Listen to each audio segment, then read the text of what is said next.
1, 2, check 2. Hi, Ray Boston. Yes, we are live. My brother Ray Boston Mudflood, we love you. Okay. So the Phoenicians arrived from the sea, or possibly 1, the 2, land check 2. above. So the Phoenicians arrived from the sea. Oh shit. So they quickly took the 1, 2, check ships 2, check, and check, they 1, 2, occupied check, the check, sea. check, 1, A sea 2, race, check, check. which were 1, told 2, in check the 2, official check, check, 1, 2, narrative, check, check, check. and then they 1, started trade. Hi, you with Scott. I'm Ganji Kid. It's midnight. It's always midnight. This is your right here. Angela left here. We're going to be playing Genshin Impact. We're going to be playing Genshin Impact. Okay, don't worry. We're going to be playing Genshin Impact. Okay, don't worry. But first, I was tuning in to see what was going on in the world of Martin Leaker, and he's actually about to explain the full Tartaria conspiracy thing, which it's great. I want to get this on camera. I want to, record it. I still got to make my little smoker as well. So what we're going to do, it's not really a react. It's just he's about to do it. He's about to explain the full shebang. Let's listen, and hopefully I'll get a nice, clean, what he believes that's weird. This is on a totally different tip, but let's see.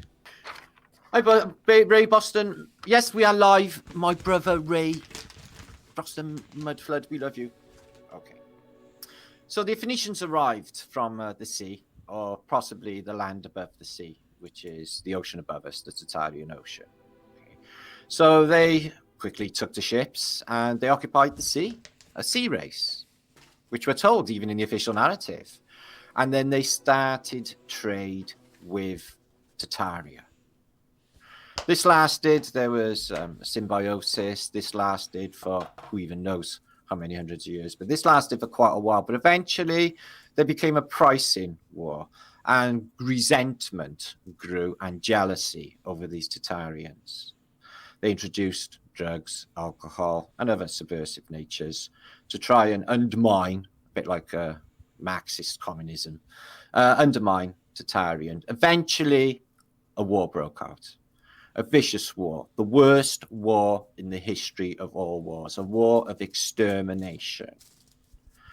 And that was the war against Tartaria. They took it out of the history books and they rewrote the history books, but the clues are everywhere. Just take a look around in your cities and in your towns. Take a look at their mudflood buildings and their architecture. No matter where you are, they are all identical. So the Phoenicians came and they stole a civilization. They covered it over with their white stone, over the red brick and red Tartarian granite, the buildings. They covered it over with a white stone. Any Phoenician buildings are in a white stone. Okay, now, is that us? Apparently that's a human infant. So I'm thinking something's happened.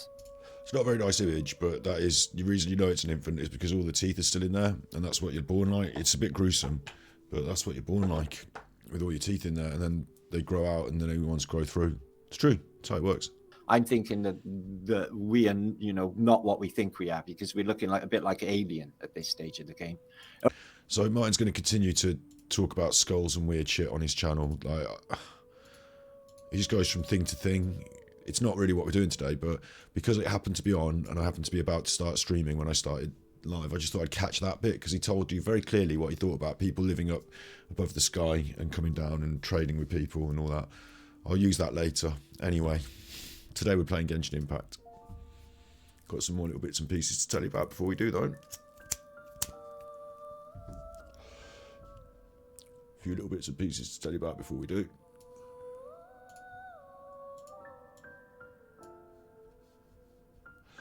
So forget Martin and his weirdness. Check out me and my super chuffing. Super chuffing's been going off. Been kicking off. A couple of days ago I did this Nicola Bully 11 facts. It's not got the best thumbnail in the world. Deliberately kind of. I'll be honest. I can make a reasonable thumbnail look. But I can also make a bit of a shonky one.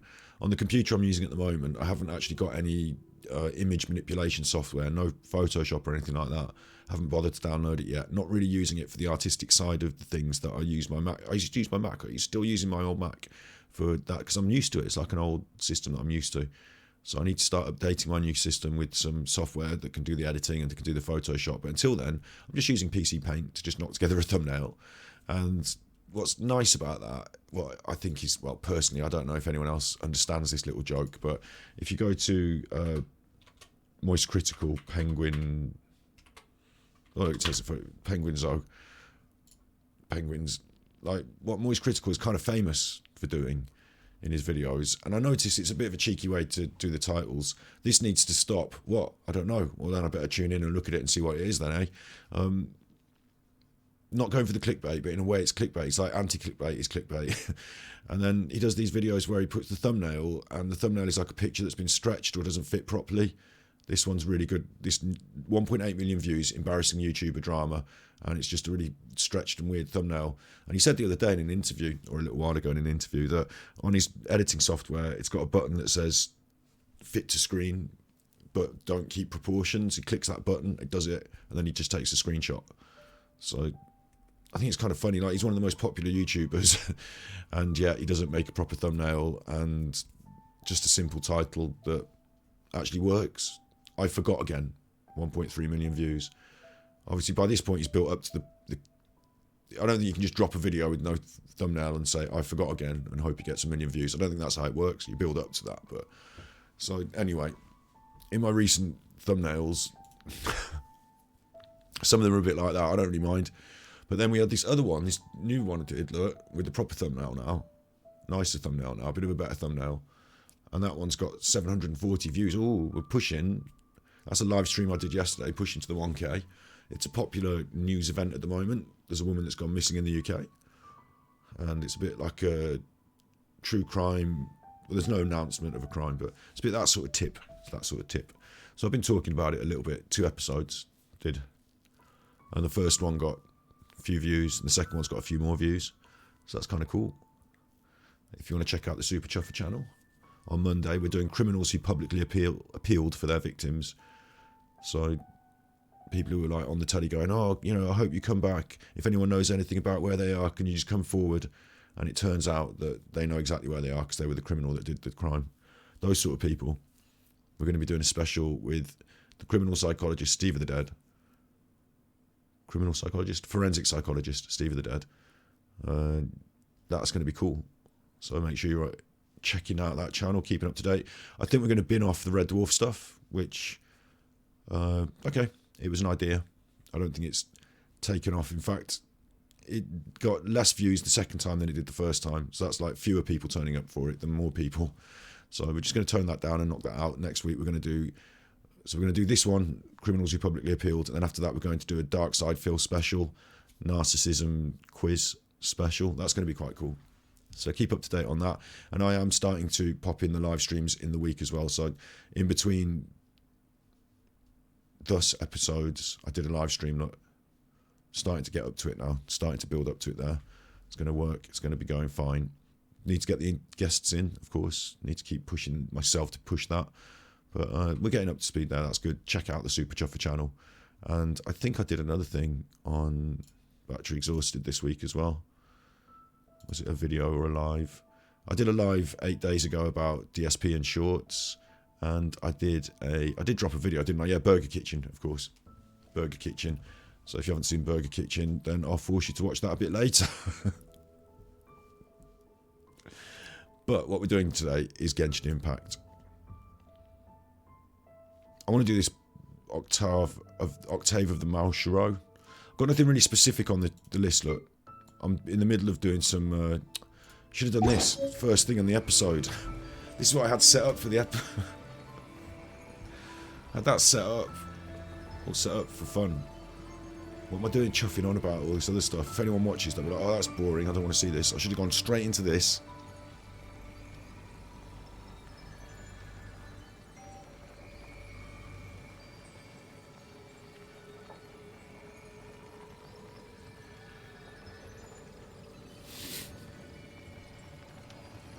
I think it's cool. Wait, where's the sidebars? Where's the sides? I like the sidebar things. Darkseid Phil did it. Sides, look. Kind of like them at the moment. We're rolling with them at the moment. I know it's kind of anti one of my ideas on media. Like, I'm taking the big frame that you've got with all the information on, all the Genshin Impact screen. I'm making it smaller. What? Why would you want to make the screen smaller? It's a little frame. I don't need a frame. I'm watching on my telly. You know what I mean? You don't need a frame really necessarily, but I'm using one for a bit, so I'm having it. Now I was going to frame this. Look, oh, they're doing the Hilly Child dance. I should have some music for it, but it just gets copyright. The reason Ganji Impact hasn't had an upload this week is because I'm uploading them in order, and one of them had a copyright issue that I had to tell YouTube to cut out the copyright material then please, and it's taking ages to process, so what a chuffer. Not keen to put some cool music behind this, but maybe another time, maybe in the edit. I'll move out of the way so I can use that for the edit. Actually, I'll tell you what I did want to do. I did want to do a sort of, let me move my face. Where's my face camera? Let me bring me in a bit more. Up a bit more. Is this going to work? I wanted to do a video for, I haven't got it planned. I'm not ready. I've got it ready, I'm not planned. I wanted to do a video for the Ganji Kid Super Chuffer channel to say that if you're here to watch my Genshin Impact videos, go to Ganji Impact. That's all. It's only a short thing, isn't it? It only needs to really say that. I wanted to explain how we've been, because people are going to my channel now. Something on your mind again? Oh, don't Let's start work through it together. 2 heads are better than 1.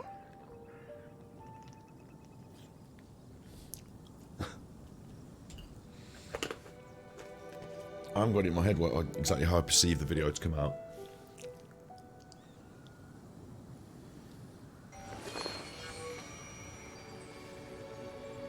Hi, I'm going to use this as a thing. Look. Hi, you're with Scott. I'm Ganji Kid, Gravekipper, Super Chuffer. It's midnight. It's always midnight. And then it'll cut to whatever I'm going to say next. And what I want to say next, really, let's open up Firefox. What I wanted to say next is that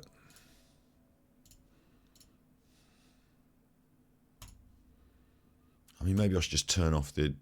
Gone to the wrong thing there. Idiot. Maybe I should just turn off the Switch account. Super Chuffer it up. Go to my channel. I don't know if maybe what I should do is... Look, these are the videos on our channel, Super Chuffer, that I just showed you a minute ago, which is taking more the shape of lives, talking about serious stuff with people, and doing little in between episodes in the way I do, talking about stuff. Less gameplay, more talking about stuff in the lives. Of course, I've got this section, videos, which everyone goes to, the video section. I'm happy I've got the Stray Christmas special. That can go there. Happy that's there. The Forest Quartet featuring the developer interview. That's one episode of me playing that game, plus a bit of an interview with the developer. That's fine. Genshin Impact. This is where I was uploading all the Genshin Impact, wasn't I? Look. I was uploading all this. So now that's going on Ganji Impact. But this still exists because I want to keep it there so you can watch the full playthrough. I'm not going to move all of that to Ganji Impact. So maybe these go unlisted and start disappearing. That would make sense, wouldn't it? If I make them unlisted, the Genshin Impact ones. And then if you want to watch them, you go and watch the playthrough on the playlist. You go over to Ganji Impact and you watch the playthrough on the playlist there. Both of them have it. We've also got all these Pokemons. Again, do I just make Pokemon unlisted and it only exists on the playlist? Other streams, like Mental Health Monday, that can stay. What the Golf can stay, Zoo Dentist can stay, Mental Health Monday can stay. You know, it's a mix of old streams, this is, because this is when I used to stream on Twitch. I'd upload it to YouTube, and then I started using that YouTube channel to stream on as well. So, some things can stay. I just think all that Genshin Impact, like that, I think all of that is a bit of a block of Genshin Impact that doesn't make much sense to the viewer as they arrive here, Super Chuffer. They might arrive looking at one of my lives and think, where's all this stuff that's like this? You might not find the lives, you might look at the videos first. So if that's the case, then I guess what you... hopefully you're listening to what I'm saying now, which is that either these Genshin Impact videos don't exist anymore, and in which case I might leave a couple of them up, and if you find them and go, oh, he's playing Genshin Impact, that looks interesting, then check out this channel, Ganji Impact, on the channels there, Ganji Impact. It's got the full playthrough, it's got all my uploads, Ganji Kid, Ganji Impact. It's got all my uploads there for Genshin Impact. You go to channels, on the channel you're watching now, and you find it there. So that makes sense, doesn't it? And then I will upload, from time to time I'll do a Twitch stream, and I'll upload it here, because it might make sense that it exists here. And I'll leave bunch of these archives, you know, a couple of these bits and pieces as old streams that we uploaded there, and that'll be fine. That'll be fine. And this video, so that you can navigate it all and make sense of it. Because if you're watching it, then you're on the Super Chuffer channel and you're looking to see what's going on with this Genshin Impact gameplay. Where's that gone and why is he doing that here? And I'm saying check out the lives, mainly check out the playlists, because I've organised stuff for you there so you don't have to do any work. Madeline McCann playlist, Thus Podcast, mix of indie games, Wreckful Dr. K and Suicide Ethics, that's the mental health stuff. Tartaria Uncovered, that's the Tartaria. You see, I've done it in playlists, and then you can also check out the other channels I do. Ganji Cuts is little segments from a stream, just little cuts. Ganji Arts is actually edited content where I've done a review or something like that. It all sort of makes sense. And Battery Exhausted is the B-side channel, and on the B-side channel, it's the same shebang. We've got lives where I do random lives talking about stuff, and we've got videos where I've been uploading a load of old cutting nonsense from streaming. But before that, it was a vegan channel with some quite thought out videos, actually. Thank you. So again, maybe I need to tidy that up so it makes more sense for people, but it's never going to make sense because it's a bit of a scrapbook junk box of a channel. Upload all sorts of stuff there, and it's a bit of fun. And so the lives there are less serious, they're a bit more messing about, so my DSP sort of content goes there as well, if you know what you're talking about there. It's a bit more fun, a bit more freeform. Not that it's not fun what we're doing, of course, but yeah. Super Chuffer, my lives on Super Chuffer. The way I see lives is that you should be able to go back to them and watch them a year later, and they should still make sense. So if we've done, I'm just going to scroll down and pick out one of my random lives down here. Sex, Respect and Waifus, Kira Kira Stars Project II. You might not care about the game, but I did one episode where I played this game. It's a 3.5 hour episode. I talked about sex, respect and waifus and how this sort of culture in gaming exists. It's like an episode. And I'll scroll down and just stop on one. We did Words on Stream. It's a charity thing we do, or hopefully we'll continue to do. Flying Over Flameless Places, Microsoft Flight Simulator. We flew over the pyramids and had a look at them. That's an episode. It makes sense. You can still watch that now. It's not like, you know, just because it was live and you missed it, it's not worth watching. They're all, hopefully, interesting. And this Tartaria stuff that we went on, we had a big rabbit hole of that, didn't we? You know, we talked about different things. Like, check out the content on the channel in the lives. I hope you do. I hope you do. And if you're here looking, like I said, because you said, he plays Genshin Impact, doesn't he? What's going on with that? I was watching that on this channel and now it's stopped. Or I've heard he plays it, and where is it? That's all the Genshin Impact now. All of it. Channels, Ganji Impact. The entire playthrough. Every time I've done anything story mode, doing it on stream, like I'm about to do today. In their videos. All the new ones are now there. As you see, the old ones existed on the Ganji Kid Super Chuffer channel. They will be available in the playlist. Full playlist from start to finish. I'll make them unlisted on the main channel so that people who go there won't immediately see them because it will confuse them, but they'll be here. Look, there's loads of them. So if you ever wanted to see what life was like when I started playing Genshin Impact, and while your time away listening to and watching a complete novice become a bit of a big cheesing monster. And it also charts our stream journey as well, you know. I talk about other different things during those Genshin Impact streams. You never know what might come up. It's a bit of an archive of the stuff we've done. There's lots of them. It's fun. So enjoy that, you chuffer. And that's why the video you're watching now is on the Ganji Kid Super Chuffer channel. I am the Super Chuffer. I'm Scott. I used to have a ASMR channel, so I'd say it's midnight. It's always midnight. This is your right ear, this is your left ear.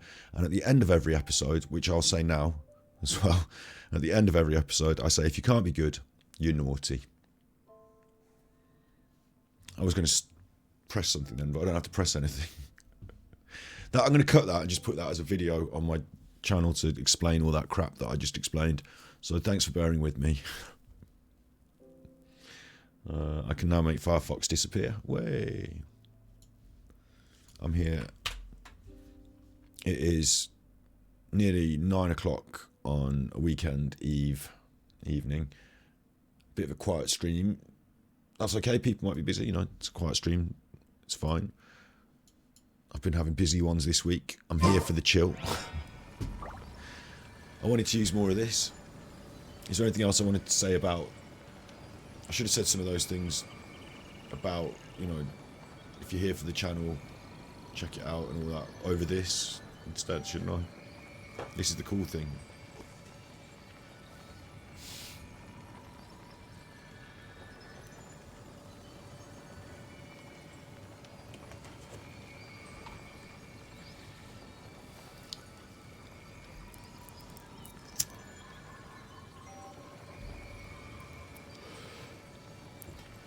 That's a thumbnail anyway, isn't it?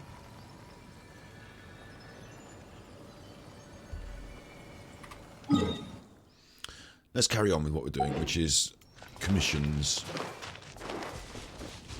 Then I might have to spend some resin. And I'm chilling. I kind of want to do some story mode stuff so that I get pushing things forward and getting more... There's not much on the list though. Thanks, Elon Musk. On the big list, the Archon quests, that's the Chasm, so I'm alright with that. Then I've got Story, which is Sumeru, which is Story Quest. It's Sino, we started it off. And I've also got Sumeru, which is Al-Haytham, Story Quest, it's there to do. And then I've got commissions, that's obviously today. But World Quests, I've got Underneath the Pyramids, which Cruel hasn't done yet, or hadn't done yet, so I didn't want to do it on camera and do spoilers for them. So we're just holding off on that for a bit. Perils in the Dark, the Chasm. Always said we've got that for a rainy day, or if we need a hard primo grind, which we might do. Tartazuna Inazuma, and Surasimi Umizuma. And then we've also got now Eninkinuma and Eninkinimiyomiya, 2 more down there. So I thought I could maybe be interested in doing one of these Inazuma ones today. Maybe this Octave of the Marashiro. Let's see how we get on just finishing off these commissions, spending a bit of resin, see if the room fills up, see if anyone's got any choices or ideas. I've been streaming Genshin Impact now for coming up on a year. It's been a real joy for me. I'm trying to pick up the squirrel then. I was tapping F to pick up squirrel. It's been a real joy for me. The game itself, I've said it many a time, but I came into it with some reservations about, oh, it's a gacha game, oh, it's an anime waifu game. It's exceeded all drawbacks. It's not, they aren't drawbacks, that's not really what it, I mean, those things can be kind of true, but it's not Everyone the truth of it, really. It's a kung fu game, and it's an ARPG. Jumpy, jumpy. Overall, I'm Nowhere to overjoyed with it. So, as a human being playing the game, I'm really pleased. Breath of the Wild 2 is coming out soon, and it's reminded me of the reason I played Genshin Impact as well in the first place. Is Breath of the Wild is one of my favourite games, and then, of course, I wasn't playing it because it was finished and over. And then, what am I doing? And this is out, and it's like it, and to me that's a positive that it's like it. I was thinking it might be like, you know, I play Genshin Impact, and when Breath of the Wild comes out, I can just bin off Genshin Impact and play Breath of the Wild, because this is free to play. I'm not spending anything. I have a bit of fun, razz it about, but, you know, I'm deep into it now. I really enjoy Genshin Impact. Look at that mountain over there. It's so I'm leaning away in the... I made myself big for that bit of recording, didn't I? And I'll shrink myself down again, sorry. So that's me as a human. You know, that's what I think about Genshin Impact. It's absolutely slammer. Slammer, jammer, mabama, babama, banana fafana, jammer, jama, slammer. So that's really cool. I'm looking forward to Breath of the Wild coming out in the future, in a couple of months. I'm definitely going to be streaming Breath of the Wild, trying to put some time into that. Definitely going to be doing it on Twitch, I think, with some uploads to YouTube somewhere. Possibly to Genshin Impact, you know, but uploads to YouTube somewhere. And then, I don't see myself being the streamer, right? This is the important bit now about me and the streamer. I don't see myself being... If I wanted to, I could try and cut a little short every week for my Genshin Impact playing. I could try and make an informative I'm all YouTube for video. work-life balance, but I think this is pushing it. And that's all good. I watch that sort of content. But me personally, as a person, have I started doing that? Like, if I really wanted to do it, I'd be doing it. And I'm not. I'm just enjoying the gameplay, just enjoying it for what it is. And I'm streaming it. So it's like a window into my gameplay. there's this other level as a content creator that if you want to be a Genshin Impact streamer, which I'm happy not attaching my success to a game, and there are other streamers out there that I love and watch, so I'm not dissing anyone or anything like that when I'm saying this. I'm saying for me, the other kinds of streaming that I'm doing on YouTube, the growth there, the ability to talk on topics with a psychologist, make some content that feels like it exists as content, like an episode, that for me is a interest and strength and a place I want to start pushing In more. adventuring, as in business, you always have to seize the opportunity while it's there. That's right, Kaching. Here, has Genshin organically grown my stream? A little bit. And when it was growing on that Super Chuffer channel, people said, oh, what's all these Genshin videos as well as these lives you're doing? Can we have them separate, please? So I separated them.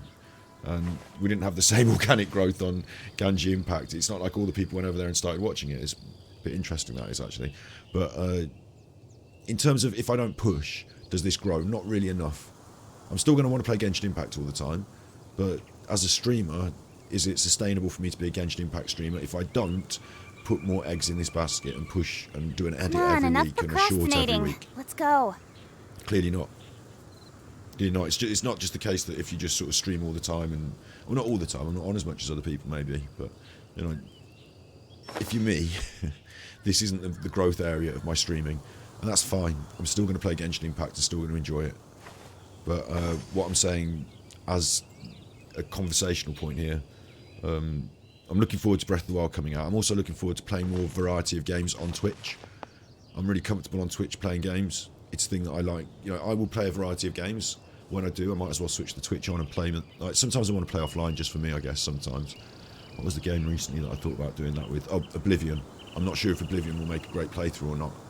So I just thought I might do it offline. It's very long, and if you're 20 episodes in and things start getting a bit boring and people can't join in, I don't know, like, you know, joining in on episode 20 and saying, so what have I missed, might be difficult for some viewers, mightn't it? I'm all for work-life balance, but I think this is pushing it. For me, it turns out, for playing a game, the fact that Genshin Impact goes on forever, like, for playing a game, yeah, like, longer, bigger, more expansive, the better. For streaming it, if someone dropped into our stream now and said, okay, what's going on here? They've got no idea who she is, who she is, who she is. I'm not gonna explain it all the time. She's gonna be around, who's she? Like, just even in that, to us as Genshin Impact enjoyers, there's such a lot in that. Oh, look at them, they're cool, oh, this and that. But to an uninitiated player, it's just some characters, and you have to sort of explain a lot to get into it. If that makes sense. In fact, I've found the people that have found my Genshin streams and have stuck with it and are interested are people who also play Genshin in the main. So I think it's difficult for a new viewer to jump in here and say, what's going on? Let's just enjoy the stream. It's more difficult. So I guess what might be the case is the best games for my stream are games where, like, Zelda Breath of the Wild is still going to be a bit big, a bit long, but a game What that they would say take... is true. You have to see the world for yourself to appreciate how beautiful it is. 2 or 3 streams max. Maximum now, I'm saying, max. That's actually quite good for a streamer, I reckon, a variety sort of content creator, because if someone's enjoying it, there's something there for them to watch substantially, and then if not, they miss it, they don't bother watching it, but your channel doesn't suffer too heavy, because the next thing comes out, the next thing's around the corner, might be more interesting to people. And I've like I said, I've done these streams, these indie game streams. Just going to quickly reference them because I think they make sense. I think I need to go back to... this is what I was doing before I found Genshin Impact, basically. What am I doing here now? I'm battery exhausted. I want to be on Switch account. Super Chuffer. I am on Super Chuffer, you Chuffer. What's going on, YouTube? Your channel. The playlist with the short indie game streams. Before what I was trying to do as a streamer was trying to try lots of different things in the first year. Establish myself that I'm here more regularly than not. Here regularly, doing streaming, practicing with equipment. I even set up the VR, which needs setting up again now. I've got a new computer. Building up to getting a new computer, a proper streaming computer, You know, not working on the old Mac, not with like old rusty, worn out tools. But yeah, I think we had a good year. I think I did it in the right way. I'm happy with that. There's some good content there, basically. And these short indie game streams make the point, because each stream here was about an hour, 2 hours long. 3 hours, 2 hours. And what I did was I played an indie game, probably most to completion. 5 dates took 2 streams, 5 hours of content. Sometimes I'm just playing one game for a bit of a look at it on the VR. I like, personally, there's a couple here. Paratopic, I really enjoyed the game. I really enjoyed the process of playing it. Really enjoyed the process of talking about it. And I made 2 different edits out of that. It's a 3-hour stream, played the game through to the end. It's a little indie game, isn't it? But a 3-hour episode, a 3-hour stream. And what's good here for me as a content creator is learning to do different things, learning to use the Stream Deck and the OBS, and you know, getting used to it. I noticed when we did Mud Runner, I got a couple of people who are in, like, from the mud running or car game community, I guess, and they were like, "Oh, are you playing this now?" And then like I played something else, and they were like, "Oh, bye then." And I was like, "Yeah, because I'm not always going to play Mud Runner. No, that's okay." So this one's called One Night Stand. It's quite an interesting game. You wake up after you've had a one night stand. 100 sub special there. Maybe I should do more specials for the subs, because we're getting close to the next big milestone. Yeah, I quite like that feel and that flow of random, not random, but smaller indie game creates a complete episode.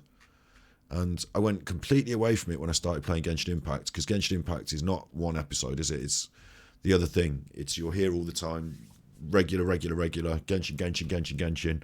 And in total, after about a year of Genshin, because that's what we've come to now, I saw a small growth in the videos, to the point where we're getting 40s and 50s on a video, not 10s and 20s.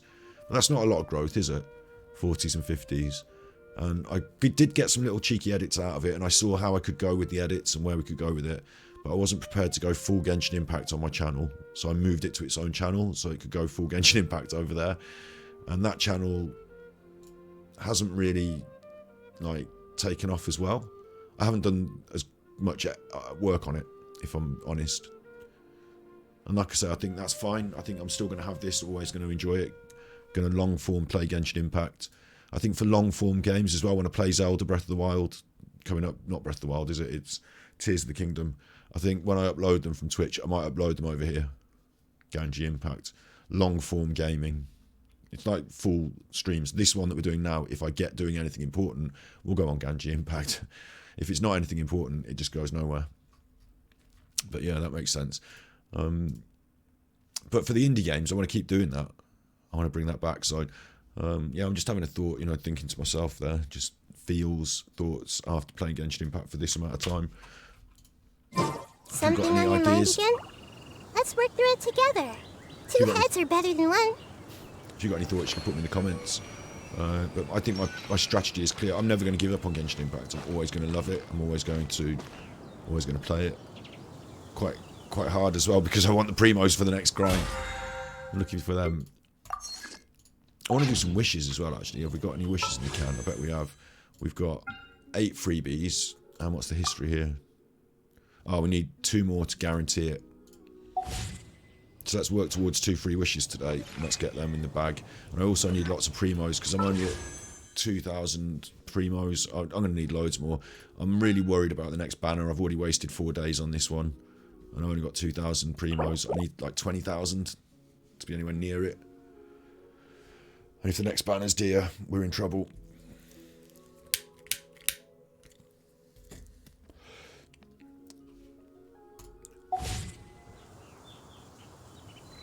But yeah, it's funny that. I mean, I didn't think, I'll play Genshin Impact and it'll make me into a big streamer. But I did think I might have picked up more organic growth through playing it than I have done. One of the reasons for that, actually, is that it's one of the world's most popular games. And it's not got as many, percentage-wise, people playing it. Like, if you go on Twitch today, you'll find more people playing other games. I think what it goes against me is for my maybe the people that watch my stuff generally, before I played Genshin Impact, when I was doing other kinds of content on YouTube, the people that generally watch my stuff, like my demographic, this is maybe not their choice of game. Maybe I'm coming to a different world with Genshin. I'm quite like that. I'll go into all different places and, you know, be part of all different communities. Quite happy to. But maybe if I played World of Warcraft, it would match a bit better with certain things. I don't know. Maybe I'm wrong in saying that. Certainly, if everyone that watched my recent most popular video about Nicola Bully on the true crime side of things over there on the Super Chuffer channel, if anyone watched that, then and I appreciated what was going on there and I enjoyed it, they're not necessarily like, oh, well, they'll also watch Genshin Impact then. No, but they might watch me playing Genshin Impact and actually find there's something enjoyable. If only I could like get them to realise that it's all good in the hood. Because it is like these for me are quite fun and interesting streams. But hey, we'll see how it goes anyway. We'll keep doing it. We'll see how it goes. But I'm keen to keep moving forward and doing things to improve and change the. I don't want to stagnate. And one of the things that I'm sort of aware of this weekend, especially today, like I said, having done like a stream that was like a big step forward in terms of numbers,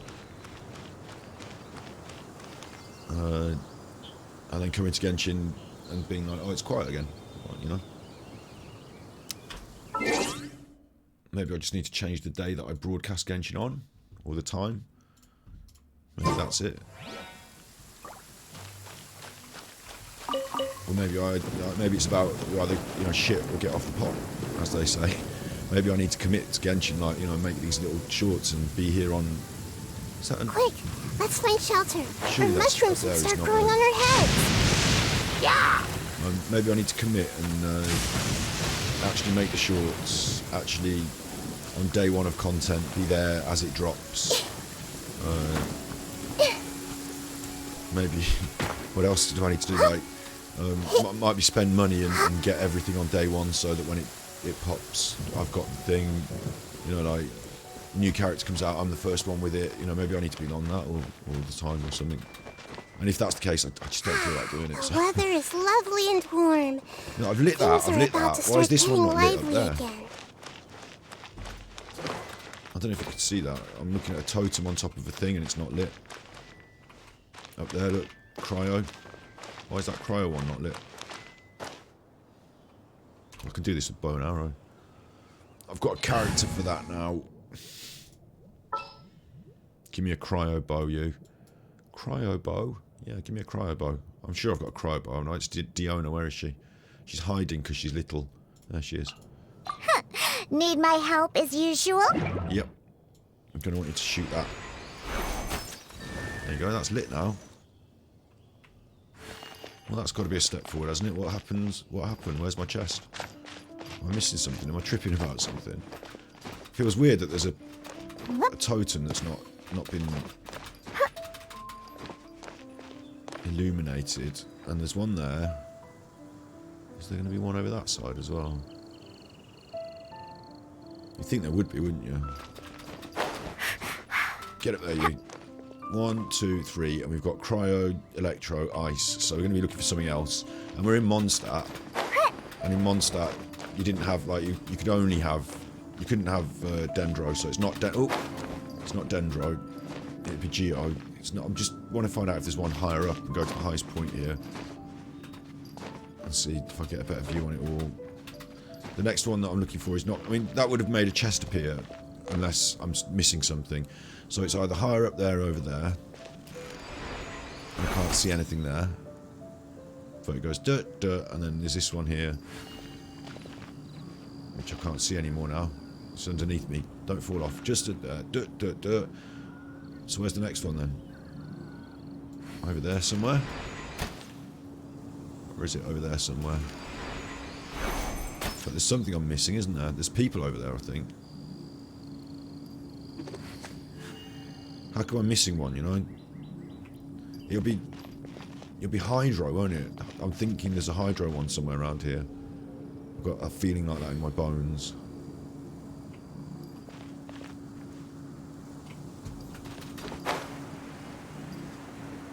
Don't want to leave Primos on the table. And this one's weird because I've got no way of... oh no, I'm not allowed to climb up. I've got no way of... Like, my compass isn't going to help me cheat this out. I need to find it and figure it out, otherwise I don't find it at the end. Maybe I'll look on the internet. I mean, it seems weird, doesn't it, that there's these...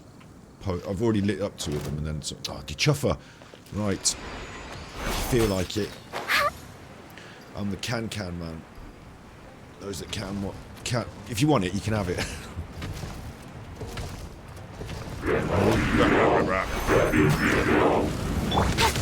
Got lucky that time. Blazing delight! Boing, boing, boom! Ow! Stepped on these. Speed of light! Hey!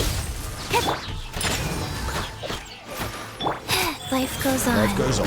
Opening box of Adepti trick. Yeah, don't blink! Like that. With sword comes shadow. Stupid thing, guys. Dead now. Ow! Really rude. Incredibly rude. I'm a rock! Yeah, incoming! Huh? Yeah! First! Wow! The only thing good, actually. No, she doesn't hit for him because I haven't leveled her up yet. Which is actually pretty cool. I quite like having that ice bow on the team now. Because it has a lot of application.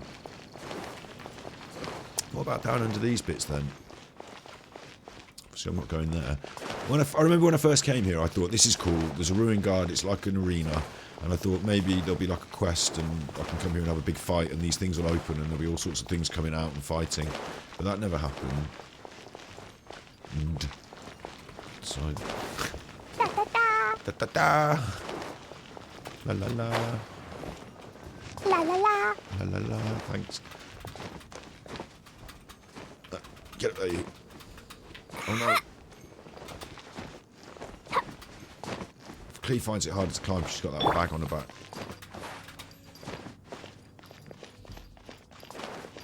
I'm up here looking for a...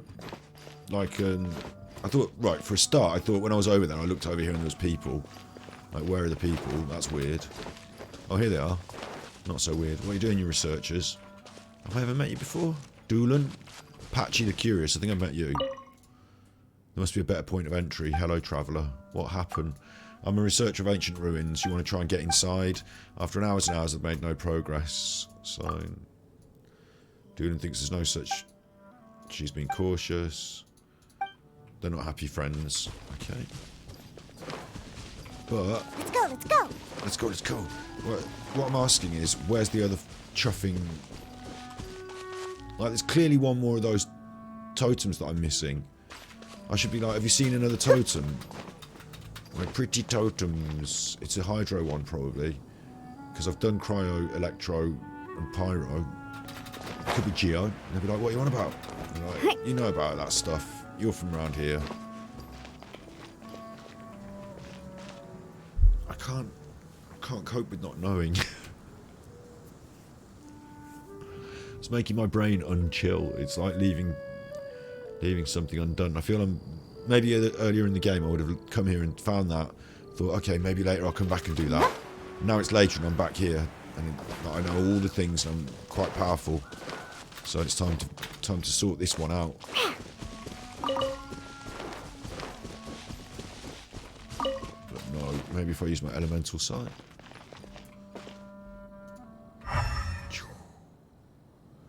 Didn't help at all.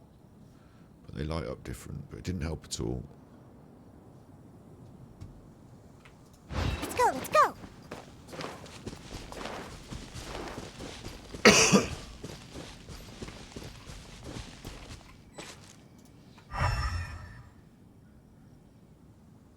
And saying there might be another entrance would suggest that the place that I wanted to get in was underneath me here. So there might be another entrance if I, maybe going from a tunnel at the back or something like that. I don't really think that's what it wants from me.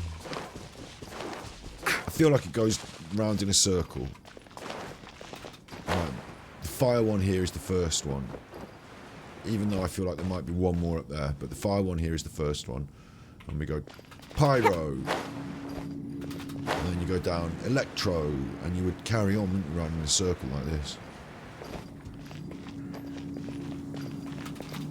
Over here then, hydro, somewhere over here.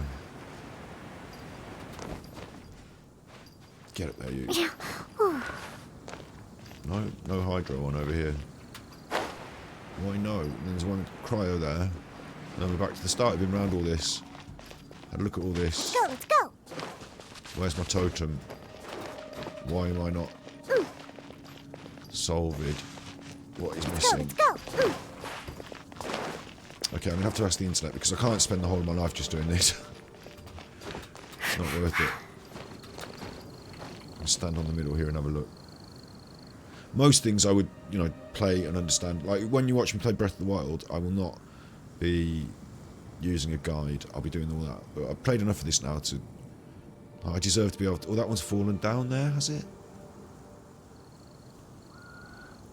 Anyway, the internet can tell me this. I don't need to waste my life.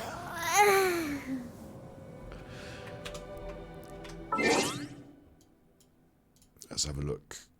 I'm asking... I don't even know where I am. Starsnatch Glyph or something. Starsnatch Glyph. I'm at the Thousand Winds Temple. Okay. Very Zelda. Very Zelda, mate. Google that.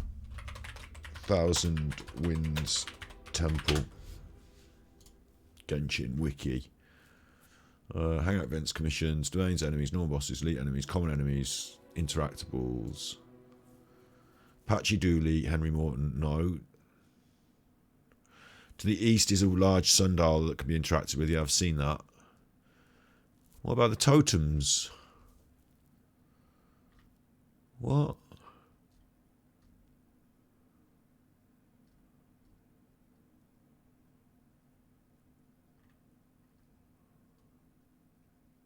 What? What kind of Wikipedia are you? What is the Temple of Four Winds? How do you open the temple? I don't want to open it. Oh, that, yeah. That's kind of what I want to do. How to get behind the gates. Hold forward and jump and just keep doing that. And jump and hold left. That's not what I want to do. That's not what I want to do.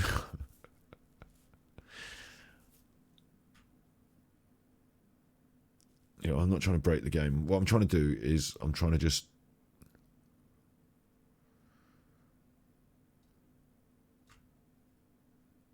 What do you even call them? They're like a Thousand Winds Temple, Elemental... Okay, they put Elemental Puzzle there. Light up the Elemental Monuments. Cryo, Animal, Hydro. Hydro, where's the Hydro one then? And I've done it in the wrong order.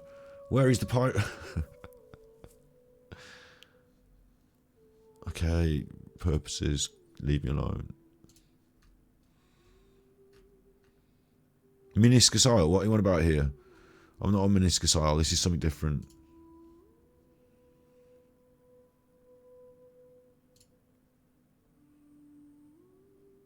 Or maybe it's not supposed to have, like...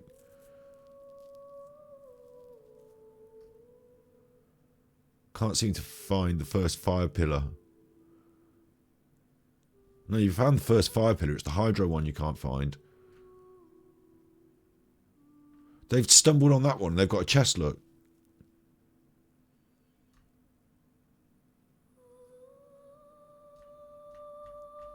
Where's your Hydro one?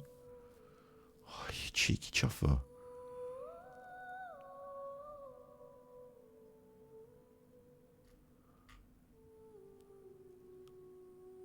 Where's the Hydro one?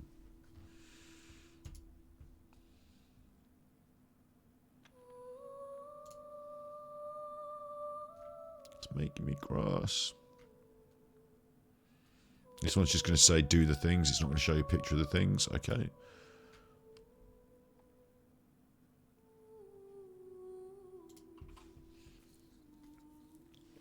I didn't have the pyro eye to lit up.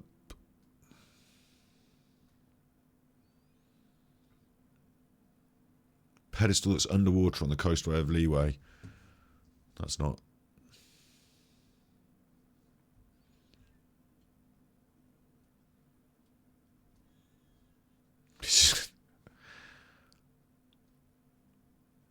How come the internet can't just tell me where it is? 1,000 Ways to Tell Them Elemental Puzzle, Hydro, Monument, they call them then. Monument. Look, here's the video that someone's done, so I'll watch this. And they better have it, otherwise I'm going to lose my shirt. This is the advert. This is another advert. You get 2 adverts for this one, so double value. I wouldn't listen to them.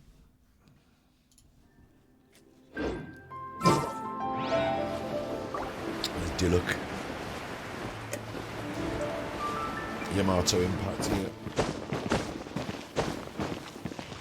There's Diluc.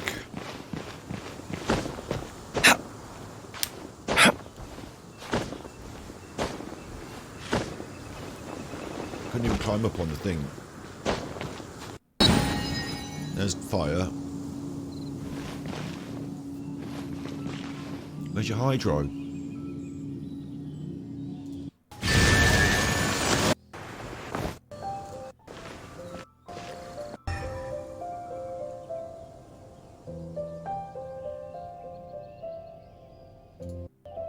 Using the old elemental site, yeah? Cryo one's just underneath you. But don't tell me you're gonna light that and get the chest. Where's my chest then, you fucking divs? This...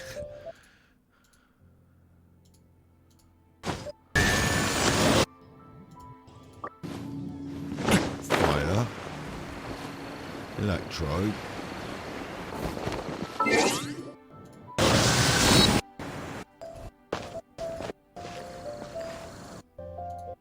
And get your cryo. Where's the hydro one? We haven't done hydro. I'm missing hydro out of that.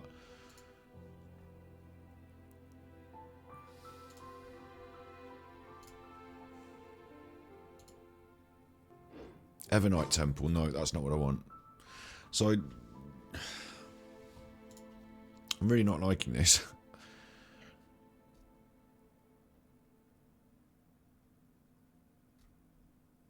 I mean, that's all I found on the internet, so that's all I found on the internet. So what I've discovered is that, for some reason, on my game, unlike everyone else's, I've done all that. I wasn't waiting for you. I just happened to be resting. And it hasn't given me a chest. Or maybe give me a chest before, and it reset the puzzle in some way. Because where's the chest? This can't be right, can it?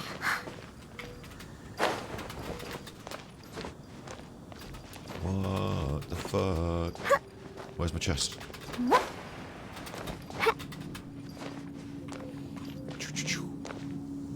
Right, enough of my life has been wasted on that.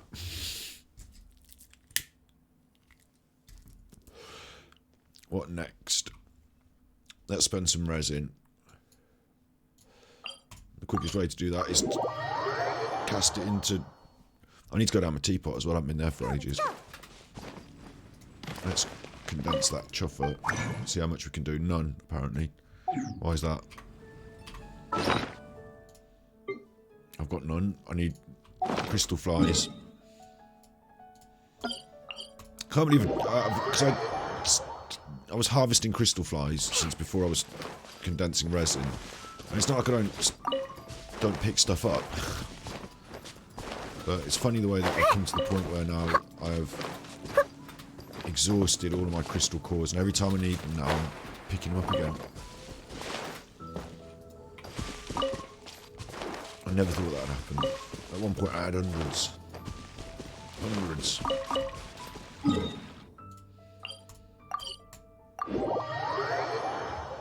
And I do want to do resin spending. There's some resin spending I want to do. Let's just quickly see. We've got Hu Tao. And she is... Silly chill. Quite talented, 6s and 5s, but not talented enough. 9 of 9, needs some shimmering nectar. So we need to kill some whopper flowers, but also we're going to need some more diligence. Can we go in and bang diligence? No, we can't, but we can tomorrow. So there is that. That's really, you know, stand out on the list there. And it's about our artifacts next, so I do want to start going that domain more. Because I'll tell you what I did.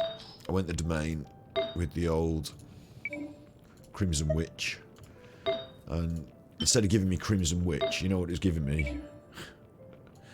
It was giving me Lava Walker.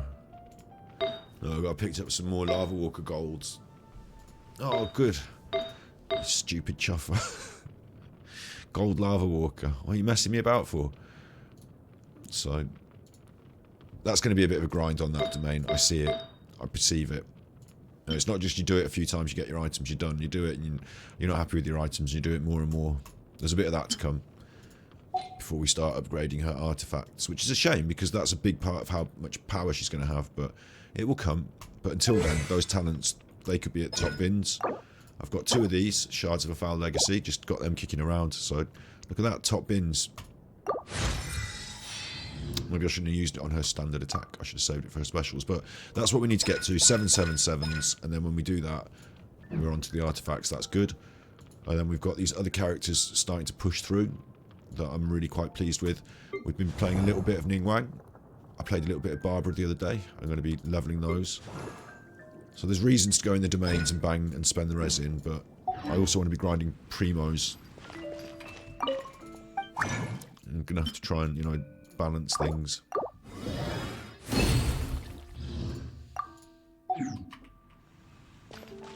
I'll tell you what, in the primos thing as well, we've got this new one, Warrior Spirit, today as well. That's out next. We can go and do that. It's a bit tiresome in a way, time wasty questy thing. And we've also got the jewel. Level 2. Let's go into do the jewel quickly. This is quicker primos per hour, isn't it? Well, they've already done the first level of it. We've got time locked for the next ones as well, which is a bit annoying, but it's a bit easy. He says, about to get his head mashed in. This is not for primos now. I did the primos one of this already. This is just for Mora and books, but let's go.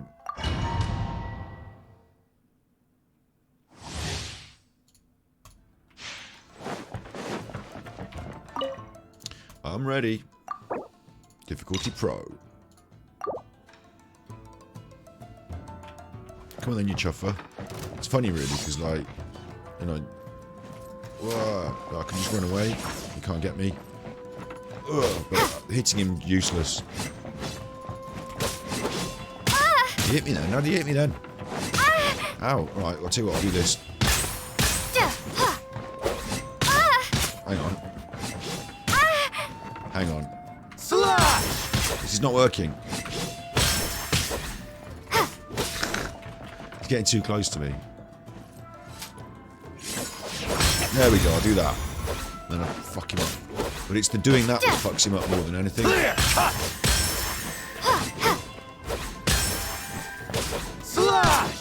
So really what it's about defense timer.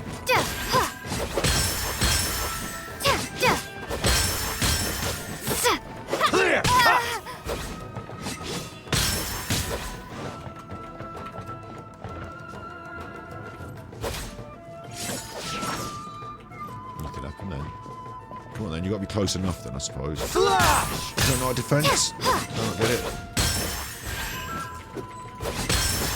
Whatever, look. When you do enough parries, you build up a special, and the special just makes you unhittable. I think the timing's a bit off for me. Well, it certainly is now, today. It wasn't when I did it yesterday. It seems a lot easier. It was on easier. Maybe Pro, that just the timing's harder. There you go, that's it. Then you're fine. Thanks. Like, it's not really much of a challenge, is it? Exit. That was the Pro mode as well. Maybe I should have been hurt a lot more, because I got hit quite a lot.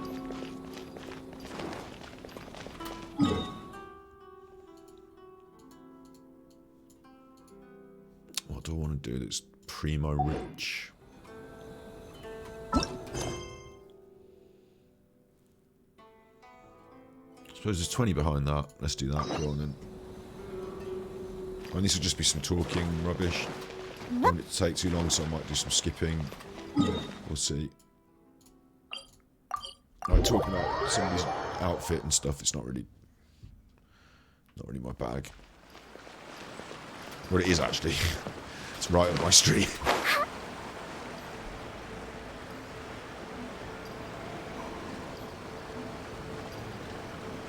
In a way, actually, I wish I didn't feel the pressure to primo grind, because I'd like to just chill at this phase in the game. Crowd gathering in front of the bulletin things come in waves, and we've had quite a lot of big stuff recently, and it's nice to have a bit of time just to chill with the game. But I feel the need to primo grind. Oh, I didn't expect the votes to differ by that much. I thought for sure that Masako would win, given that warrior spirit is a competition unique to Inazuma. Just as I predicted. After all, The Case Files of Miss Orith is a recent bestseller. Not only is the story interesting, but the book's illustrations of Fontaine out. Besides, Well, Skip. Oh, look! Hold on! Paimon thinks... Code to the Kamisato estate. It's one of these.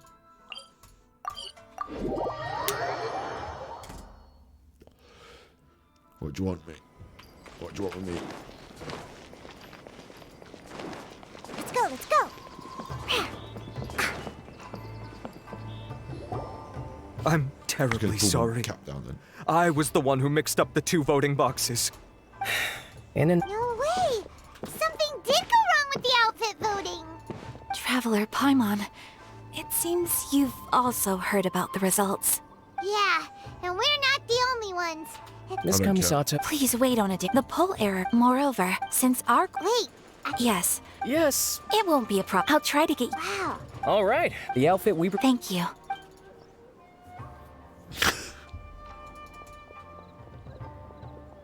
Ayaka, will you really be okay wearing some character's cosplay in the exhibition match? No, please don't worry. Before, the thought of wearing a fancy dress on the stage of the exhibition match had me worried. However, if I'm wearing the same clothes as a fictional character, then it shouldn't be too big of an issue. There we go, fine then. Everything's Everyone worked out wants- fine. And that's not all. Traveler, at that time, besides, thinking about it that... Yes, Onodera and... 20 primos. See, that was fine for 20 primos. I do need to 10x that and then 10x that again if I'm going to get anywhere near where I need to be, but...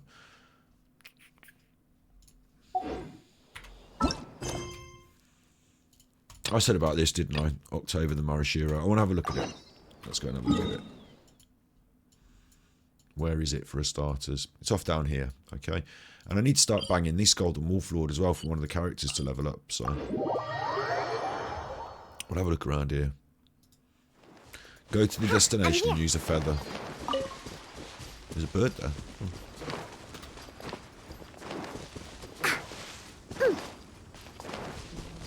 Let's go, let's go! There's all hilly chills up there. Hello, Rue. Yeah! Yeah. Look at you, Bootown! Pew, pew! Don't blink! Nowhere to hide. Boing, boing, boom! Woo! Blazing delight! Silly Billy hilly chills. Incoming! Actually, what are we doing? I should have Hu Tao on, shouldn't I? Wheel of life. Okay, I'm going to try and put on my most bling squad. And it's not in terms of like who's leveled, because I've got some of these leveled quite high, but they might not be the most bling characters. But who's my bling squad? If I had to show off, if I was to be like, we're playing Genshin Impact, and I know you play Genshin Impact, so who do you think is cool, and who have I got that maybe not everyone's got? I don't know. You know, who's my most... for me, Hu Tao's my newest, but she's not actually the newest, coolest bling one, is she? Because, like, I suppose lots of people want her but can't get her all the time. There is that. But actually, she's not the most, like, the newest, coolest character I've got is her, isn't it? She's the newest, coolest. I missed out on Traveller, didn't I? Wanderer. And Yao Yao Beans, but everyone's got Yao Yao Beans, but she is my newest, coolest. Who would be my most obscure? Maybe not everyone's got her. Him. I think. He can't go in the squad though, he's not tough enough. But yeah, I think he would have to be my most, maybe not everyone's got him character.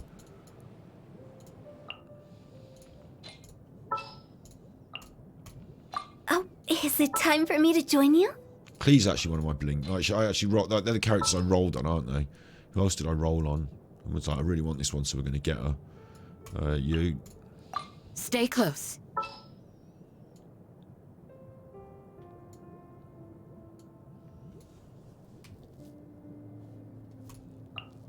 new, I think.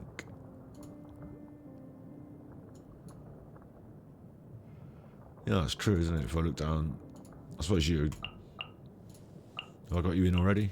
Time to No. broaden the horizons again. That's the squad that I most wanted, and I had to roll for. It's kind of cool, actually.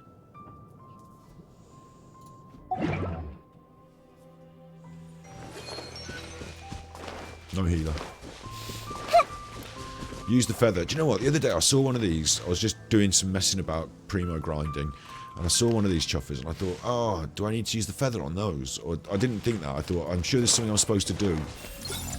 Maybe I need to use my mirror, that's what I thought, or my lens, but it's a feather. Right, use the feather then. How'd you do that? Use the feather. It's this, isn't it?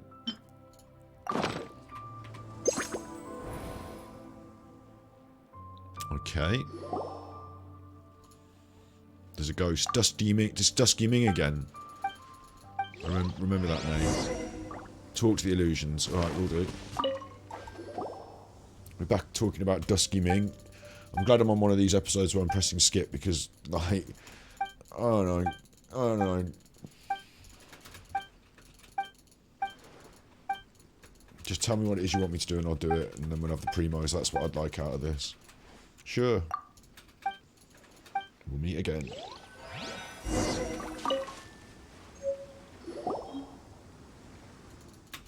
I dug up a Moto Shiro. I feel like I've done this before. Finishing it off with the giving the Marashiro as the end of a commission. Paimon says we'll skip the details, that's fine by me. Go to the ceremonial site. I feel like I've done this before. Is this supposed to be the emotional final finish to this quest and I'm skipping through it? Because when I did it the first time it got emotional when at the end it was turned out they were all ghosts and all that business, but I think we've done all that, haven't we? It's a bit weird. So what I will do is, if I'm not using my feather right now, I might switch to this.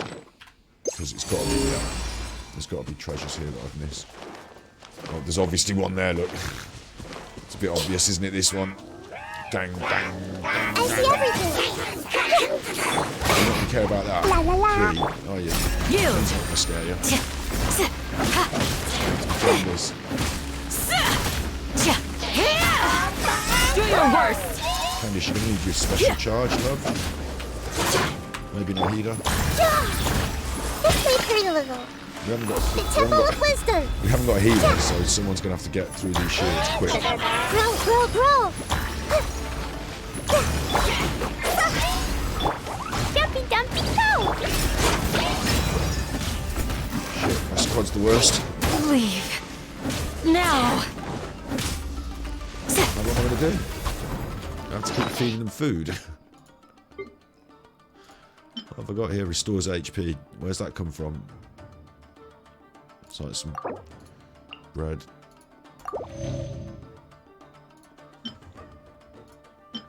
Whatevs. The problem is I don't have my elements. So Candice needs to charge up before she dies of fire. Do your worst! And then once we get everything... Candice, no. Okay, I don't know how I'm going to do this. Committed to memory. I just need Candice's special to be working. Grow, grow, grow. There's got to be a way of finishing them off. I'm getting there, I'm not going to This lose. may hurt a little. Watch this. Didn't expect that. Is it Oh, she's dead. my time? It's that thing they do, that effect that you know, I healed all the T-break. Right, now we're in. Now we're in. Do your worst! Got there in the end.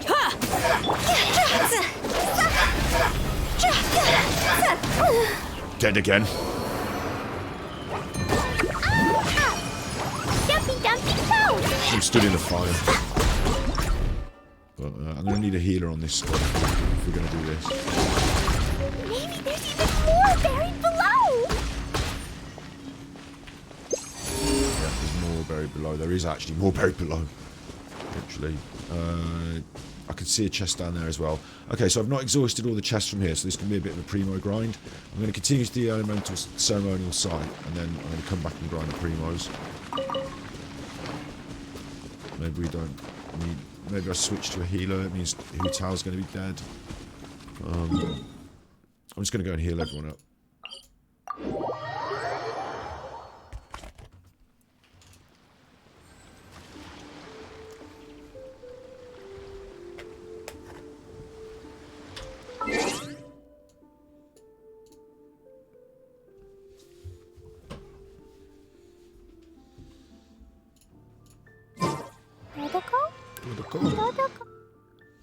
We all healed? Oh, well. Yep. Okay, we need a healer in the squad. Sorry, Klee. Sorry. Don't fear. Yao Yao. Yao Yao's here. Yao Yao beans.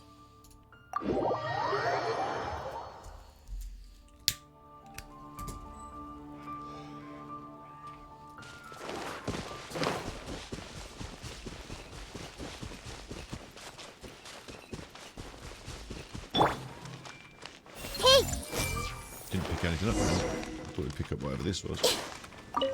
Paimon thinks there are people here. We've been into this, done this before, I'm sure. They're all talking about stuff. So they're happy about that. They're looking for Rue.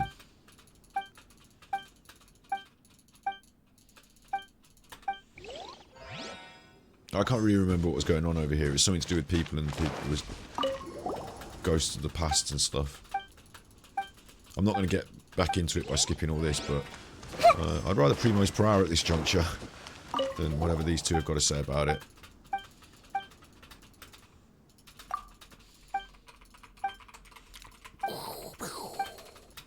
Hurry up. Hurry up.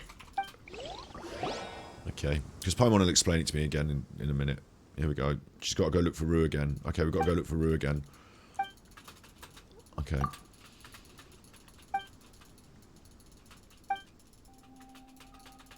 Right.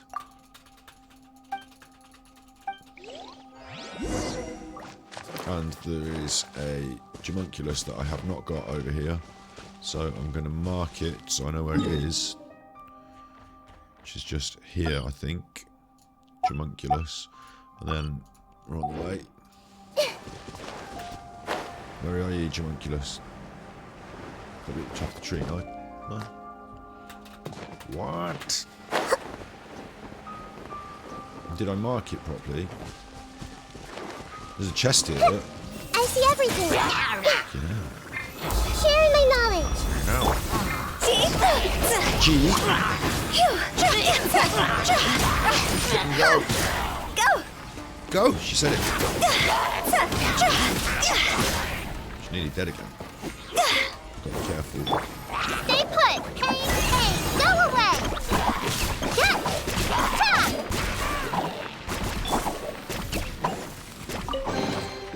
Jackpot. Jackpot. I love it. I didn't know what she was going to say when she opens the chest. She says jackpot. That's brilliant. I haven't got a character that can really smash these up very easily.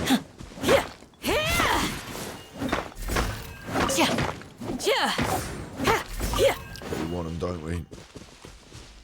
Might as well.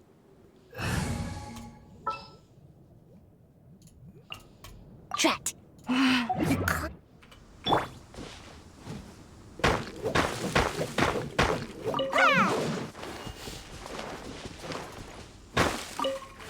Still on the lookout for a new weapon for Sayu, because that debate club really matches her style, but it's not the strongest weapon in the world. You know, that could be improved. Where's my Homunculus? I guess you fly underneath this and find it. Or something. This sticks out. And what's going on over here? Look, there's a bird. Do I use the feather here? Because what's going on with all this shit? I don't... Press that. There's a chest underneath me. I'll quickly use the feather and see if something happens. And then I'll mark it and come back to them maybe. I don't really have it in me to piss around with birds and feathers every time I see one of these, but I want to find out if anything happens. Yeah, look, something's happened. And now all this. I'm supposed to work out whatever this is. And I don't know what it is. So I'm hitting them and they're going on. That was obviously wrong. Got that wrong. So that's annoying for me. Oh look, it's going to tell me, look. It's going to tell me. Where the fuck did it go?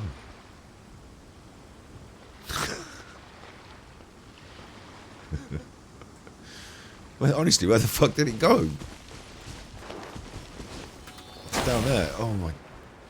Alright, alright. Alright. I'm doing what you tell me. Fuck you, I will do what you tell me after all. Here's another one of these. And then. Oh, a chest. Okay. Mission accomplished. So that's confusing, if anything. Because I don't know what happened with this lights puzzle. But I'm going to have to mark it on the map and come back to it. Because fuck. My brain is not going to fix that.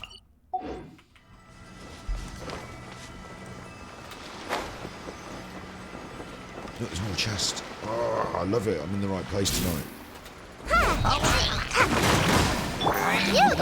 Uruguay, you're up. And this is a bit useless because they're all wet, aren't they? We shall perfect. You tell. What about you? Cross over. Pretty cool. Yeah.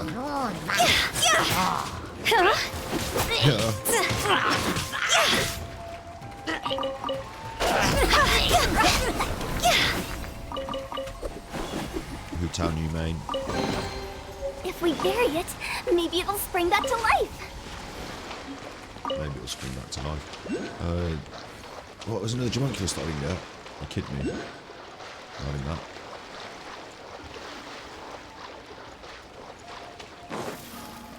Go! Yeah. And another feather trick.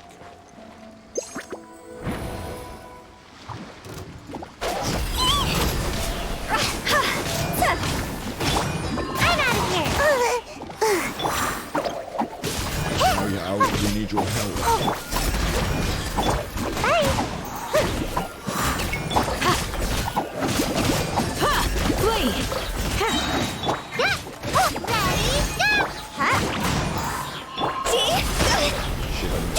Jumped on it.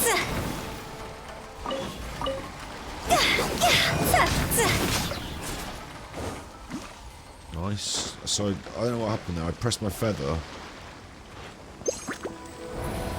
There's nothing here that will react with the feather's power. What about this? How come this? Like a puzzle. Jump and get it. There's another chest over here. I'm supposed to be over there messing about over there. I can't help it. Phew! There's a chest. Don't expect me to leave the chests. No one expects you to leave the chests.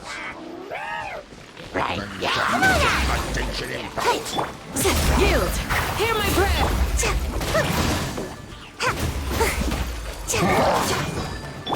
This isn't good. Higher, higher, hands on fire. Smash it. Especially mage.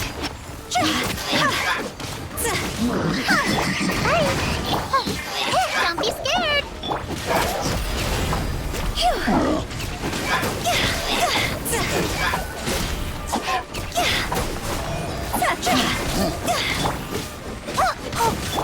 Do your worst.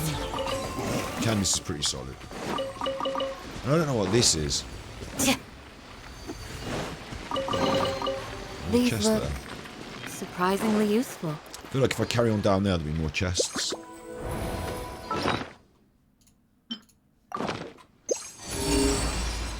Which way does it take me? Yeah, take me through there to more chests. So that's the way I've sort of come up the road. So what I'm going to do is I'm going to go back, carry on with the actual quest now, and then know that I need to come up here and up the road and do my chest tracker. I need to dig this whole island through as well. I really do need to, because in terms of primos per hour, you know. What else have I got in my bag? Nothing else that can be handed in. Got 2 of these now.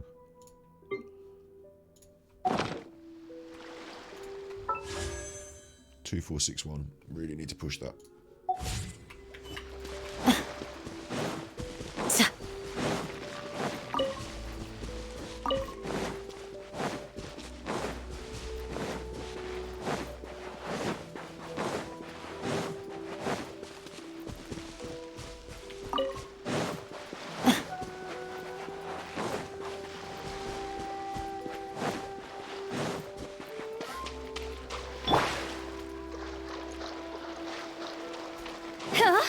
Yeah.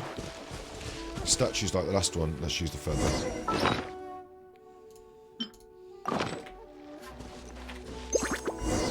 There's some ghosts.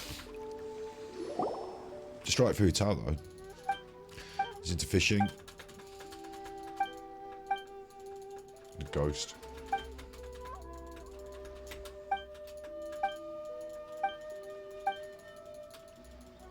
If only it was. If only it was. Well, they disappeared, and it's something to do with these rocks. It said. They didn't tell me. It feels like there's definitely a right and a wrong order in which to smash these rocks, isn't there? I get it, but I don't know what the answer is, so I'm just gonna have to mark that. And come back to it. Can't do that.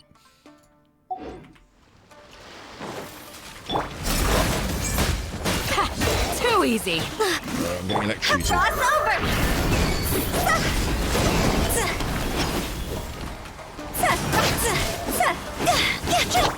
Gotta dash. You, Glade, you're up. Pin them down. Grant us your blessing. Take out the little ones first, just to make it easier to focus on what I'm doing. See? To watch about exactly her killed.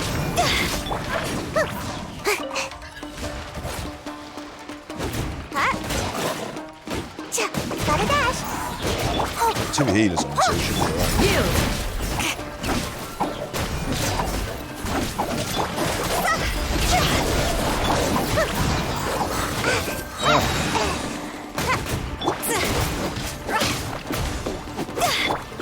Hey, go away. My little characters are out of their depth in the water. Don't be scared.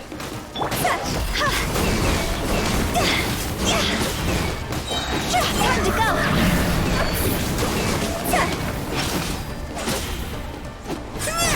Hu Tao's not. Hey. You, Glade, you're up. Flee.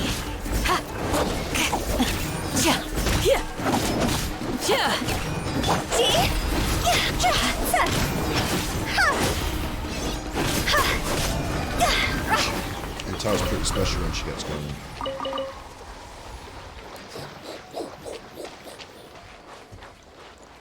Right, I wanted to mark that as a... Well, that is it. What I've got to do is I need to figure this out. Solve the mystery of the stones. Brilliant. I wanted to leave it and come back to it, but instead I have to solve it. I wonder if I've got it in a bag somewhere or in a box somewhere written down.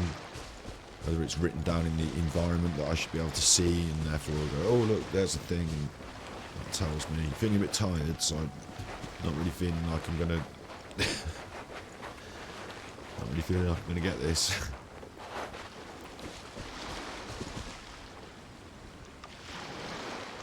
They don't appear to...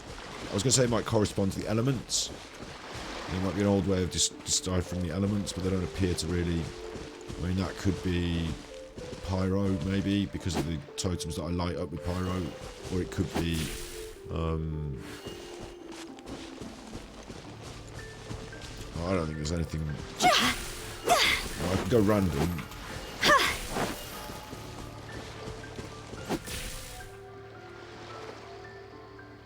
What?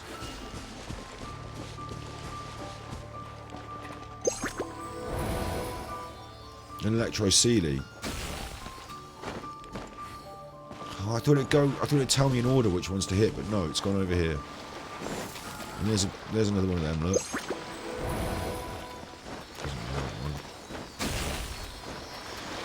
Go, Electro. It's gone again. They go so fast and I can't see where they go.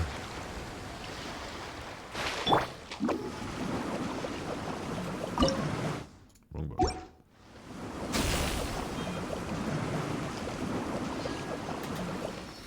Where's that gone in now? Was this it?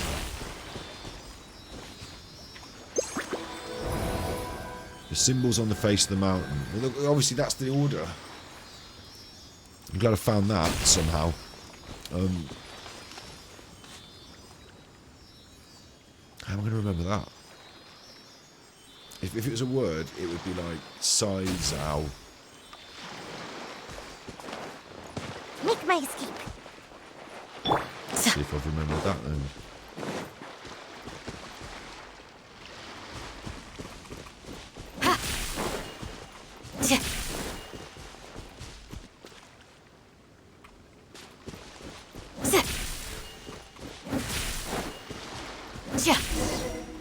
Talk to the illusions. Must have it correct. It appeared, says Paimon.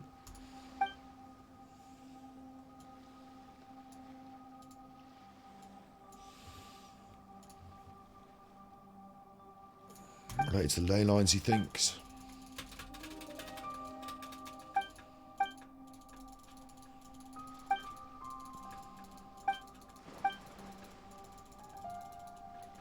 He's talking to Rue.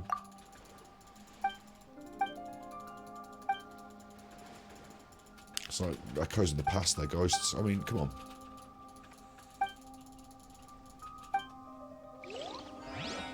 If you get lost in the fog, play the Mara Shirano, I'll come and find you. Oh. So now I need to go back up there, because is it the case that I need to choose my feather and it would have showed me which order the things were?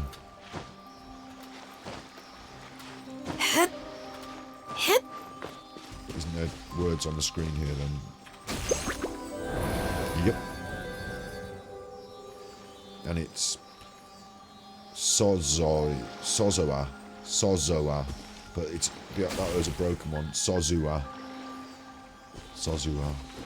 I'll call it Sozua.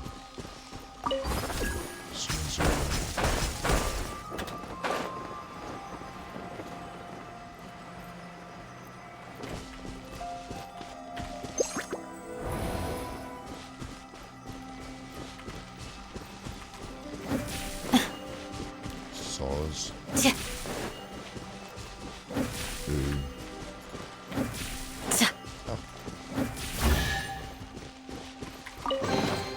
What do you think? Anything catch your eye? No, it was a stone slate. It was a load of bollocks. Slightly confused by that. It now wants me to go somewhere else. Anyway, so...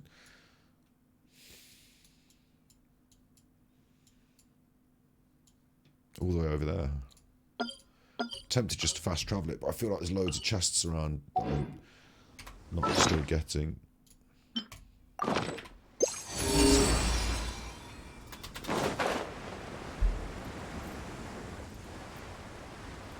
Oh, look at these chuffers. Oh, hang on. There's a... This is nice.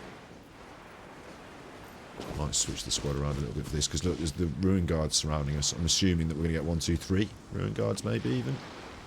And the big chuffer. And the little hilly churls. The little hilly churls don't count. But 3 ruin guards potentially as well. Wait, before we do that, I'm just going to use Yao Yao to heal up. It's free healing, isn't it?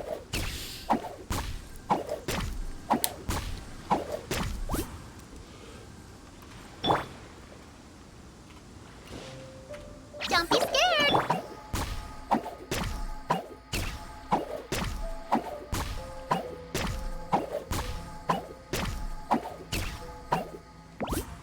Now everyone's full. Chivalry will never die. I'm going to go with the hit squad. Let's finish this quickly. Even with the best healer. I will bring my notebook. Time to broaden the horizons again. This is my top tier hard hitters. Let's see how quick I can get this done. And since we're by the cooking station, aren't we? Were we? I'm tripping. I thought I was by a little cooking station. No. Okay. Oh no, they've got one down there. That's what it is, isn't it? Right, what have I got in my bag anyway? I've got all sorts of weird foods. They gave me stuff for New Year and stuff that was all different, and I don't want to eat it. I cooked jade parcels. Yeah, go on, we'll have to... I would cook them for a quest that I fucked up. And cook them again just in case I needed them for another quest in the future. This steak came new. Don't know where that came from. Didn't cook it. Someone handed it to me. Like these, someone gave me them. But I'm not eating them. I like the look of them. I'm kind of looking for how fast can I do this. Rah, so I might eat the jade parcels. Go on then. Hello. I've brought Electro, I shouldn't have done.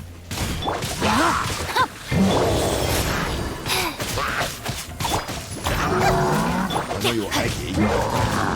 Body and... Hey! He's going to start up.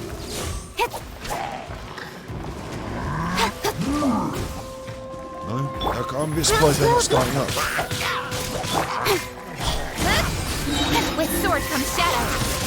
I'm assuming they would. I'll be fine. Oh shit. Sacred Stop. name, fortune preserver. Right, I can't even see. No, my sword! It's got me right stuck in here. Speed of light! Hey! It's fighting off. Rain cutter! The rain cutter's gone. Yeah! The Temple of Wisdom! Don't blink! Nowhere to hide! It's still trapped in this little crevice. It's dead. Fully dead. There you go. Just the one. Excellent. I thought all these chuffers would start up. Bit of a shame. Time to act.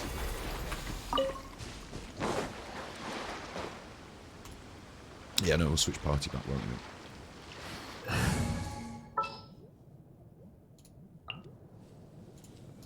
Don't fear. Yo-Yo's here.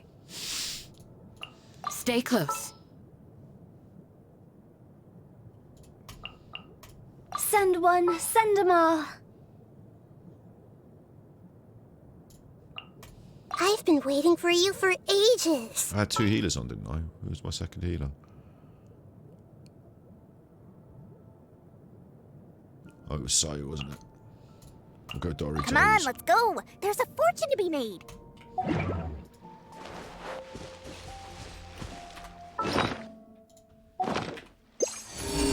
one close. Up there, maybe.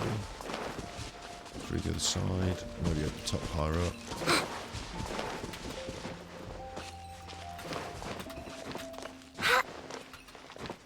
Could have probably used the teleporter. Nearly there now.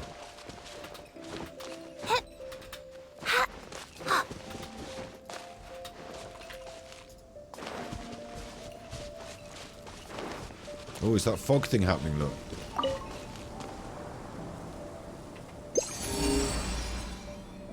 Damn it. Let's follow those purple lights. I want to go finding my chest. I'll follow purple lights now. Right, you chuck You play. Do your worst. I thought it lifted the fog like my feet and pressed it.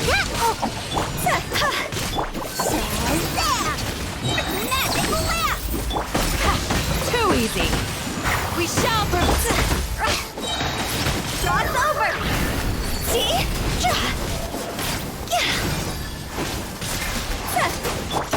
More inside. Still going?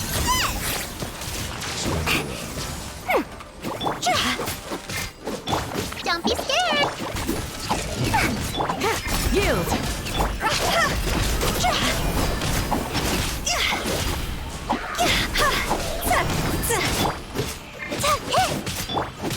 Really chill come running over. More inside. You can't drag me out into the thing though, because otherwise I'll get killed.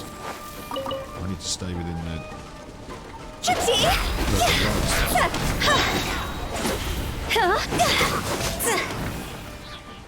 If I go off into the smoke, I'll die. The chest is up there. It's telling me the smoke. It's telling me about Pine Mountain. Oh, you can't see it. It's telling me don't go off on the right. You play! You're Just not up! the place that I can be. Time to go!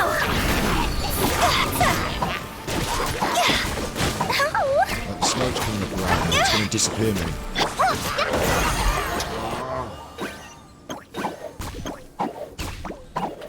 This is not going to be such a happy grind, is it? Anyway, let's see what they were doing north. Where there's no smoke, it's cool.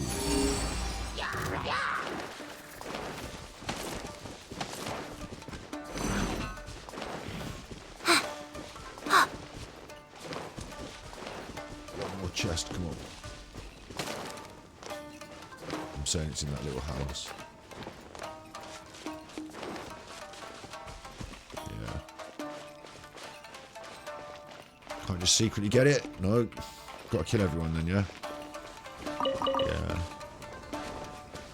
Yeah. Like this. Yep. Like a little ninja, innit? Don't be scared! Gee.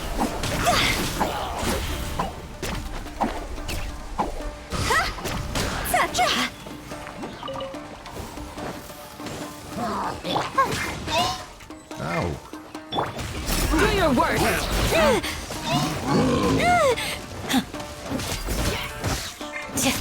Yield.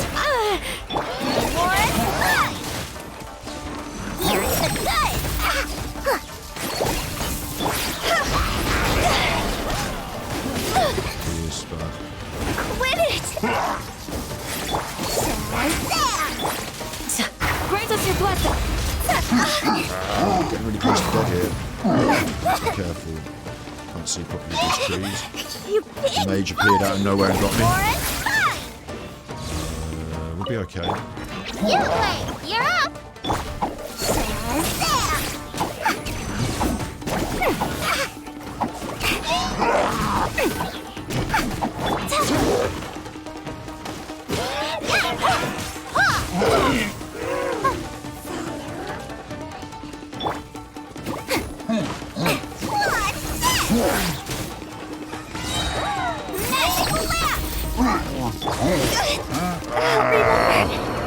I wanted to switch to her and heal quick, but I didn't get to heal quick.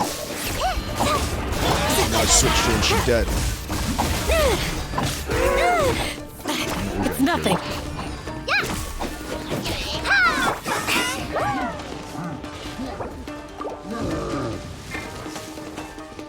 That may just cause me trouble. You play! You're up!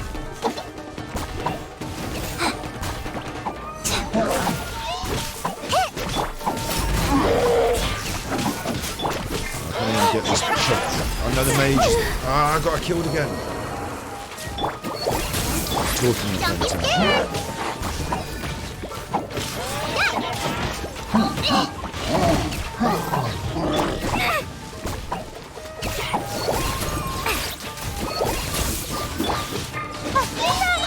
Real pain! Go away! Stay put!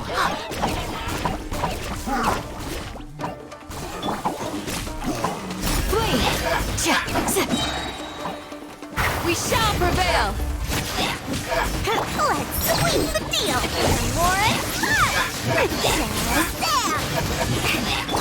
You play! You're up!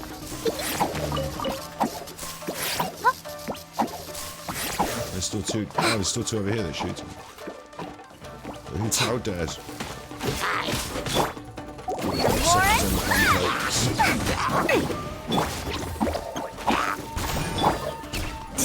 Yield.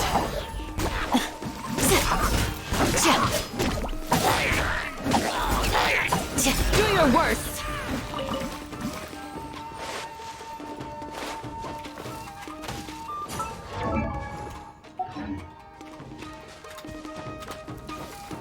Yield. Yeah, stay put! Here's the good! Flee. Dead.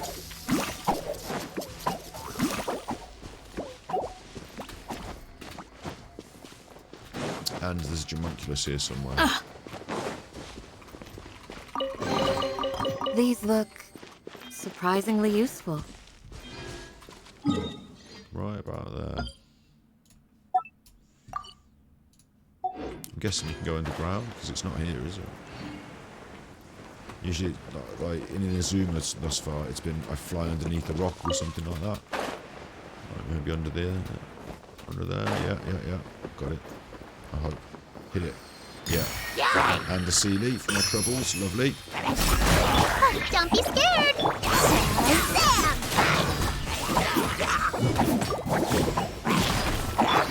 Do your worst!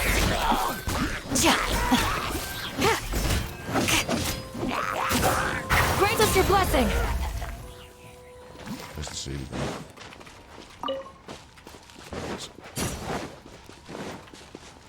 This is a puzzle that I can do.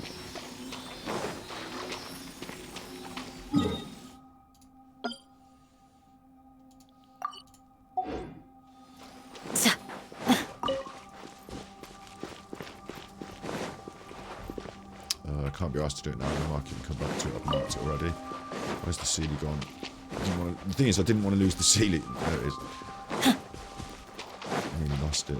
Getting confused. I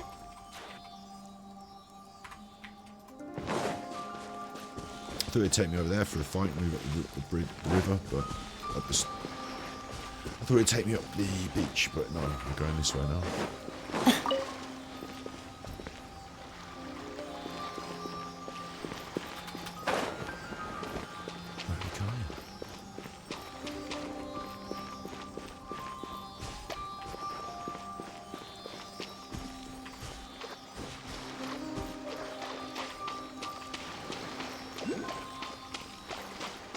Just gonna come alive.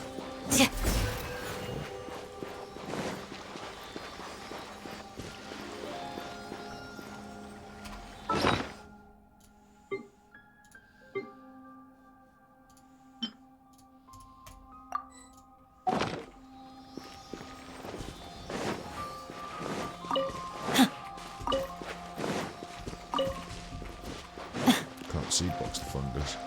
Whoa! I lost my Sealy. I got attracted by that one, and okay, my Sealy's gone in there. Okay, fine. And here's another one. And there's a I hope you mechanism can find there. some use for this. There's a mechanism there. Like this one, I can't. See how it jumps around? I lose these. It's gone back on me. Chuck it.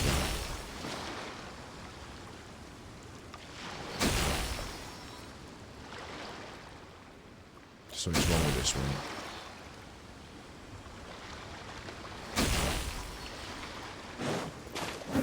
It wants me to do something with these, doesn't it? Do I need to be Electro?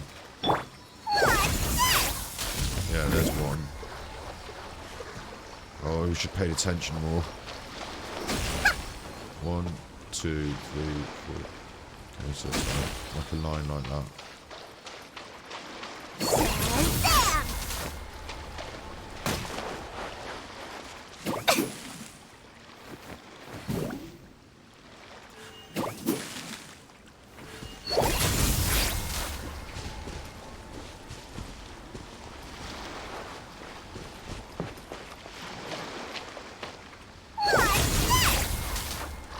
This one will do that.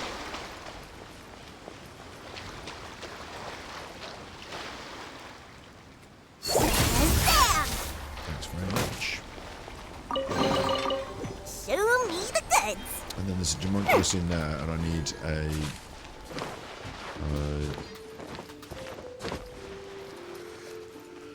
I need to summon an you know what I mean?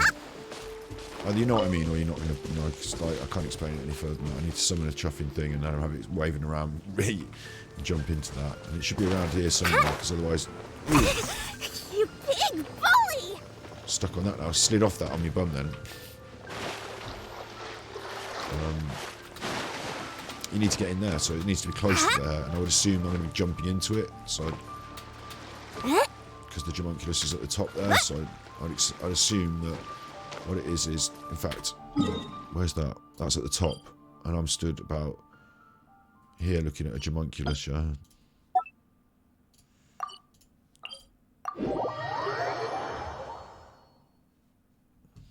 see. There's one at the top. Got stuck in the tree.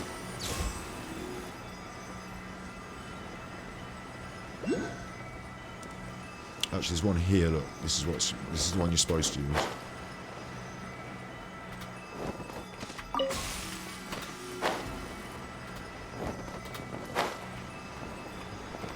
Why she got the wrong wings on, Dory? There we go. Lovely stuff. Dory, my love. Why have you got the wrong wings on? Huh?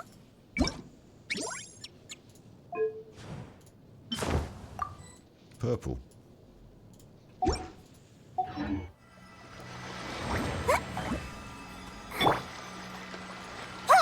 Huh. You, Blade, you're up!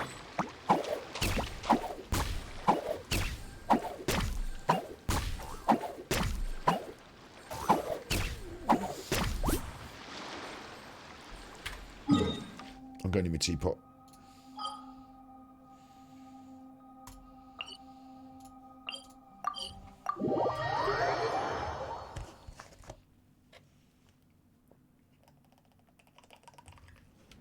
The strange secretive inner world of my teapot. This realm. Hello, King Tubby. Already full. See, I haven't been in them quick enough. Don't want to be letting that fill up. It's a waste. Could have been filling up. I don't want to create any furnishings. What am I looking for? Realm Depot. Transient resin. Thanks.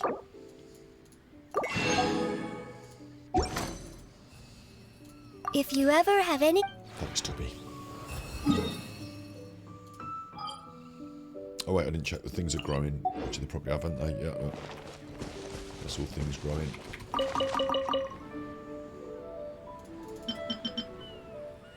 I don't even know what to plant really. Some knackerweeds, Cecilia, chin chin. Plant whatever. I think I needed chilies recently. But look, I think I've got enough now. Don't know. Should be planting stuff, but not really keeping up with it enough. No seeds available there. Cha! Cha! She's not happy. Stop, gather time. That was a new achievement.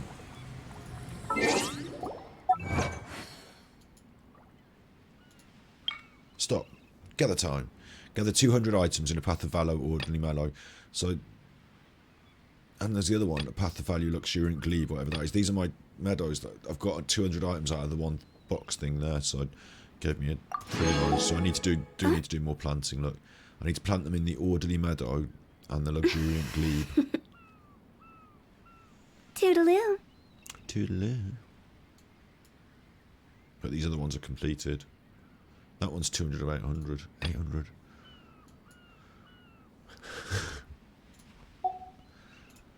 Extra primos.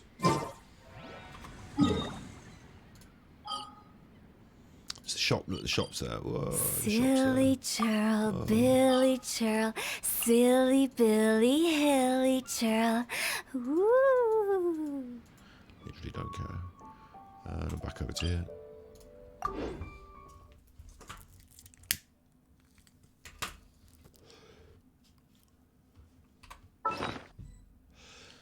Tell you what I like about this as well on the primo grind like this is as we add up. Like we picked up 4 electrolyses, we might as well hand them in. And we're at 24 electro sigils, so we're really close to another notch on the sigils tree, and that's extra. Like it might feel like the primo grind is slightly beyond our reach, but it's not. You know, it's close within hand. Actually, before I jump off that, the compass really helps as well, doesn't it? What's right down there? Is that pointing at this? It would annoy me if it's pointing at that, because obviously that, you know, yeah, I can't open that without a key. Do I have a key? Nope. Just going to drop in on this while I've got the Electrolus on me and just see if it's... Oh, no, it's gone. There's one of the chest that it was pointing at that I missed.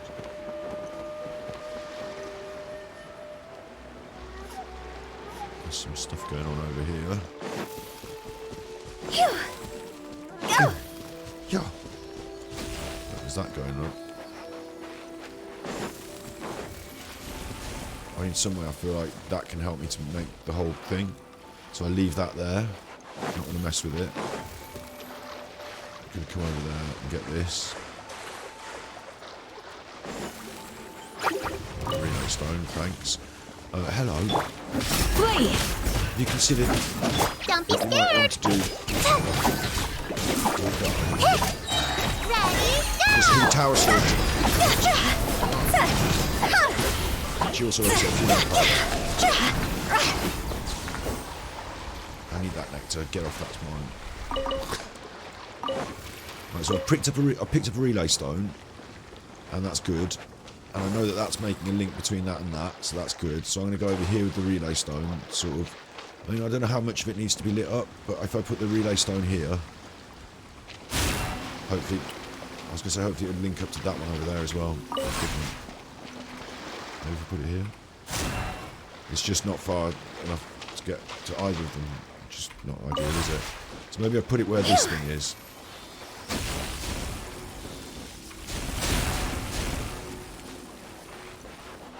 I mean, what? That thing's gone over there again, but...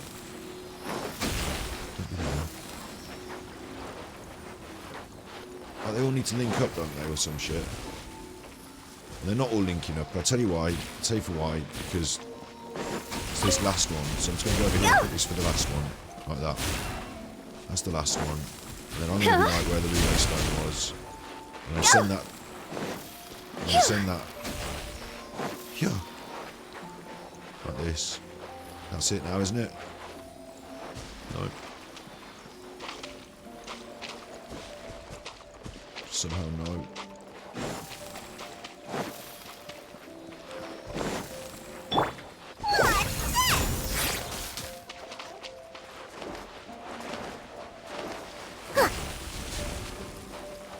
Oh, it nearly lit it then. It nearly did it then. For a second it was like, I enjoy that. Fucked it again.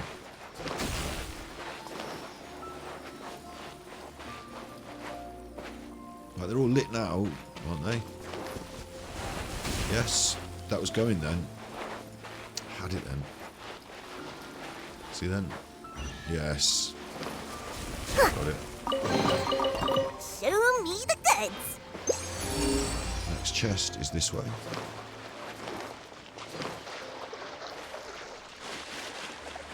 It's going to be inside that chuffing thing. That's fine.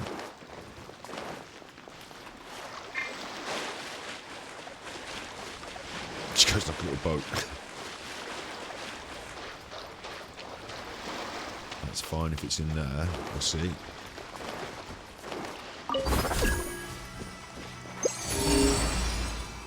Yeah, it's going to be in here.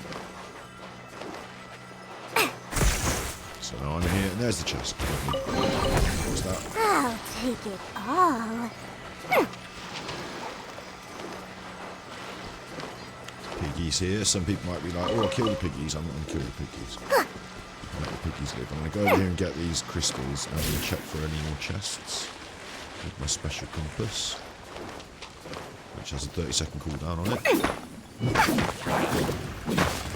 No, I've irked the local monsters. Stay put. Have it. Cross over.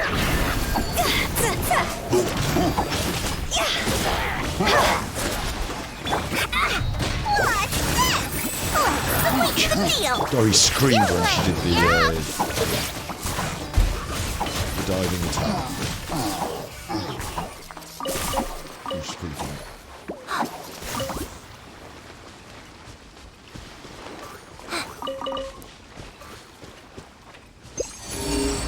Chesties up on there. Was this the one? That was the one that was the house that I couldn't go in, wasn't it? There's a mechanism up there. So there's loads. If I'm looking for primos per hour, the game is still thick with it. I'm still able to find places to, you know, like little gold mines. How are my primos coming?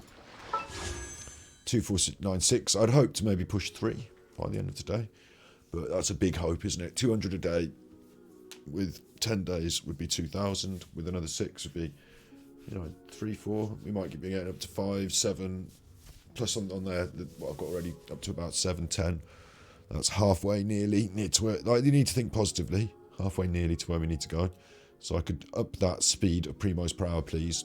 I need to increase that. And I'm not doing it every day as hard as I need to. So I do need to increase that. Or the game gives us more primos in events and things like that. And it surely will. And it gives you little things in your inbox every couple of days as well. Like, thank you for this. And love you being a player. Have some primos and little things like that. I could be doing the Welkin Moon and all that. I'm definitely not. It's free to play all the way for me. That's just the way it is.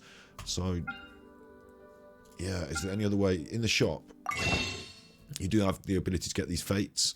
And I usually save it up for the intertwined fate.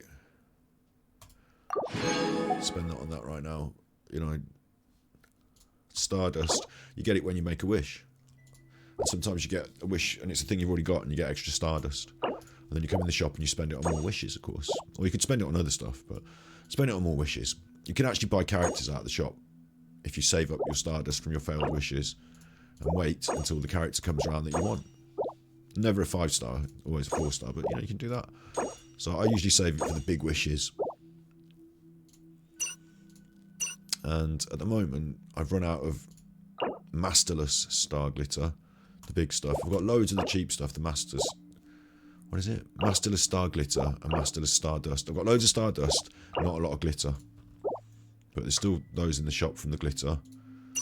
And I've run out of things from the Stardust exchange. Those wishes need to... Well, scroll down to the bottom. They're out of the shop for 17 days. They come back in 17 days. But in 17 days, I can buy about another 7 or 10 of them. I can't remember what it is. If I've got the glitter, and I always do. Or the dust, or whatever it is. The dust. And I always do, because that's saved up now.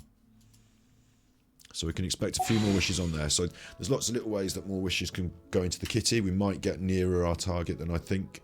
Or that they might seem realistic. But at the moment, we're quite a way off. Still. 8 wishes in there. Let me see about. Oh, what's happening over there? Can we take a sneaky peek? Can we take a sneaky peek? I've got 27 of them. We're going to go into the tree. Huh? Huh? And we're going to hand these in.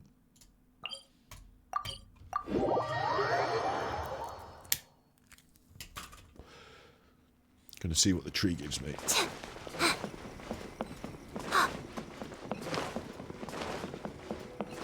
Good tree this.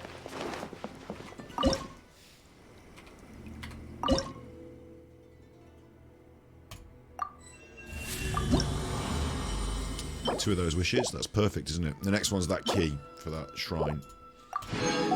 So we should be on for that. There's 2 more of the big wishes on that. So between, you know, if I keep pumping the Primo grind in Inazuma, I can maybe pick out 2 more big wishes. That's pretty cool. That's pretty cool.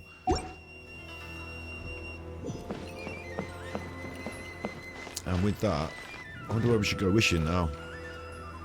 I wonder where we should go wishing. Since I'm doing this and we're doing it over here, I'm going to go up to this peak and wish from here. It doesn't really matter.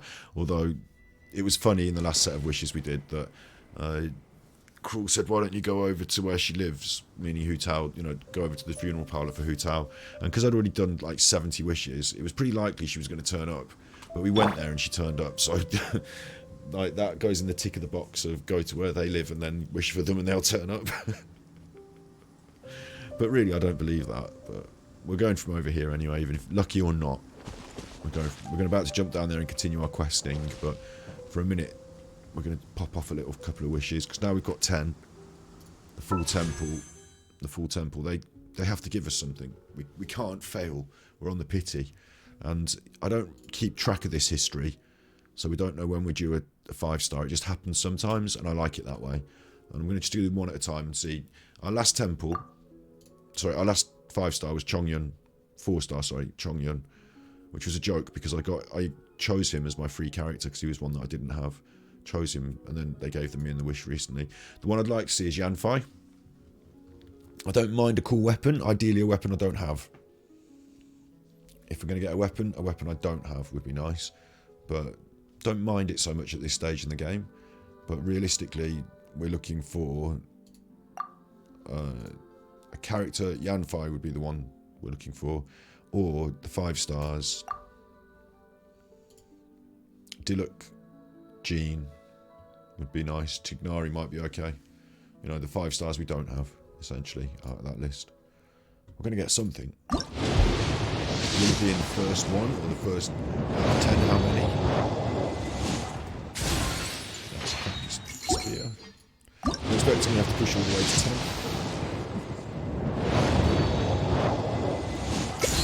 If it comes before 5, I'm lucky. If it comes after 5, I feel a bit unlucky. In a 10 run, running all the way to pity.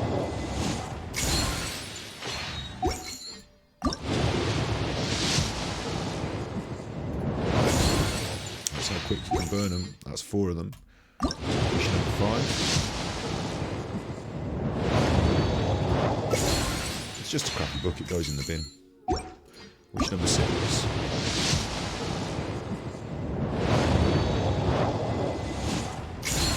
So I used to have streamer privileges, and now they've switched them off. Wish number 7. Wish number 8. Temple, 10 being guaranteed. Wish number 8. Wish number 9. So if I get it now, at least I didn't have to go all the way to 10.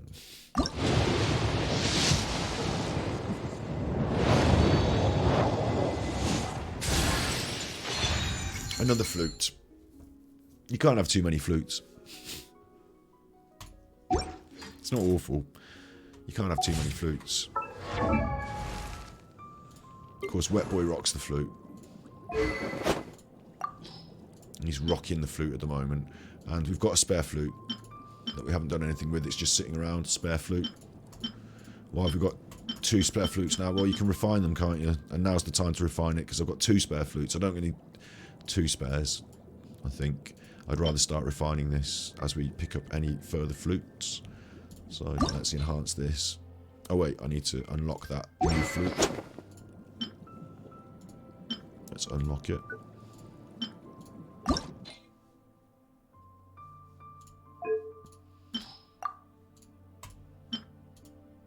Refine.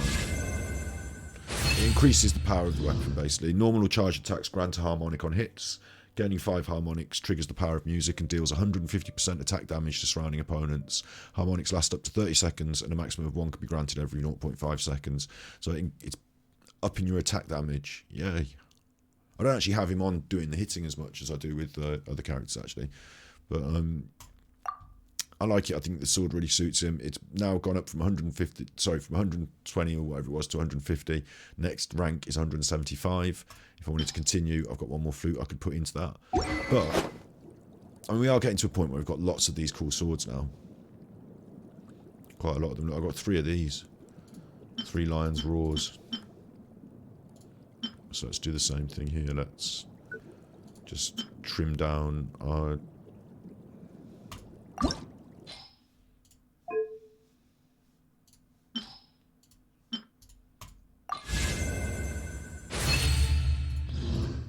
Trim down our... All this stuff needs to go into the, into the bin. Just trim down the roster. But I like having 2 of them in play, potentially, in case 2 characters want the same sword. But we've got enough of these good swords, and they're all free-to-play swords. We've got enough of them that everyone's got their own sword and they're happy with it. And if we get a new character in the squad, then we've probably got a couple of cool swords. Actually, that's the is that the PlayStation one? Yeah, that's the PlayStation one. That one doesn't count. But we've probably got a couple of cool swords still. The Lion's Roar hasn't been allocated. The Favonius sword, we've got 2 copies of that now as well, haven't we? She's got a Favonius sword that's been taken up the ranks. I've got another 2 Favonius, so I'm going to do that again. Just going to unlock that. I'm going to take this one and enhance it.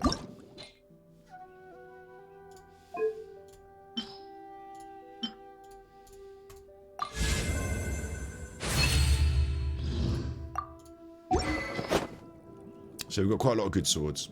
It's nice to be able to get that flute and improve on this character. My wet boy recently got constellations. Now his sword has got a little bit more power. As the game goes on, over time, your top line characters acquire these extra little bits, which is nice. You know, the longer you play it, the more in line you are to pick up an extra sword, aren't you? And okay, it's a duplicate, but a little bit more power. Thank you.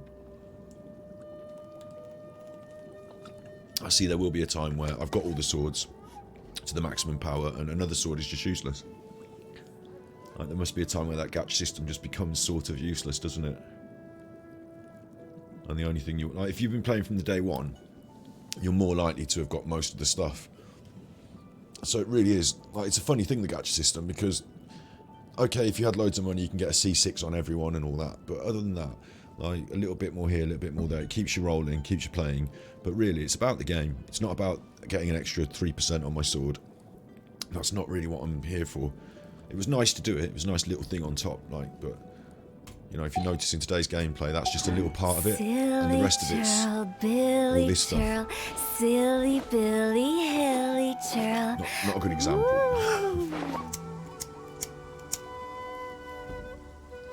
You know what I mean?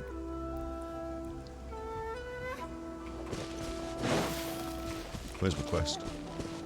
Where's my quest? It was all lit up before, wasn't it? Yeah.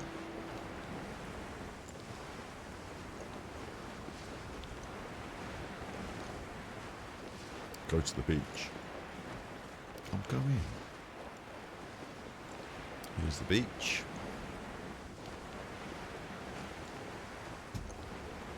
So he wants me down there. Whee! I'm down here now.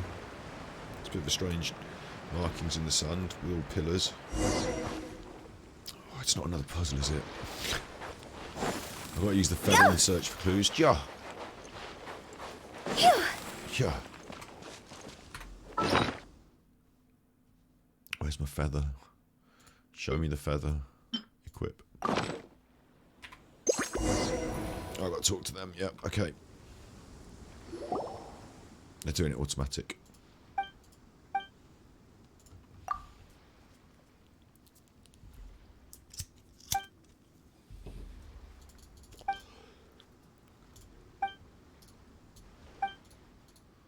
It's a bit sad, isn't it? The order was very important. If we mess the order up, they're going to tell me the order. It's the Inshin script. They've seen it before. I don't think it's a good idea. Rue's here. I don't think he'll let us do it. He's the son of the priest. It's all some weird stuff going on. Do I want to join in? Let's do this. The group does something inexplicable. Watching a future priest touch these stones just like the records say they should and coming up blank in the end. I still think this isn't right. They're going. Did they mix one of the rocks around? Don't know what that inexplicable thing was. Now they're talking rubbish. The priest will lead us out the Sea of Fog. It's getting into that business again. There was no tips for me here.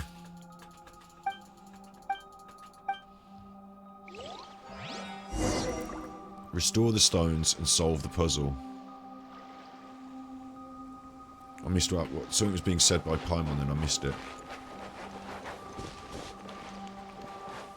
Look, I can move in the direction of the symbol, or move outwards. I can move them around, look, I see, and I want to put them where they want to go, yeah?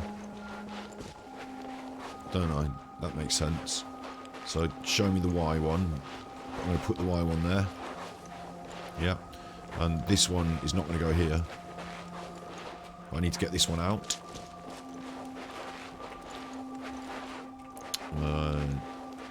I need to get this one out as well. So this one's going to be moved for sure, and it's the Y one.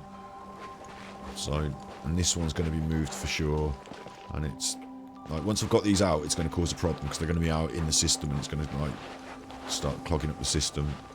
The final move is this one. Like this one, move it out or inwards, it says, but move it to there is great. But I don't want to do that yet because it's going to block everything up. Look at those chuffers over there just hanging out. I'm going to have to go and kill them in a minute. This move to here is into the right position. So you think that would be nice. Maybe just move that into the right position. Move that into the right position. Just that to there is fine. But your problem is this then, isn't it? That needs to go around to there. And this one... Oh no, it's not even that hard, look. Okay.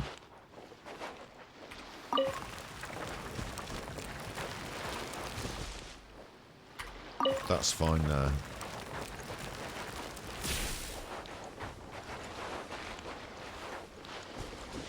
That's fine.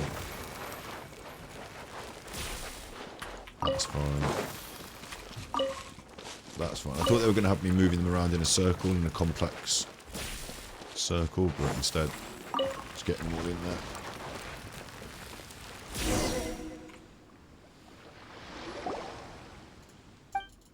I'd like to come with you. The world outside the fog does exist. Yeah, I get it. Like, we've sort of been through it once already. The Thunderbird flies to the island and all that, yeah. Mysterious. Spooky. He's not really there. They're driving this point about, you know, leaving the island and all this. It's a bit of a story.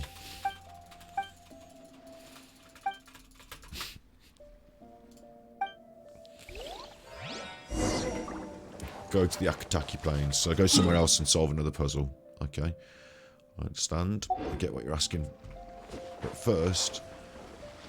Right, let's kill these chuffers because they're here. Don't be scared!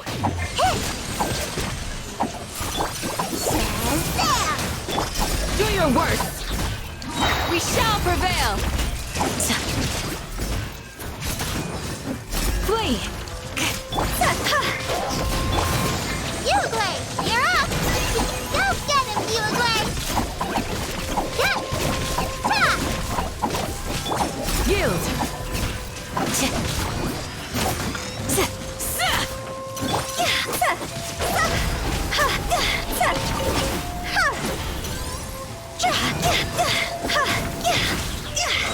Don't be scared! Higher, higher, hands on fire! Swimming in the sea. That's Hutao getting her kills in. Yeah.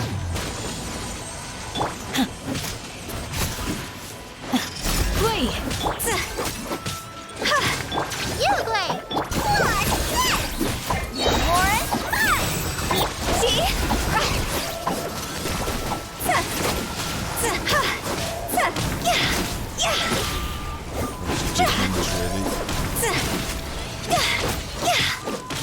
We have to include our artifacts then, aren't we? Yield! What's this? Stay put! Cross over! Some big enough numbers. Mind you, like a ching really can hurt, so I know there's Hey, go away! life out. Oh, don't be scared! I know there's a way to go that Hutao really will hit. I know she will.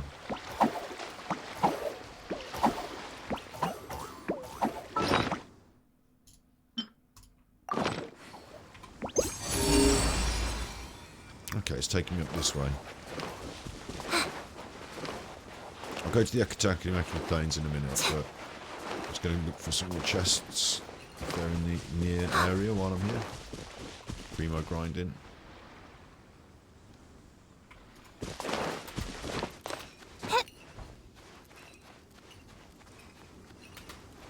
I really hope Breath of the Wild thing that we saw the other day, we watched it, reaction.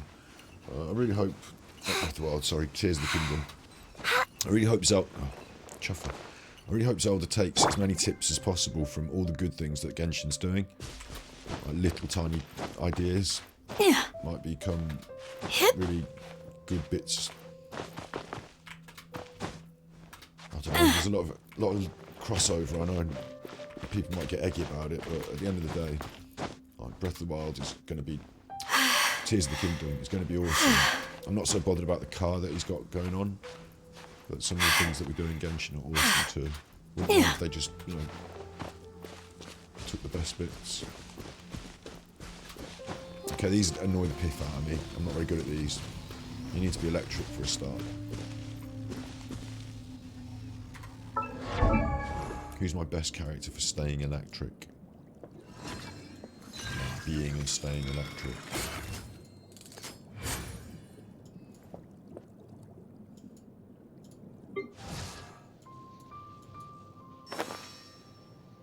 I'm looking for Lisa and she's green. I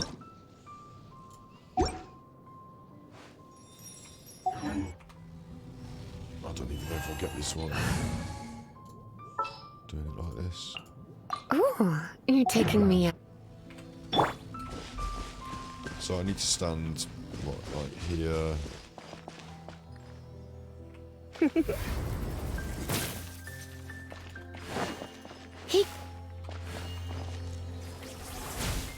Come a little closer. You've been a naughty boy. I'm not getting this to move, to budge. Like when I'm electrical, when I've got an Electrolux, I suppose.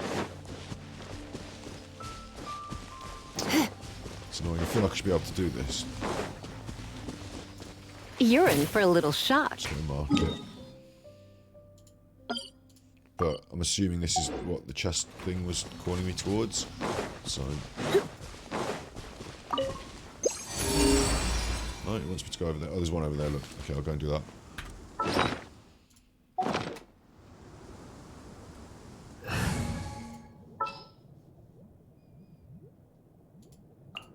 So, what's the deal?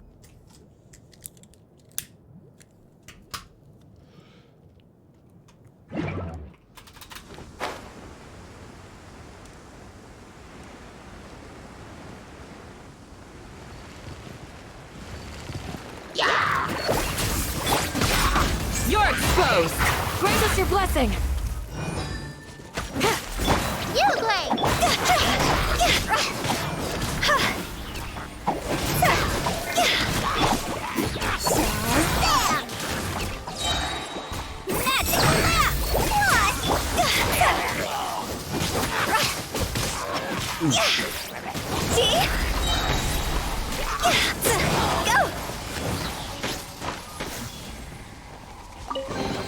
Kind of If we demolishing, bury it, maybe it'll spring back to life.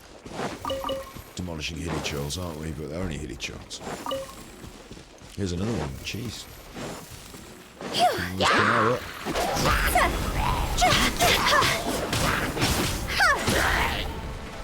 Go! Don't be scared! Do your worst! Lawrence! Shaz! Time to go!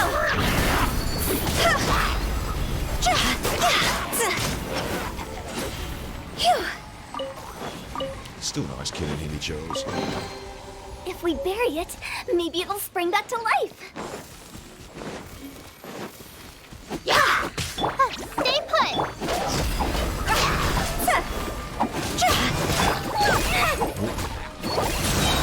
Here's the good!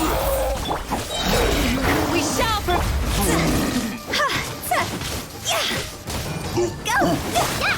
Uruguay! You're up! Go get him, Uruguay! Still another chuffer up here.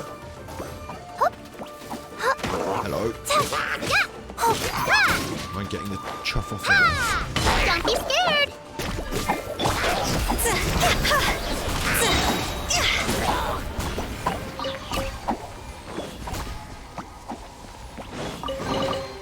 Oh, what a cute treasure coffin! Treasure coffin. And there is a homunculus over here, so either I find it or I mark it. There's one at the top of that thing. So the one that I'm looking for here must be underneath, and it looks like there's all sorts of stuff under there as well. So what I'm going to do is I'm going to mark this one. I'm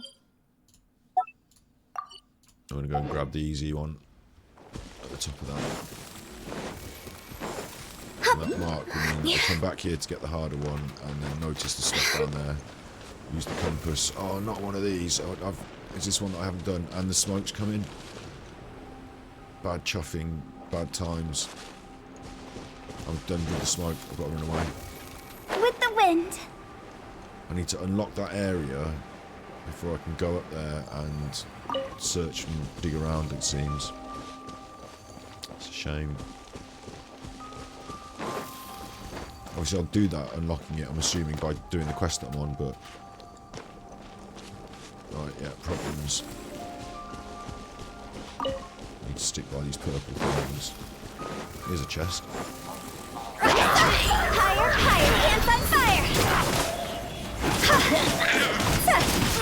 Stay put!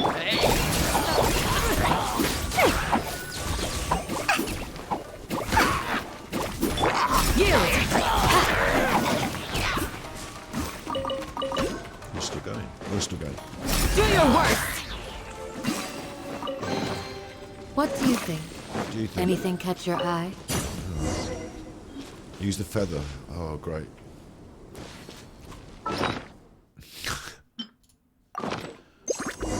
There's Rue himself, the little chuffer. It is Rue. If I sing here, no one will discover me. Maybe I should go deeper inside. Chuffer. That looked like Rue. It did, didn't it, Paimon? Something didn't look right. Maybe there's some clues around here. Paimon, I don't know, man. If you wander off around here, you just get turned into smoke and you get put back where you were. But obviously I can go over there and I can go over there. So what do I do? Just like go over here? Yeah.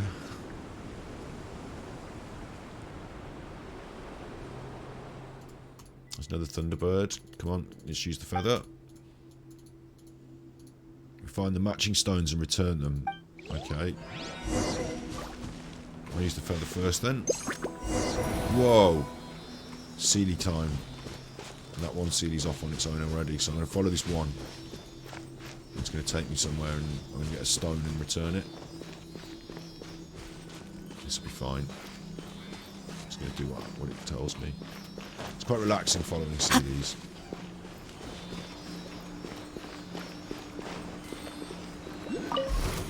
Okay, I found that, but now the smoke's getting me. So I better run back, had I?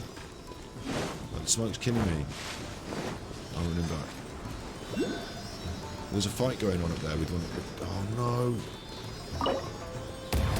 I want to fight the Ruin Guard, but the smoke was killing me. So now I've done that, and that Sealy's gone up there, and I'm looking at it, and now it's lit that up. So that's that. That Ruin Guard's an issue, because... Come on, you chuffle. I'm allowed to stand over here, aren't I? Yeah. Don't be scared! Gee! Let's start you. Jumping in the air.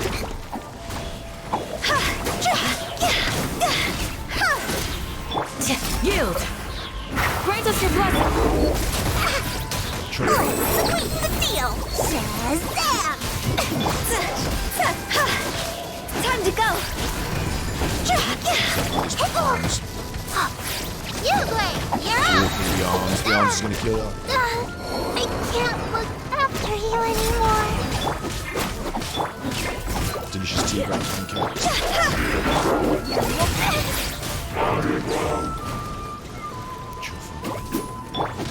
Wandering off into the smoke isn't helpful to any of us. Go!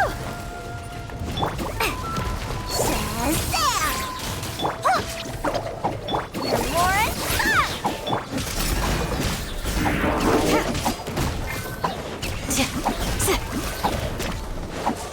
Here's the good!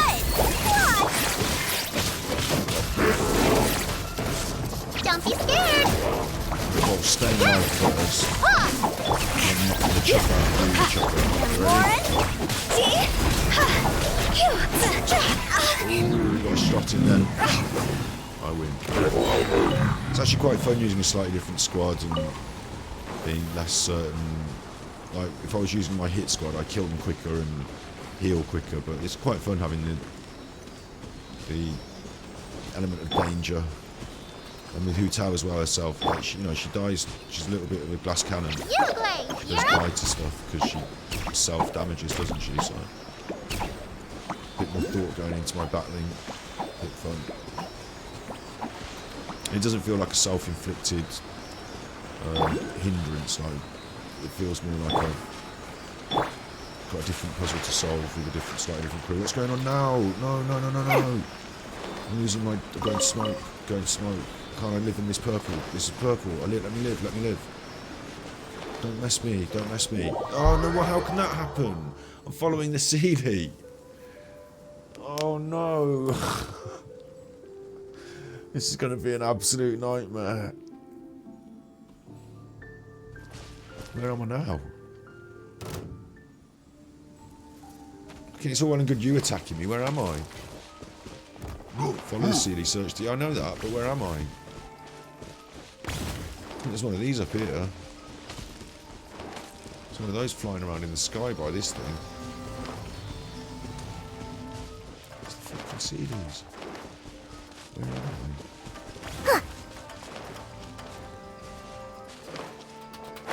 All these chuckers everywhere.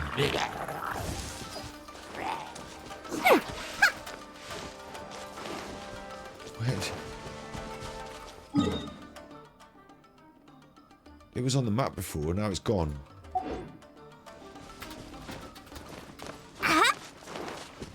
Attack your planes, that's it, isn't it? The attack your planes, that's where I was doing it. I feel like I'm getting cheated. Right. Where's the down? Oh, it's up here, look. It's got to be up here in this somewhere around here. Is it? Is it? There, up there. Yeah. I'm allowed to go to these purple lights, aren't I? Now one of my Seelies is gone. So that's a nightmare. So I've got to follow it. It's up there. I can't go straight to it. I've got to stick to the purple lights, yeah? Otherwise it goes bad. So I'm going straight to the purple lights. Don't screw me on this. I'm right at the purple lights. Right, now I'm at my Seelie. This was easy. Bird eggs. I didn't want bird eggs. I just want to fight those things. I'm ignoring those things. I'm just going with the Seelie.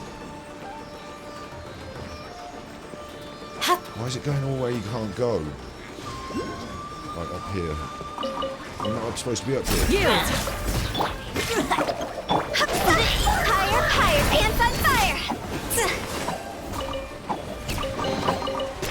Wait, where's the Seelie gone? Why am I dead? I don't like this. I don't like this.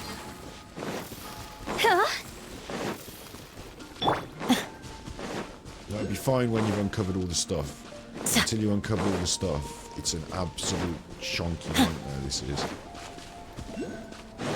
Completely off on the wonk. When the fog's gone, I'm getting all the chests and all that. But until then, this has gone completely off on the wonk. And it's gone up there. I can't even go up there, can I? I have to go up there. Come on then. Oh, I picked it up, found it.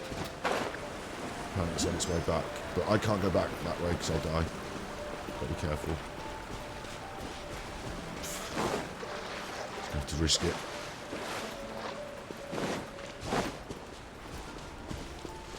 Okay, we're back. Confirm. Confirmed. I'm sure this other one will be a barrel of laughs as well. Let's go. What's this one? Is this one not working or something?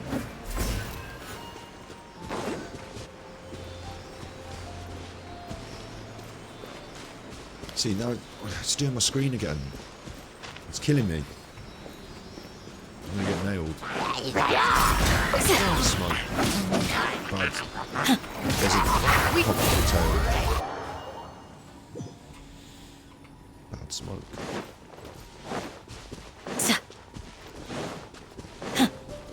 I mean, I can see the Seelie, at least. So that's good. But it's decided to go somewhere where I'm not having any fun going. I think that's just that. You know, I think I just have to go here. Just trying to push it. Oh, pick it up. It was right there. Quick, pick it up. I want to kill the chuffers as well, but you can't. You have to go home. Oh, you do have to kill the chuffers. Do your worst. Don't be scared. But I can't. I better run home. At least I picked up the nonsense thing. I still have to get the Seelie back. So I guess I have to kill them really quick. Maybe that's the challenge. Shut up, Jamuculus. I'm not doing you now.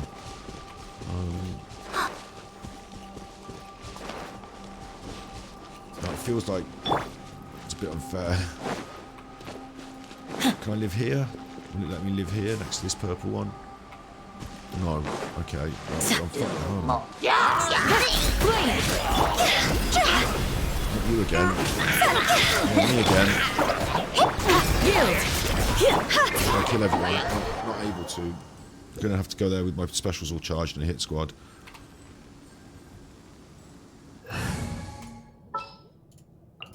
For justice. Let's finish this quickly. Time to broaden the horizon. Not Collie.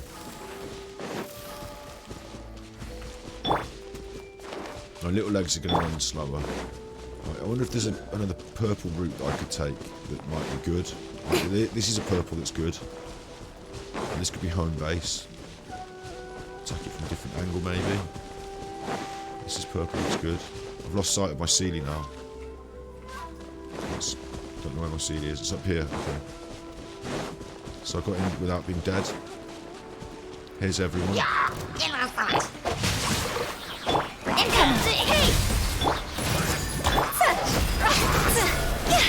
Oh, please kill me before I die.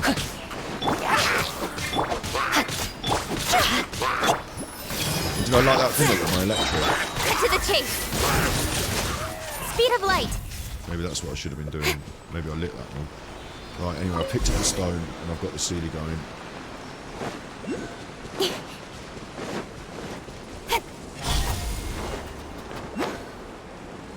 We're off over here. And they're gone back in. And it says Soz. It says Souyz. S-O-U-Y-Z. As far as I can see, they're pretending to make them into letters. And where's my puzzle? Oh, it's all this stuff around here. Okay, but I don't need to worry because it's written on there. S, give me the S. Show me the S. I can't see the S. Where's the S? O-U.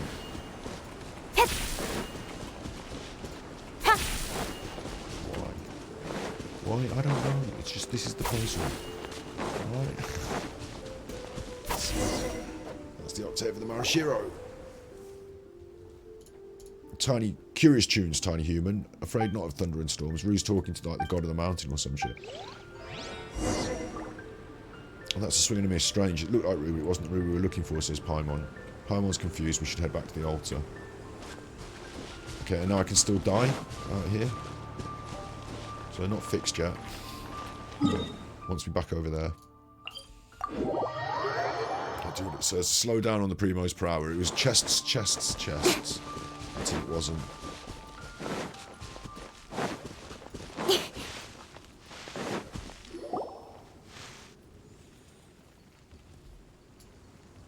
I've been here before and it was all like emotional and they did their little thing. There's no one here now. Everyone's gone. Paimon's getting cross. And now we're going to go over the whole situation. Time passes strangely here, yeah. Like, I get it, like, you know, echoes of the future and the past and all that business.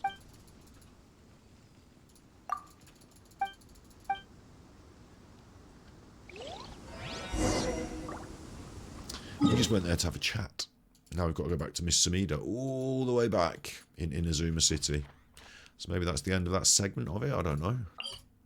But we didn't clear the fog. So there's still a load of chests to dig on. I'm going to talk to this woman who sent us out there on the quest in the first place. Oh, falling in the fucking thing. Wait a moment. Right, we need to check real quick. What's up? We've got to make sure that we've still got the Marashiro. Oh, of course, because we picked up that thing, didn't we? And it's still there. Okay, we've got an old Marashiro. Let's go back to Miss... Oh, we've done that before, I remember. It reminded me of the last time we went there. Here she is. Sumida this, Sumida that.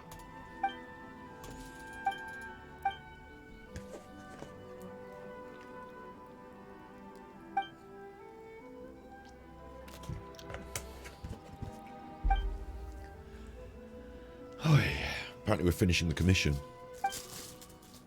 Wait a moment. The Marashiro's gone. She feels like she's had this conversation before. That's what I was saying. The Marashiro is in my hands.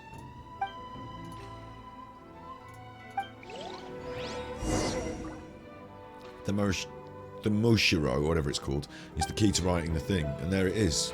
Finally. Everyone thinks they get it and then they can't get it and it disappears, but I've got it.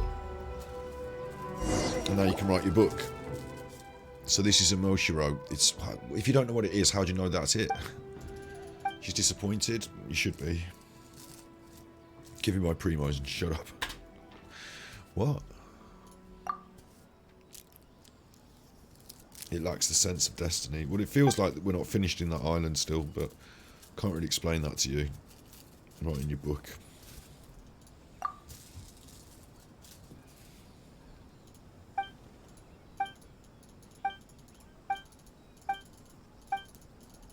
Just talking about how we're good.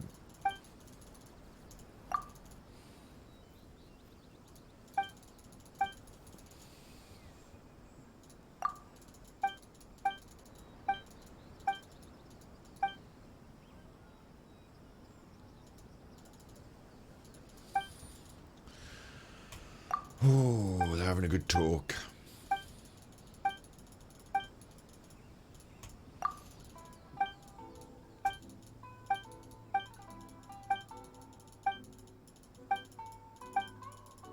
This is the sort of thing that needs to be animated or don't bother, because like I'm just sitting here clicking the button while I'm reading the words, and I'm not really reading the words properly, as you can see.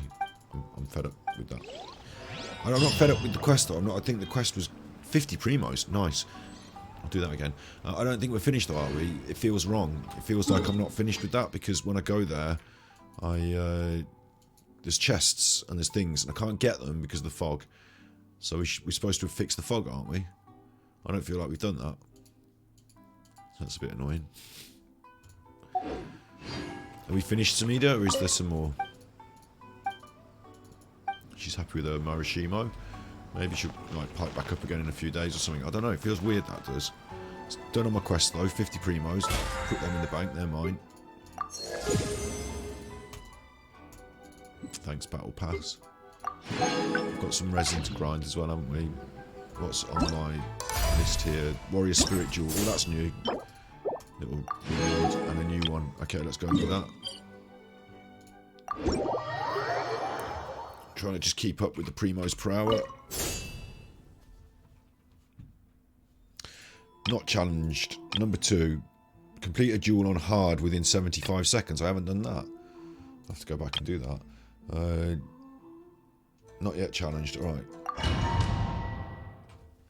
Why didn't I complete it inside? If I'd known, I wouldn't have messed about. Would I? If I'd have known. Formidable Strike now I've got. This is a new thing. Formidable.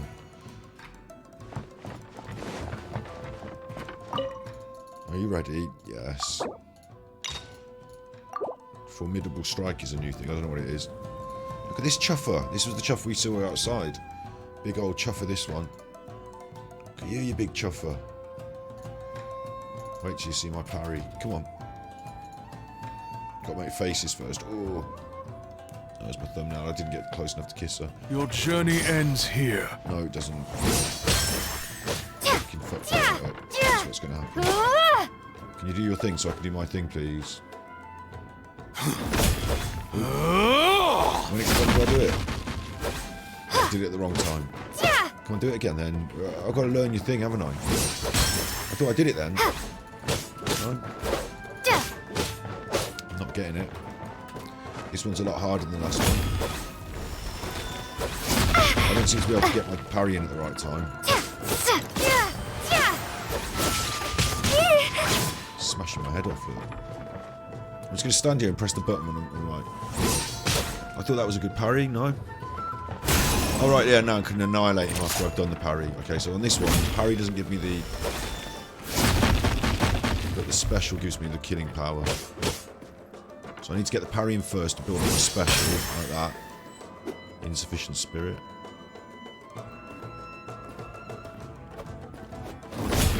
Oh. find it.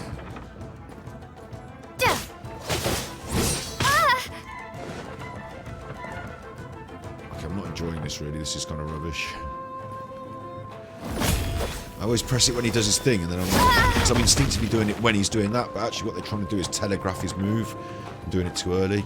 I think that was a good parry, was it? I don't know. Yeah, because I've got my special move. There you go. And every time you parry the charge, okay, wait. I'm fucking it up. Come on, you chuffer. I have to wait for him to do his move, though. There, that was a parry. Nothing happened, though.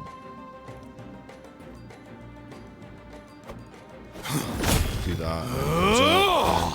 Too early again.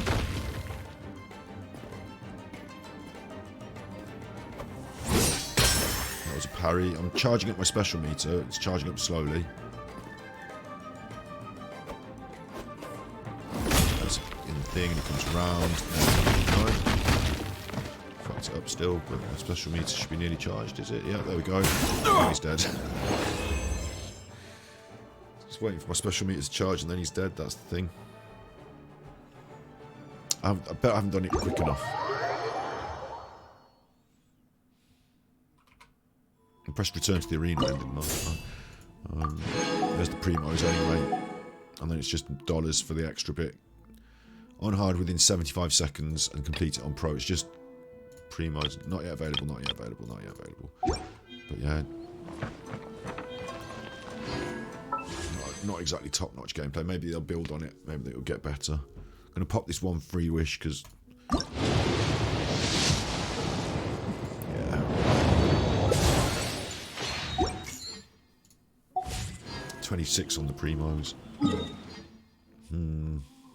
Daily commissions, might as well grab them.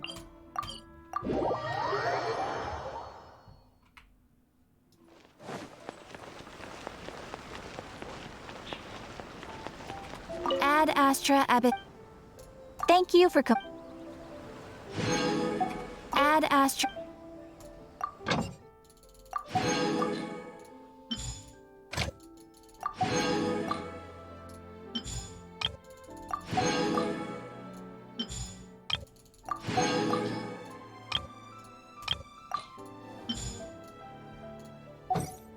Thank you, Catherine.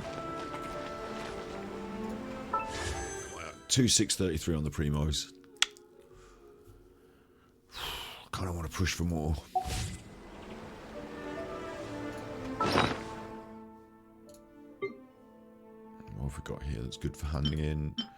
I've got these things that go in my teapot. Got a bit of resin on the old block. Could do a bit of resin grind. It's not good for primos, but it's resin grind, isn't it? And Electrolux can be handed in. I wonder where we are with Electrolux. I always wonder where we are. When I turn up, we're like, yeah, nothing, no, nowhere near. But one of these days, I'll turn up and they'll be, oh, that'll be the right number. Thanks. 4 extra. That's just what we need. Let's see. I bet it's like right at the start. Yeah, it's right at the start. Look, 8 of 28. 12 of 28. We're getting there. Getting there.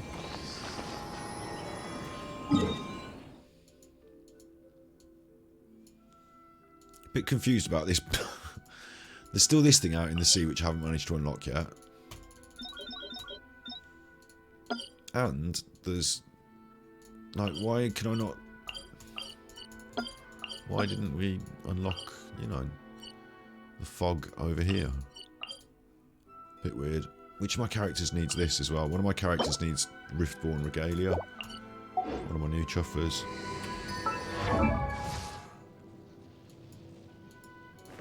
Is it you? Nope. Yeah. You.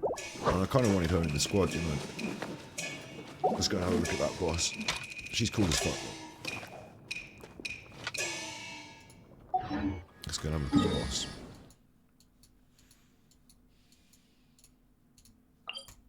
I think we've done this one once before.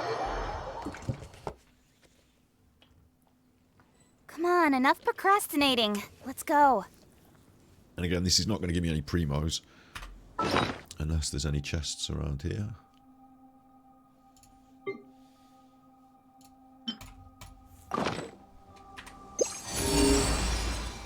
Yes, there are. Cheeky, cheeky. Look at that. Don't blink! Oh, the hit squad as well. Time to go! You're gonna get vaporized. Share my knowledge.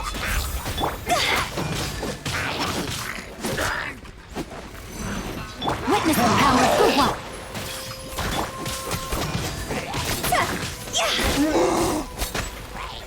Trying on a trick.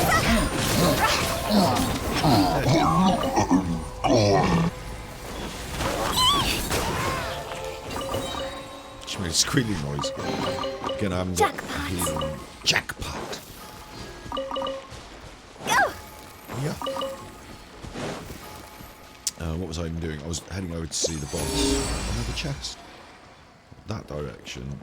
So, like, if I stood on there, but the other side of the island. Like that way. Yep.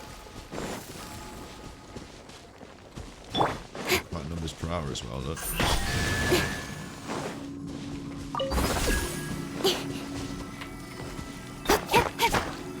I have to do these within a certain amount of time, so I'm guessing that I have to hit these two and then fly over for the last one. Obviously that one's ticking away. So I need to be someone that can hit them quick. With no interruption in their electro powers. Just gonna have to be Lisa, isn't it? Here, let me help. I'll go 1, 2, over there, 3. 1, 2, 3,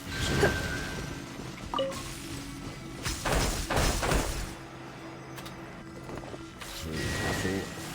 Very much. Oh An my. achievement. Someone's turned up to beat my head in. See? Higher, pants on fire! Rain outlines your... This may hurt a little.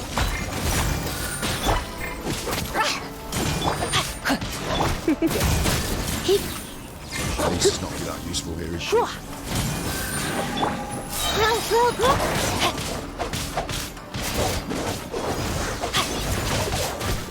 I don't want to fall off the rock. Commit it to memory. I want to stay up here.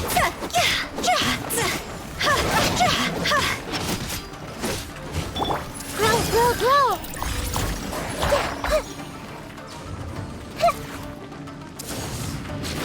Hey.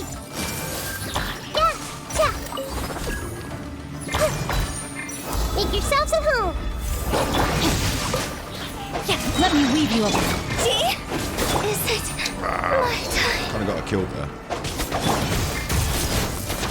Surrender and I'll be gentle. Yeah, this may hurt a little. This was unwise.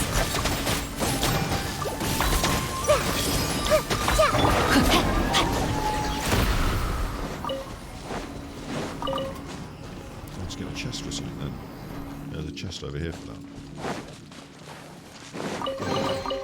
I hope we find long-lost ancient literature. Is there another one over here? Yes, there's another one there. And I need to sort out my squad because they're nearly dead. So what I'm going to do is bring a healer on board and heal them, I guess. Show me a Yao Yao. Don't fear. Yao Yao's here. I've got another good healer that I can use at the same time in case we I'm get attacked. here.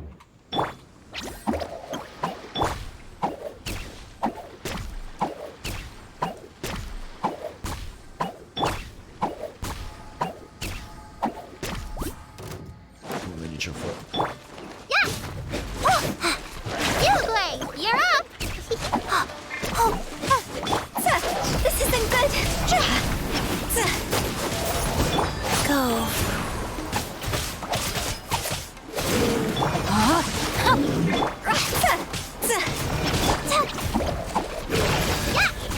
Hey, go away.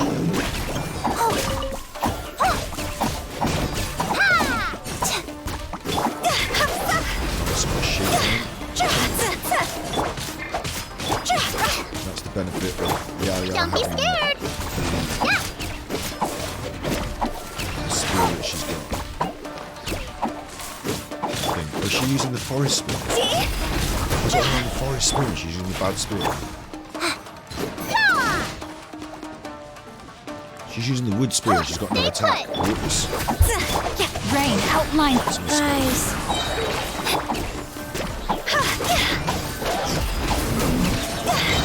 Cross over.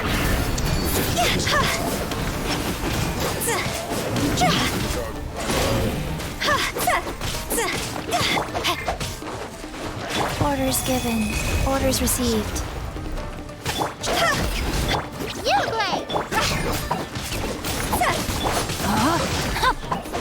Rain cutter.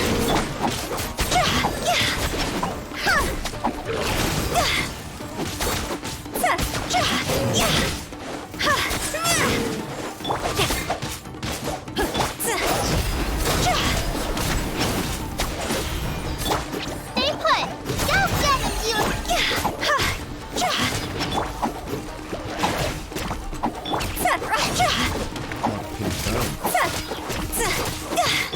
No, my sword! Life goes on.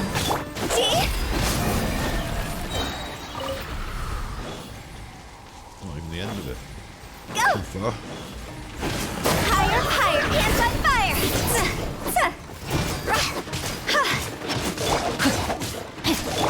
Don't be scared!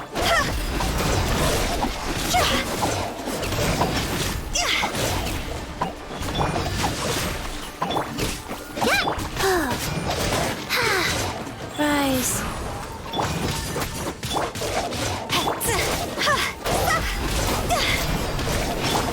Who tells me her cooldown takes a long time. She's a bit more of a burst DPS. Stay put!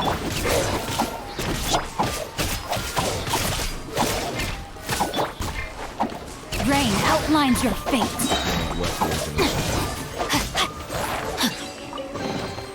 Treasure hunting. Those Kaching A drops valiant are endeavor. consistent. I think I was just over here for that chest, wasn't I? There's another one's here, so let's see. Okay. Time to act.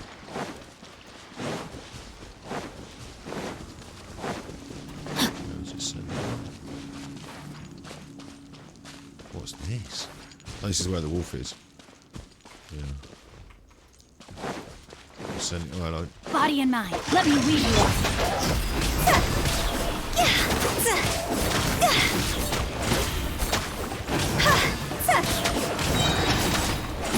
Time to go! Go. Spectral hearts, don't mind if I do. No, my sword.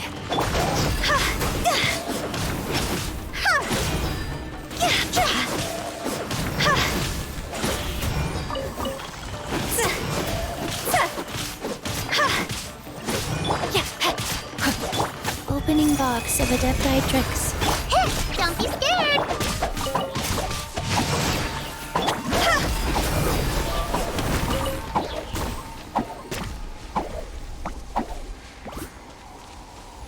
Is it sending me over here for a chest?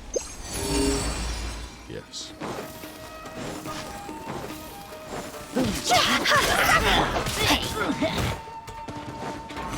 Rise. Stay put!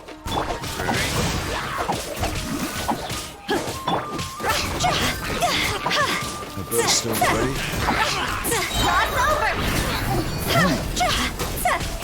Witness the power.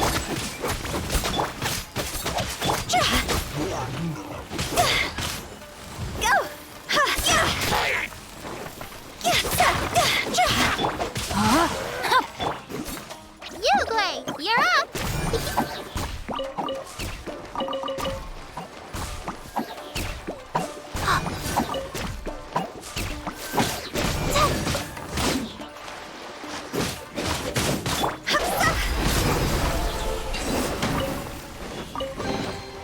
Jackpot! Jackpot.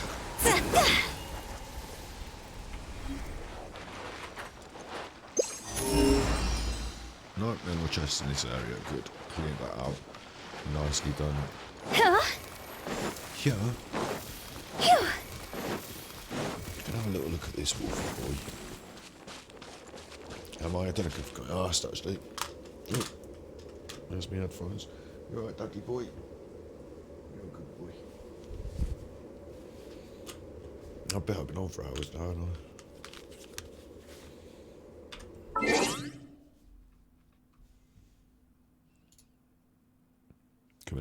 hours. Coming up on 3 hours.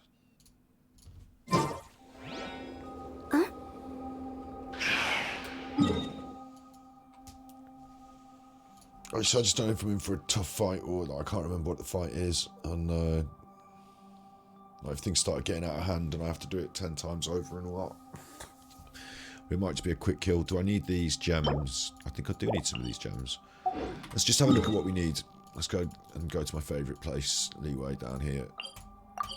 What am I looking for now? I'm looking for tobacco for some reason. Yeah, there it is. Good old Leeway. The music didn't catch up with this then. Can I make yellows? I've got 85 little yellows. 65 of those. So yeah, I can make some yellow. Don't need to go grubbing up the yellow. What does my characters need? I got 2645 in the primos. We didn't quite get to the 3k this one episode, but that's fine. In my bag, I've got some new stuff here now, which is transient resin. I could do a bit of resin dungeon grinding. Got more stuff in my teapot. Got this, a blueprint for making Jade Wilds, which is a furnishing set.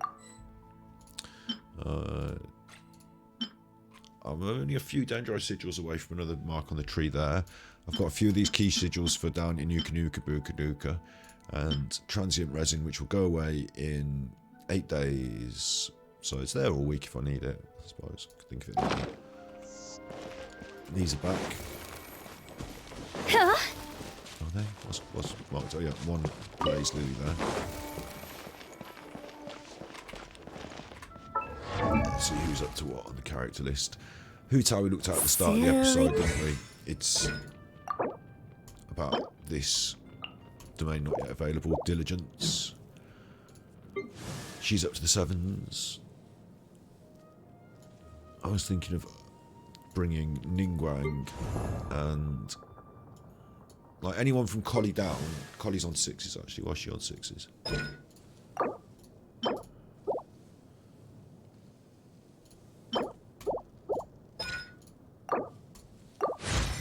7 for Collie there. She needs some more practice. Let's see if we can't make one practice for Collie here. I kind of like doing this. I like part of it as well, actually, to be honest. In this way. Just checking through them, seeing who could have a bit of what. Without actually having to go on any sort of grind, just checking to see if I can get it. And then if I can get a little bit of grind in, just to... Let's see, there's one practice that I can create quite easily. Have some character bonus on that. Got quite a lot of practice kicking around if I need to make any more.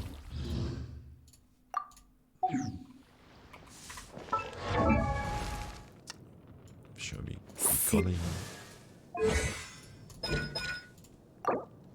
Yeah, I've got all that stuff.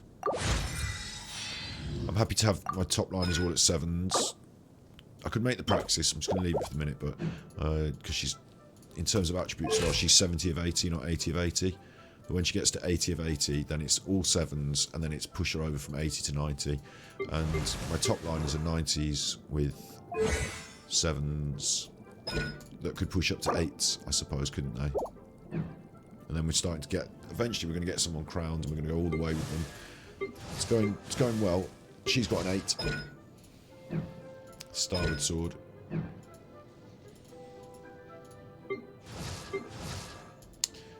But also it's about getting these other characters that are just... With Collie, she's 70 of 80. This is 70 of 70. 70 of 80. 70 of 80. 80 of 90. 80 of 90. 80 of 80. Like, that's the shelf there, isn't it? And the ones underneath it are 60 of 70. 60 is a bit weak. We need to be up to 70 of 80 at least to be in. And then you push up to 80 of 80, and then you go 80 of 90. So... Huh? These are all still needing a bit of a push. Abaddon. And then Ningguang at the moment. I've got everything I need. I just need one chunk. I can make that happen right now. One chunk. There's one chunk.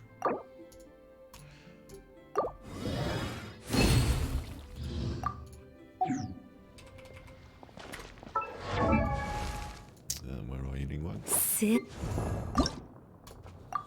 There's another ascension. It's What little is steps it like that you this. hold so dear that is making you so persistent? No, don't tell me.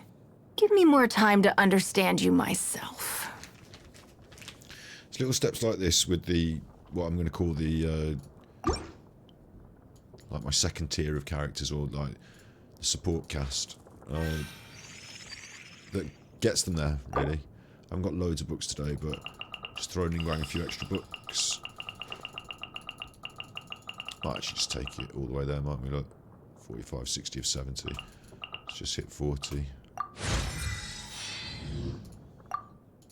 Right, she's on the way now, isn't she? 66. Next little push she gets, she'll be on to the next level. When she gets there, I'm going to need 12 of them. I can make the chunks, but I'm going to need 12 of them. It's a few boss kills. That's all it is, really. A few of those QB boss kills. Just remember in the back of my mind to hit that a few times every now and then. And she'll creep up, and before you know it, she'll just be completely squad-worthy. Same with Chongyun. Like, we've got a few of these members that we thought they were pretty cool when we got them, and we pushed them up to this level, and then they sit on that shelf until we've got the extras to push them on, because someone like Hu Tao got pushed all the way to 80 straight away, didn't she? So Silly churl, Billy churl, silly Billy, hilly churl. holding that back is the reds. Let's go and grab some more reds. I'll show you something funny. The fastest chuffing. I can take these down now. Like taking down my pants. 1 client, 2 clients, 3 clients. The fastest lava flower, whatever it's called, lava cryo Regisvine. I can absolutely melt these now. Might be needing her though.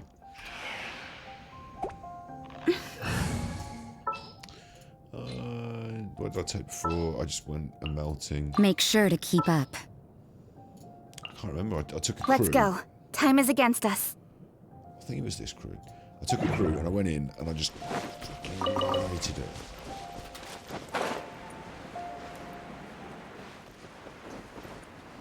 Hello. I want to kill the piggy. No. Do these two first and then we'll pop in. Oh, the piggy got in. Sorry, piggy. Rain outlines your fate. Life goes on. You can't run. Body and Yeah.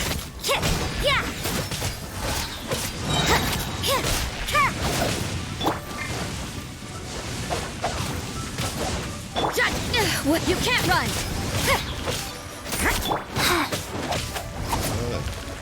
No, my sword. Heal. I'm missing it. Shiver. It's supposed to be charging up the specials, not using it.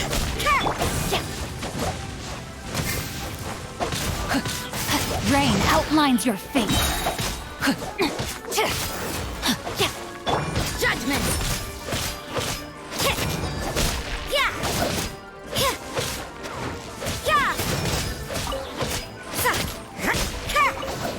That's bad, because I was supposed to charge up on my specials, and in the end I used one because I got a bit fed up of it. And food. Attack food. Give me attack food. Just a little bit of poke. Get me in there. I used to farm all this stuff on the way in. I can't be arsed with it now. Just looking for dropping. I'm hoping it drops a big red. And as you've seen, I've actually got quite a lot of yellow. Maybe I transmute some yellow, but I'm hoping it drops a big red. Hiya. You can't run. No, my sword.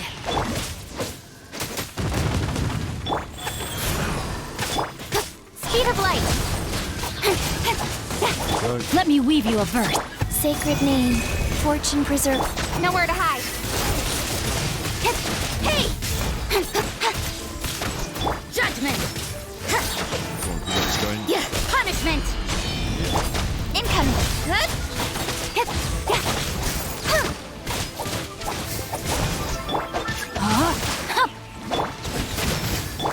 got it down before it did that. Speed of light. And I got an award.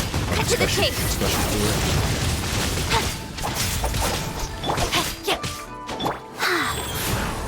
Don't blink. Hey! I can do those quite quick now, can't I? I got it done before it did its top one. I think it gave me a reward for it. Defense, attack, crit damage, HP, and no big chunk of red. But I do need the Everflame seeds for one of the characters. But we're really behind on red.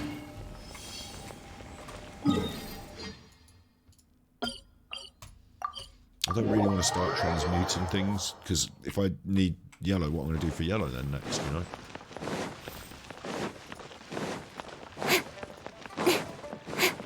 Ad Astra Abyssos. What do you want now? Expedition.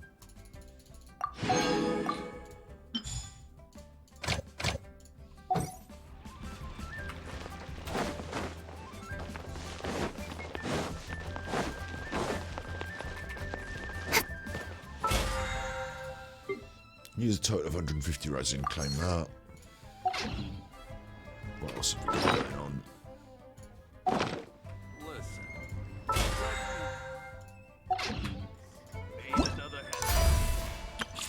Do the test runs. Don't really fancy doing it. This wants me to do complete Golden Slumber and the Dirge of Bilquis. What's that? Golden Slumber, Sumeru World Quest. That's the underground one, isn't it? Been having a look at that. I got really cross with it though because it fucked me over with chests. In fact, just going there now makes me feel like it might make me cross again, so I'm not going to do it now. I've already done all my big stuff, haven't I? For the stream. I'm not starting another big story mode. I'm just wondering if I can grab up a few more extra primos before I knock it on the head, I guess. Because 2645 doesn't feel like I've got enough out of it for today. And the other thing was, I was going through these characters and just doing a little touch here and there, pushing, and I've got resin to grind and spend, so that could be this instead. Maybe we feel a sense of achievement from doing this instead. I'd quite like to get him over the line as well. Oh, I've got all his stuff, look, that's good. Never before have I... So books are what we really need to push those two up to the next levels. In adventuring, that's really easy. It's books. Books is like, you know, just go and grab them from the thing, isn't it? Where's the thing? Where's the thing with the books? Show me the thing with the books. Where is it though? There's the one with the Munis. The Munis, there's the books. I've got to hit the books a couple of times. Push Chongyun up, or one of them up to 70 or 80.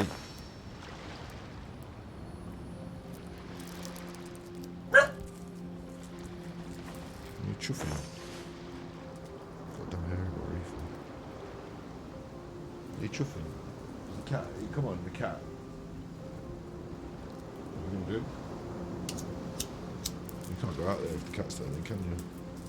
You're stuck. What are you going to do if you're stuck? I told you, Daddy. Come to Daddy. Oh, you come to your Daddy. Oh, you're a good boy. You're a really good boy. You're a really good boy. Yeah. I think we come to a natural conclusion here anyway.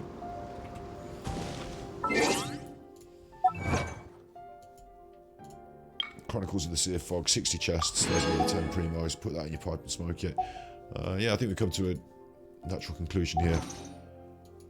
Tomorrow being Sunday, I don't know exactly what I'm going to do. For work-life balance, but I think this is pushing it.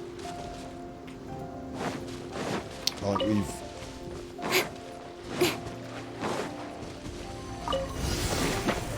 I'm the wrong team for this.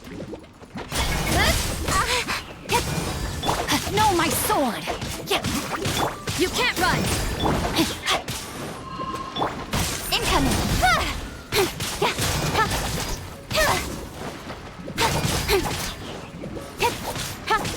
Speed of light! Hey!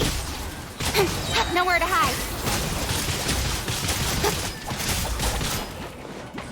Incoming! Rain outlines your fate! Rain! Lights out. Poison stuff does nothing, does it? With sword comes shadow. Oh no, what Don't blink! powers? Hey! Yeah, no, my sword. Go. Opening box of Adepti-Trix.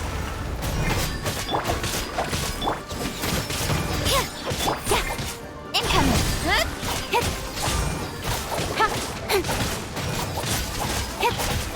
Cut to the chase. Don't blink.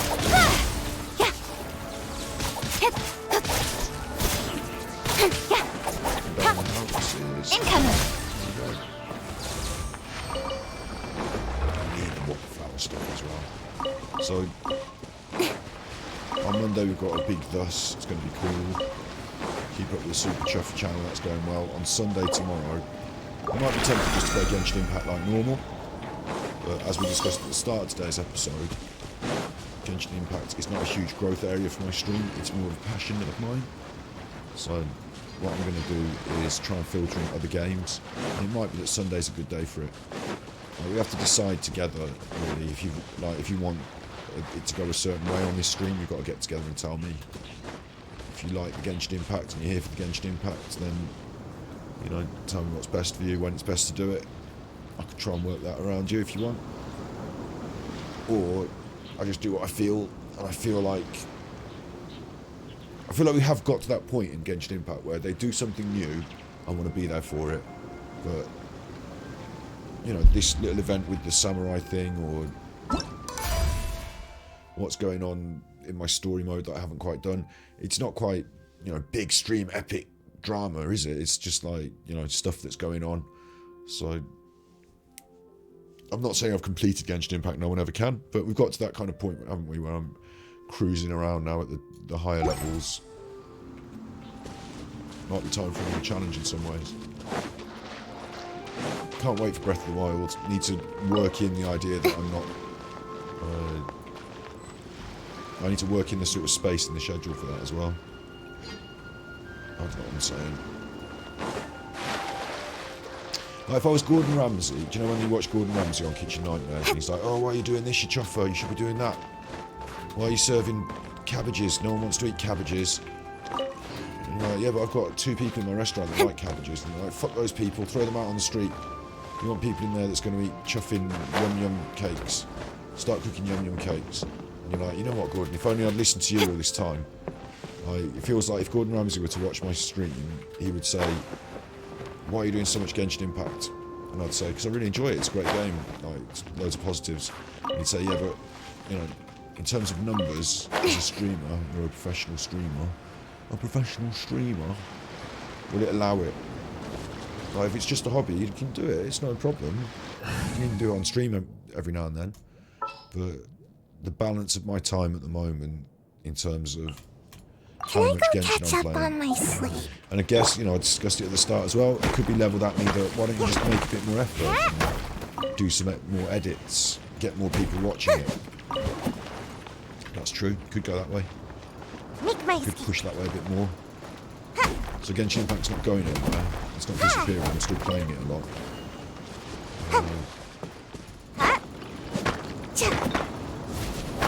I might even, at any point I could be tempted to say, okay, we'll make a few edits this month and we'll see where that goes.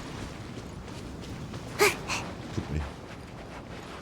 It's there as an undertone, undercurrent, it's always there, isn't it? Like, hey, I play Genshin Impact. That could flare up at any time. But, I don't know, yeah, just chatting to myself really, and that's the point. I don't want to be a streamer forever who's here chatting to themselves. That seems like not a waste of time. Like when you first start streaming, it's good practice to get knowing what you're doing to talk. I should be able to talk as if there's one person here, 10 people here, as if there's no people here. That's all good. And what I used to say is I use it for edit. So I'm going to do a 4-hour stream, there's going to be some cool things happening, then the next day I'd wake up and I'd edit that. Surely I should be due a growth spurt by now. Put it out there on YouTube, so it's not loss, it's not a waste. If someone wants to turn up and watch me do the live stream, that's great, and if they don't, I've still got it there to edit. Mainly what I'm using it for is editing for YouTube. If I'm not doing that with Genshin, if I'm not making a Genshin channel and editing with it, I shouldn't be doing so much. Maybe that's on me, yeah, maybe. See, the other question is, do I get a Genshin editor now? You know, do I, in the way that I pay Steve to be an expert on my channel to talk about forensic psychology, should I be saying to somebody, here's some money, I don't know how much, I haven't got a lot, but I don't know how much per episode, because we're not monetized, there's nothing to get monetization, like, but if you wanted to do, like, there's my, what should happen, in theory, what should happen is, I've done a 3-hour stream, I hand that over to the editor hands me back like a 20-minute best of, or whatever, you know, we put that up on YouTube tomorrow, or the day after, you know, they've got tomorrow to work on it, it goes up on YouTube, I pay them a small amount, not loads, because it's not a huge edit, is it, it's only a couple of hours, just chop out the best bits, and, you know, put a few little editing tricks in it, not looking for cinema, not looking for like a, you know, I'm not looking for someone to do Star Wars. Just edit up the best bits, make it more palatable for YouTube. I should be doing that work myself, but... And then on top of that, I could hire an editor and say, would you like to make a cool short out of what I'm doing? That's another job to be doing there. So if those things went well, then they could have the money from the editing. You know, if it started being monetized and YouTube was giving me AdSense, or people wanted to be in my Genshin Impact channel, I don't know what you call it, you know, like subs on Twitch. Like, so if people wanted to sub on Twitch, then there'd be more of a kitty to pay the editor, wouldn't there? And the work of the editor would bring in more people. So it's like, you know, this way, that way, isn't it? So maybe that's what the critical mass point is here. If I work harder, I can do more editing. That's an issue. You know, I could work harder and do more editing. When I'm working harder, what I'm trying to do, if I switch back over to Firefox briefly, when I'm working harder, I'm feeling like the Super Chuffer channel, these lives, that's me working harder, getting guests on, creating podcasts. I feel like that's the harder work, and it is paying off more. Like, look, I've got 1.1 thousand views there in 24 hours now. That's actually one of my best videos ever. I mean, it is possibly a bit more topical, a bit more trending or whatever, but I'm hoping to follow that up with a really good episode of Thus this week. So that means we'll see.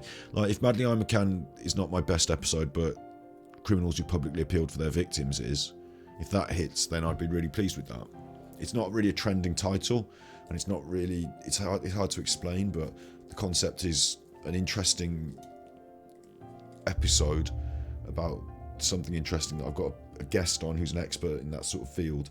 I think that's a good, you know, I'm pleased with that. Pleased with that if it goes well. So I suppose the other thing, what I could say is Ganji Impact here. Where are my shorts? Where are my, instead of just a rubbish, you know, thumbnail and a 3-hour, 4-hour stream, which a few people want to watch, but not many. Where are my shorts? Where are my edited bits that make it easier for people to watch? Why doesn't it have all the things like the other streamers? Why am I not making that effort in there? And I do love Genshin Impact, so if I want, this is like, I tell you what this reminds me of. If you just do X, Y, Z and turn it into work, then you can do the thing you love for work. And you're like, oh, that sounds like a good idea, I'll do that then. And then the problem with that is that you start doing the work bit and you start taking the joy out of the thing you love, and it starts becoming work. And I'm like, actually, you know, it's work is work is work. Editing is editing is editing. Doesn't matter if I'm editing something I enjoy. It's still editing, isn't it? Like, so it takes the joy out of it. So it turns out I don't want to do the hard worky bit. Like, taking the joy out of it. I want to just, like, have these episodes, have fun, stick them up on YouTube. And then I do edit bits out of them. That's the Ganji cuts. The little clips. Sometimes that goes quite well. Other times it goes badly. I drove it down a hole. I don't know how. Genshin Impact Swords was 1,000 views. That was quite good. Genshin Impact's most expensive stuff. That was nearly good. And then it started going off the cliff. I think YouTube might have thought it was a sex video. And then the action figures, no good. Black Belt Barbie, no good. Japanese emergency prepper kit, no good. Took a little break. up and down that is the Ganji clips, but it goes along with my content, doesn't it? Something happens on a stream and I cut a bit out and stick it up there. Sometimes it can go quite well, sometimes it's a bit, yeah, I don't know. I think I'm doing some things right. You know, we're getting growth in places. We have like spurts of growth rather than consistent growth. Like one video will do quite well and I'll get more views on it, and then I'll get more subs from that particular thing, and then it will calm down a bit. Hello, you can't touch this. For the next video, replace the word criminals with murderers. It will do a lot better. Thank you for, you know, popping in with some positive advice. Where am I looking at that now? That's on this one. Criminals who publicly appeared murderers. The problem is that some of them, like, she didn't murder her daughter. She had her daughter hidden under the bed. So I had to be a bit vague with that. But murderers maybe, I'm also kind of careful. Like, you've got, I'll tell you what's funny about this is YouTube's a weird place, because I'll tell you, number one, I'm not just going to be shaped by YouTube and I just do what YouTube says. I've been on here long enough, I'll tell you that. If you have a look at my channels, my Battery Exhausted is my B-side channel. You can't search by oldest anymore. I was going to watch Burger Kitchen. We still can. But if I go down here 6, 7, 8 years ago, you know, I've been on here for 8 years just bunging up stuff on YouTube. Not seeing it as a career, seeing it more as a warehouse for media that I create. And then I started making a bit more interesting stuff and messing around with the form and enjoying it a bit more, playing with it a bit more. And then I did the ASMR channel as well, which went quite well, to be honest. That one had a few thousand subs and a few thousand views and all that business. So I was using it as a hobby space 8 years ago, YouTube. And then I took a bit of a break from it because actually the media I made took a step up. We made an actual film that went on Netflix. I was part of a documentary crew. We made a bit of a documentary film. That was quite fun. And then I came, but we had COVID, things went downhill. I was making another film and I've got that. That's made. You can actually see it on the channel here now, on the Super Chuffer channel. If you go to videos and you search for indie, there it is, Indie Game Development Paradise. It's on the hard drive of my computer, so I just played it through the stream off the hard drive. So it's a bit jerky in places, you know, it's not fully rendered, so to speak. But it's a film that I made about indie game development, so that's cool. And then we had COVID and I had to become a carer for my nan and just stay in all the time like everyone else. And now we're a streamer. It's a bit weird. Took a little jump after COVID into doing something slightly different. So I know a bit about YouTube. I've been on it for a while and I started this channel new as a streamer. And this channel became a bit of a mess as well with all this Genshin Impact uploads from Twitch. And then I started streaming on it as well as a different streaming platform. Twitch is gaming. And the lives over here are these more serious lives, aren't they? More interesting conversational pieces. Hopefully each one stands as an episode and you can scroll down and you can, you know, watch some of these and they make sense. They're not dated by being alive. It's not like it was alive and I've missed it. These can all be watched at any time. So creating that, but at the same time uploading all this gameplay footage and stuff to the videos. I've stopped doing that now. I need to tidy that up a bit. But yeah, I feel like I've got a handle on now. Like I'm starting to learn, because I've done streaming for just over a year, maybe coming up to 2 years now. 2 years we did in February, I think. We were about to do in February. So I feel like I'm starting to get somewhere and learn a bit more about how to do it and all the X, Y, Z. But the weird thing is you have to do what YouTube is. That's what I was going to come on and say about being the weird thing about YouTube is you kind of have to do what's popular. I've never done what's popular. I've been here for a long time just doing whatever I felt like. And it's not been about the views. But now I'm like saying, okay, I'd like to actually get some views. Like they've changed things a lot, haven't they, recently? You've got the lives, you've got the members, you've got super chats, all that stuff. You never had all that when I was first starting out in YouTube. It was all AdSense. It was all like get views, get ads, get clicks, get ads, get clickbait, get as many clicks as you can, clickbait. And now it's not about that. Now it's about finding a group of people who support your content because they think that what you're doing is valuable. And the way you do that is you create value. Right? So by getting a guest on that's like educated, he's got a degree in psychology, he's a criminal psychologist, a forensic psychologist. I feel that helps me to step my content forward by being an interesting and attentive host, by doing research, by creating these episodes. We're creating some value, we're creating some media, aren't we? We're creating like a show. And it's happened to be over the last few months that the true crime stuff gets more views.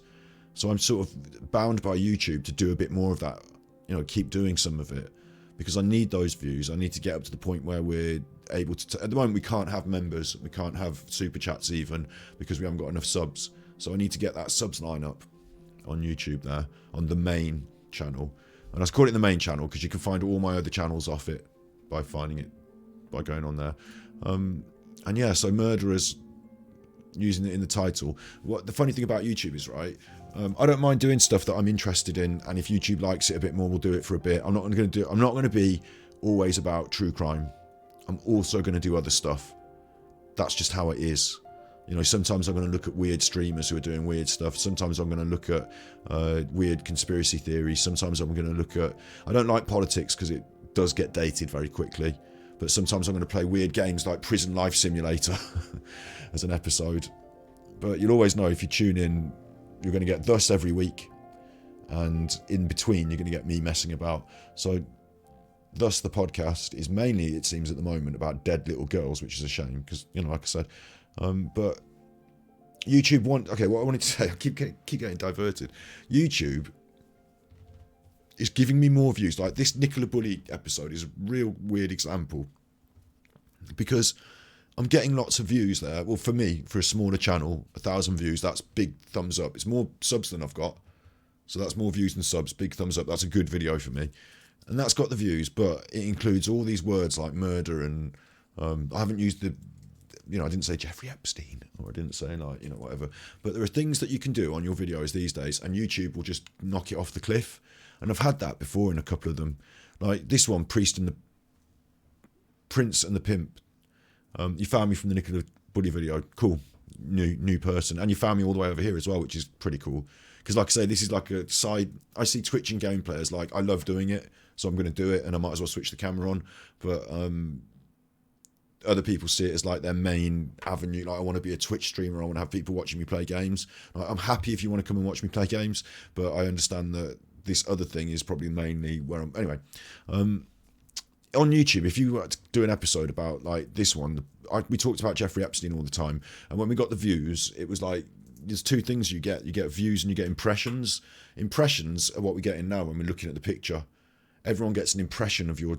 And then if they want to click on it, then you get the view. Yeah, so you need impressions first before you can get views. And what I tend to get is I get it going up, it's looking good, and then it goes no more, off a cliff, literally off a cliff. Not people slowly stopped watching and whatever, but off a cliff. That thumbnail and that thing was good for about 250 views, and then no more views for you. That's the end of it. Not even one. Like, it's just like, for some reason that video is not being suggested to people anymore. Like, it's not being... No more impressions equals no more views, doesn't it? And I guess in YouTube, you know, because we did the John Bennett Christmas special, we did John Bennett Ramsey's murder. We're saying things, you know, we're talking openly and being real about some of these things, and some of the words are the bad words. Some of the subject matter YouTube probably doesn't like, I guess, for some reason. And I'm not monetized, so it's not about being advertiser friendly. But there's some kind of shadow ban that happens when you talk about things on YouTube, I guess. And then what surprised me about this Nicola Bully one is that that's managed to still be popular despite that, maybe. Or, you know, maybe YouTube's okay with this one because that hasn't been, you know, defined as a crime yet, and, you know, it hasn't gone down in the books. I don't know what it is, but at the bottom line, I'm going to have to... You have to factor in the world's controlled by certain powerful people. Yeah, you know, I do kind of agree in a way with that. We do look at the conspiracy theories sometimes on the channel as well. And I don't go as far as some people with some of the stuff, because I think that what the powerful people want most of all is for us to be confused and divided. And as long as we're singing off different hymn sheets and all arguing about whether the earth is flat or whether, like, that's a satellite or a balloon or whatever, you know, as long as we're all arguing about stuff, then it gets messy for us.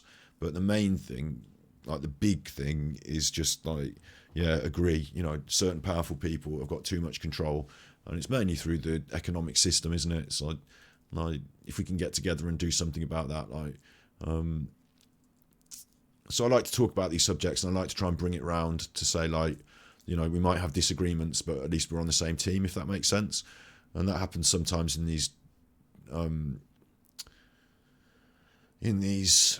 conspiracy theory videos. And again, you know, I've mentioned every word that like if YouTube's got a list of bad words, when I did the conspiracy theory iceberg in review, and bear in mind the conspiracy theory iceberg video has got 1 million views, but my review of it got basically like shadow banned off YouTube.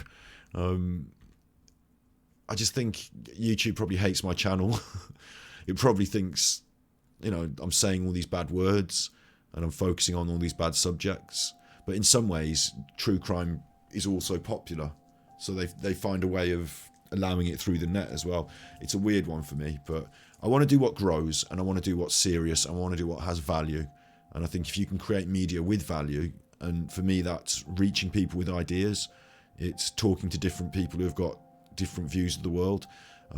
I've got a target of 3 people I want to invite on as guests, and I pay my guests. I can't pay them much, but I try and offer them something, because, you know, they're real people who require payment, aren't they? Like, you know, it's their job being like, for Steve, the forensic psychologist who's my regular host, I give him I mean, it's up between us, isn't it? But, like, you know, between anyone who wants to support the channel as well, I give him 40 quid for an episode every 2 weeks for a serious one, and for that I expect him to do a day's work of examining, exploring, writing notes, you know, coming to the table and telling us about it on the podcast, bringing his forensic psychology brain into it. And I want to get more guests. I've got a target list at the moment of some kind of professional dancer, be it a belly dancer or even, God help us, a stripper. Not to do the stripping, although they can be in this room. I'll show you something else that's really cool. If I turn off Firefox, in this very room right here, if I turn on this other camera, recently this year we set up this, and it should just come on. Yeah, this is the rest of the room that you can't see. I've got a chair, that's the cat in a bed. I've got a light that you can't see because it's not on, but there's a chair there and a little sofa. And what we can do is we can have someone come into my house, literally, and, sorry Marlo, you little doggies, my little doggy boy. They can come in and they can come here.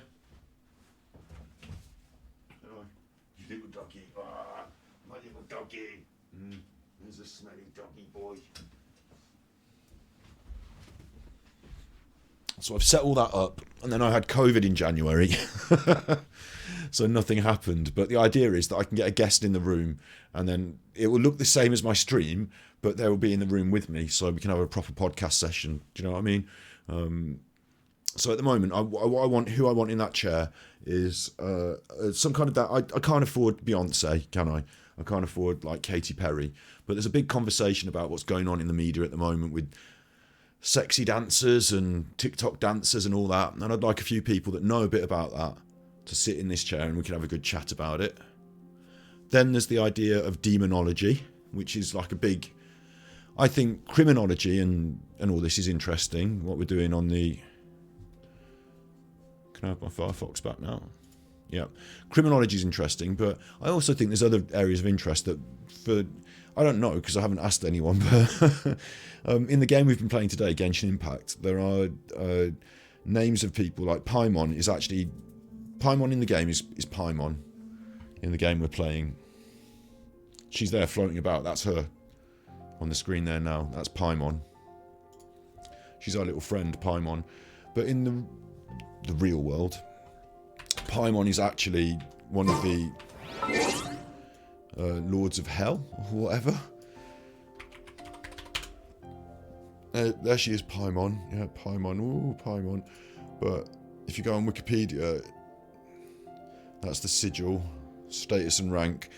King Paimon is obedient to Lucifer, appears as the ninth spirit in the Ars Goetia. So if you know a bit about demonology, you'll know about this, and I don't. I don't know about this. So there's a start point. It turns out a lot of characters in Genshin Impact are named after demons from this ancient tome, and I would quite like to get a demonologist on to tell me about it, to ask questions about it, to tell me some demonology stories. Yeah, demonology as in evil spirits, yeah. Yeah, absolutely. It's just an interesting area, isn't it? And so the way I'm trying to, it hasn't happened yet. I'm the sort of person that I can talk a good game, and then it takes me a long time to get this shit together. But we have got the forensic psychologist on. That did happen. Like, he's a regular now, so that happens. The elites of the world are Satanists that worship Lucifer too. We see exactly. So I've heard this sort of idea being brought up before. It might be nice to know a bit. You know, it might be nice to have someone on tell me a bit. So I don't know about what you're saying there. I can't even approach it. I'm not educated on that front. But yeah, we can talk about it, can't we? You know, talking about things is important, isn't it? So yeah, that's one of my hopes. You know, one of my hopes is to talk about this world, these ideas with people who know stuff. I know a bit about stuff myself. I'm not an idiot. But, you know, to get experts on. And okay, so the point is, I'm trying to do a podcast, but I can't book guests, can I? I'm not Joe Rogan. I can't have Kanye West coming on. Like, I'm little Mr. Nobody, aren't I? So Kanye West is not going to come on. Although I've done a bit of documentary work, you know, I've got a little bit of my own bit on IMDb or whatever. I'm not nobody. So I can have a little bit of status. I know what I'm doing now. I've got this working. You're watching me. It's in HD. You know, I've got this working. So the next step is to invite on these interesting guests, to encourage them to come with money, and for them to be in this world where they're not a big celebrity, but they know a bit of stuff. And so that's, for me, my job is to research and find these people that have interesting stories, like a demonologist that can speak well on the internet. That's what I'm looking for. A belly dancer or a, you know, exotic dancer who's been doing it all their life and has done the research and can tell me about, you know, where these things came from, these traditions, these ideas, why they're appropriate or not appropriate, why they're done at weddings, you know, whatever. And research it. Yeah, before I get the guest on, I'll do some research, but my research will extend to finding out a load of questions. And then, like, I would say to you, we're going to have this demonologist on this day. What questions have you got? And then you can give me your questions too. You can ask them yourself. So there'll be that. And if it goes well, maybe we get them on again. At the moment, I've got somebody in mind, but I haven't emailed them. So I've got to do that. And part of my life is I've got to get up early in the morning. You know, I'm supposed to get up in the daytime and be all, you know, Action Jackson, but instead I'm getting off antidepressants and, like, struggling with some aspects of my lifestyle. So I see there's a bright future ahead here with this, and we're getting there. And this weekend, having that 1,000 views on that video is really good as a prelude to the upcoming episode, which I hope is also going to be good. And then it's up to me, isn't it? That happens on Monday, and then Tuesday, Wednesday, Thursday. If I haven't rung these people, if I haven't got out of bed and got off my ass and, you know, made these things happen, then it's on me. But I've got the ideas and I've got the plans, and we're not trying to, you know, I'm not trying to bring down the establishment in a YouTube video. I'm not trying to, you know, I'm not trying to create Steven Spielberg level stuff in a podcast, but if I could network with people on forums like Reddit, yeah, and I'm not particularly good at that sort of thing either. I tell you, like, I've got 3 or 4 email addresses and I can't ever find the right one to open to reply to anyone.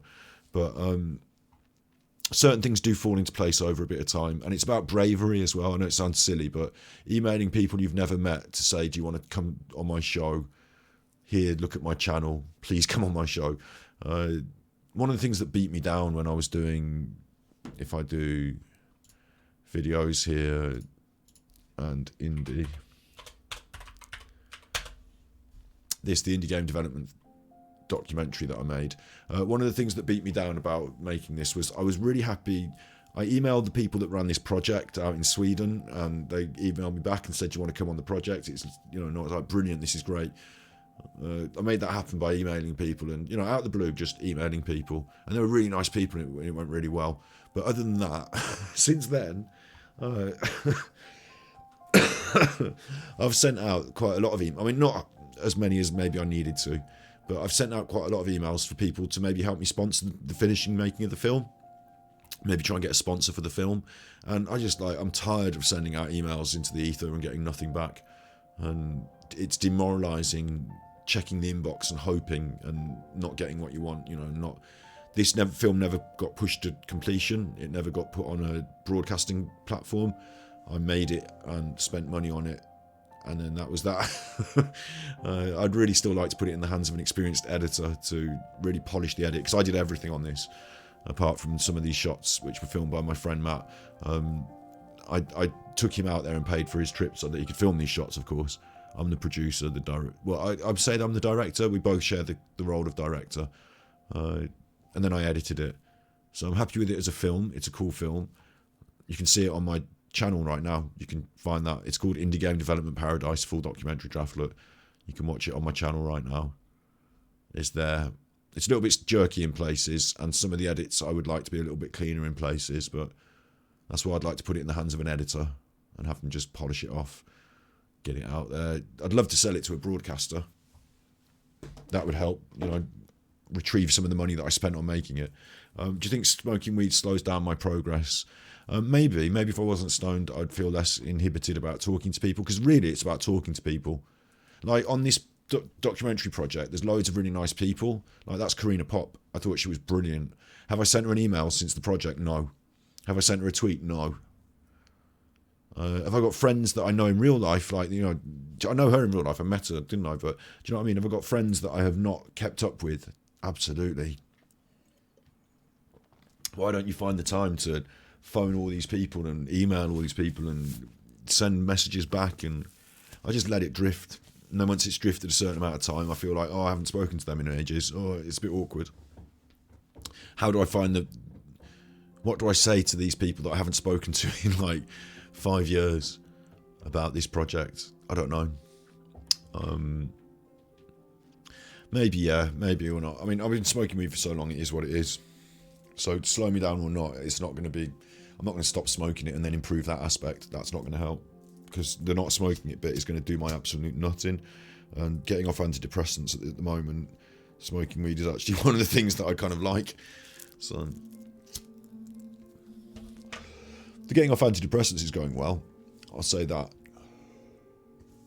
because going on them was a bit of a grind, and life has been a bit of a grind over the years in ways, and I'm not asking for change the world.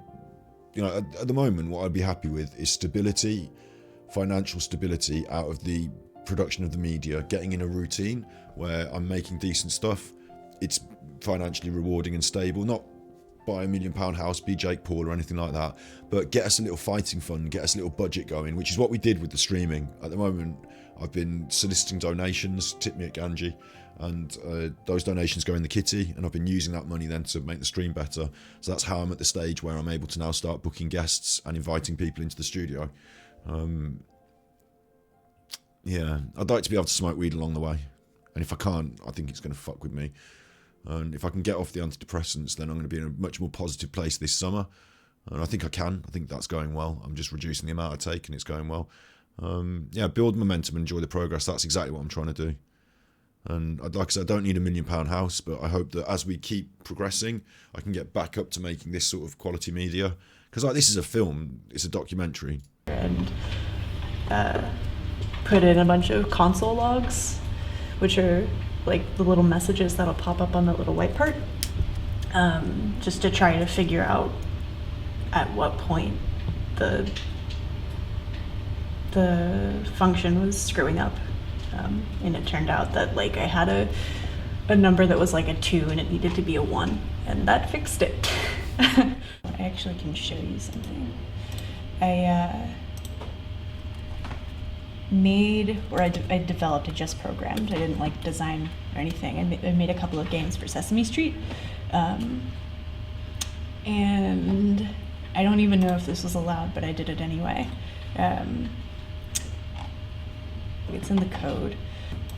Basically, there's a little commented out code. It won't run or anything, but it has my name, K-pop, which nobody is ever going to see, and no one is going to know is there. It doesn't run or do anything. I don't know, I wanted it to be there so that it was kind of humanizing the thing that I had made. I mean, otherwise it's kind of these things just sort of spring into existence. I loved it. I loved Sesame Street. Getting to work for them was so exciting. It was so cool.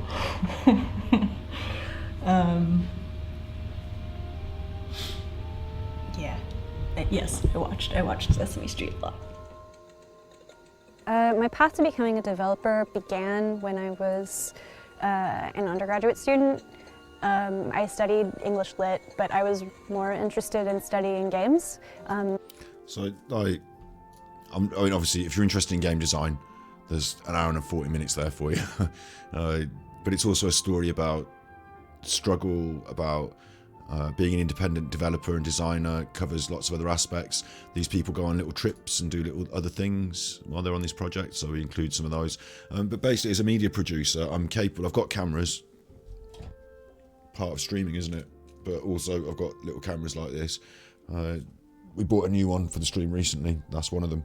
And I've got a bag, and in that bag, I've got everything I need so that I can just pick up and go somewhere and start. I can set up my tripod, got a nice microphone, get the camera out, do you an interview, do the shots. You know, I can make this sort of documentary footage, documentary material. I can edit it, look, so I can make documentary.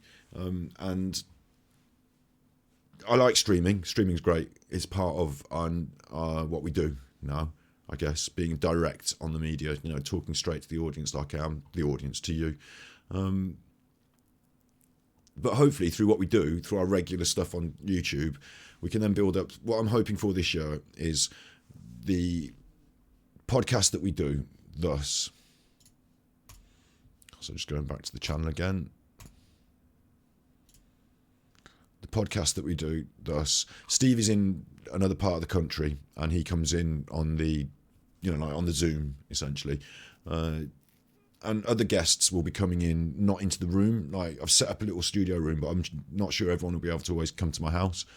So other guests will be coming in on the internet, so to speak. But what I'd like to do, if we can achieve it this year, it'd be great. Although this year looks like it's about achieving monetization. I thought we'd achieve monetization at the end of the second year, start of the third year, which is about now. And I'm about halfway there. I need to get there a bit quicker, but I'm rubbing my hands now like a greedy so-and-so, but it's not about that. I'm praying as well to get it away. I'm like, oh God, please. But what I'd like to do is I'd like to finish the year strong by saying that I hire an Airbnb and I invite a guest or two, including my co-host, Steve, and Steve can turn up. Like, with these sort of production things, it's a simple premise, really. It sounds complicated, but it's quite simple. Turn up, bring your camera and stuff, film the stuff, get it edited, get it up there.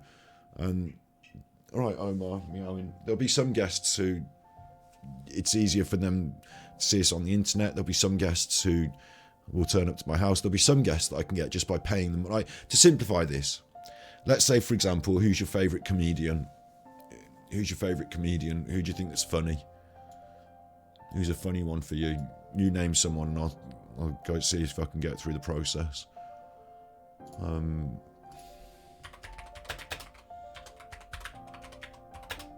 There's one on tour at the moment. There's a guy called Sean Locke. He's dead, right? Well, I'm not going to be able to book him, am I? I wonder if Sean Locke's agent has got any gigs for Sean Locke. Do you think they'll find it funny if I contact them and ask them if it's possible that he might do my podcast? The handbook. I'm not paying for the handbook. Not paying for the handbook. This is some rubbish. If you like Sean Locke, then you might like somebody else. Like Alan Davis might be, you know. And actually, Alan Davis is going to be well out of my, well out of my ballpark, I think. But Alan Davis is a real person, yeah. He's on Twitter for a start, and that's helpful. If they're on Twitter, sometimes you can actually get hold of them on Twitter. You know, they might see your tweet. If they just use it for spuffing out nonsense, you know, like their agent uses it instead of them. But look, okay, here he is. He's here at a charity event. So he's doing a charity event. That's really nice. So maybe, you know, you could bump into him at a charity event. Or I'm pretty sure that Alan Davis does stuff for money, like, in a way, doesn't he? Like, I'm pretty sure if you wanted him to be on a podcast, there'd be a price. It might be that it's a bit out of my price right now, but if we can build up across the course of a year, do some good episodes, bring in some guests who are not known, but make a good episode. We talk about things, everything from demonology, criminology, but other days we want to have lighter guests. And, you know, what we tend to do at the moment on the podcast is we do a dark week about a crime and then a lighter week about something more fun. I'm just looking down here to see if he's done any events where they're filming QI. So Barry Cryer, Ealing Comedy Festival there. That was 2016. Barry Cryer's dead now. You imagine some people do it for free. I think some people would, but to be honest, I don't feel comfortable with asking people to do things for free because, like, I feel rude. I think if I'm asking you to do something for me and I'm not going to give you a cut of the podcast, I'm going to, you know, at the moment I'm not making anything off it, but hopefully one day I will. I'm asking you to come on as a guest. If you've got a book for sale and you want to promote your book, okay, fair enough. We go 50-50. You promote your book, I get my podcast. But if it's something like The Demonologist, they're working busy doing their job. One of them that I've looked into works at a university in Germany. So like, I'm asking them to take time out of their schedule to do something for me. And I want them to do it well. I want them to consider it like work. So make notes, you know, come prepared. So I'm not giving loads of money, but like 40, if I was to do, I used to be a hairdresser. And if I'm going to turn up around someone's house and I'm going to do them a good wash, cut and blow dry, you know, I'm looking for somewhere between 20 and 40 quid. It used to be 20, now it's 40. Look, with the cost of living, you know what I mean? So, like, if I'm asking someone to give up 3 hours in the evening, I'll send them 40 quid over. At the moment, I've got a budget that we saved up from tips, and, you know, I'm using it to propel the podcast. By the end of the year, if I can get those podcasts, I mean, I'm doing all the talk now, aren't I? Again, it's all talk and it's no. Show me what you do. Show me the proof that you do it. So for me, the proof that I do it is I've got that. Got the film that I made that never got onto Netflix, but is made and you can watch it on the internet. I've got previous podcasts now with a forensic psychologist. So people that watched my stream last year can see that it's moved on this year. Like, I can do it. I've got proof. I've got another film that. If you go to channels, this is a good example, True Binaural and ASMR. This is probably the best example, is that on True Binaural and ASMR, on the videos there, under the most popular ones, this one is a documentary that I made. Again, no, not this is an advert, sorry, that looks quite good though, but it's an advert. This is a documentary I made about ASMR and the people that make ASMR. So again, I went to meet the people, did the filming, talked about the thing, and that cost me, I wanted £5,000 for the budget and I got 500 on the crowdfund. So I used 500 and I made the film. It took a little bit longer. I had to edit it myself, learn to edit. But I did that. The people that paid into the crowdfund, from when they paid in to when the film came out, it was nearly a full year. So people are like, oh, when do you ever do the things you say you're going to do? Eventually I do. So, there's my proof, is that I've done a crowdfund before and I made a film. You can watch it on the internet for free. The next film that I put on the internet for free, I didn't crowdfund. You can just watch it on the internet for free. I paid for that myself. And now we're up to the point of trying to fund a podcast. So I'm a bit hard on myself, ignore what people think. The thing is, I know that in the last 2 weeks, I said to people I'm going to have a guest on this show in January, and then I had COVID, so no guest. But it's now February, where's my guest? It's easy for me to talk. It's not so easy for me to do, so I think I'm just about harsh enough, hopefully, because I still need to put my finger out and do a bit more. But what I'm trying to hopefully say as well is that I've got a proven track record of producing media, hopefully decent media. So if I throw all that together, this next year is about, and it makes it more clear now, this next year is about producing podcasts until we've got what you might call, let's just do the playlist. Let me just do the playlist. You know, what you might call a bit of a library behind us. And then that way, when we approach someone like Alan Davis, and that's like the next step, isn't it? Or maybe there's a step between Alan Davis and where I'm at now. Maybe there's somewhere between. But I'm asking to start approaching people that are known, people that might get some views, people that might, you know, when you see it, you might go, oh, I've heard of so-and-so. I'll watch like, you know, Joe Rogan or people like that. Some more notable guests. I need to step up to that, don't I? So when someone like that watches our podcast or has a look at it, they need to see a series of episodes with guests that's produced well and has got, you know, a few views on it. It doesn't have to be millions, but it has to be up to a certain level of standard. And then I think I can start asking these other people, how much does it cost you to do a podcast, Alan Davis? It can't be that much, can it? It can't be thousands, really. No, it's got to be under 1,000. hasn't it? It's like an evening's work, like doing a stand-up gig. And these people got on telly, you know, maybe if you're not Alan Davis, maybe if you're somewhere lower down on the pecking order, you know, but it shouldn't be too much money. And then the thing is, I need to get an agent that will send me people, like a guest booker. Oh, who have I got which of your wonderful clients can I pay this month? Like, which agent doesn't want that? I'll pay you every month for one of your clients to come and do a podcast. Well, that's good, because I want my clients to get money. So when we're up to that standard, then there's no looking back, is there? Because then we've got people coming in that are of note. That's really helps us to get the views. The views help us to get the money, which helps us to pay the people. Hopefully I get a little bit of stability out of that. Yeah, that's where I want to get to. And then once we're up to that, like I said, in order to do that, I don't think Alan Davis is necessarily going to come to my house today. So this year, what I want to achieve is hire an Airbnb, hire a guest. Let's say Alan Davis lives in London. I'll hire somewhere in London. We'll hire Alan Davis. We'll turn up, we'll shoot the thing, and we'll do our annual best ever podcast, first best one, and we'll shoot it all in the space. They won't all be like that, but it'll be something we've achieved that year, and it will cost a little bit of money, production budget, but that's what you spend the budget on, isn't it? Making the good media. So hopefully we can get to doing something like that this year. I think that would be a real boon, a real step forward. And like I say, when we start onto that area, we've got members and subscriptions and these sort of things. Or I've also got a patron, which I don't promote too heavily, but I do have a patron, and I would like to revise this and make it better so that I can offer more on Patreon. But yeah, it's about then it's about saying, okay, we've got cameras, we've got now an experienced crew on our podcast who have been brought together to make media on set. So now I've got not just my co-host, but a couple of guests that are regular. I'm looking for a female voice. I'm looking for, let's be honest, somebody who's either Asian, black, or, ticks a different box in terms of diversity to me. Yeah, let's be honest about that. I'm looking for a couple of other voices as like co-hosts to help even out the, I'm looking for some more voices. Yeah. And then someone to regularly hold the camera, someone to regularly edit.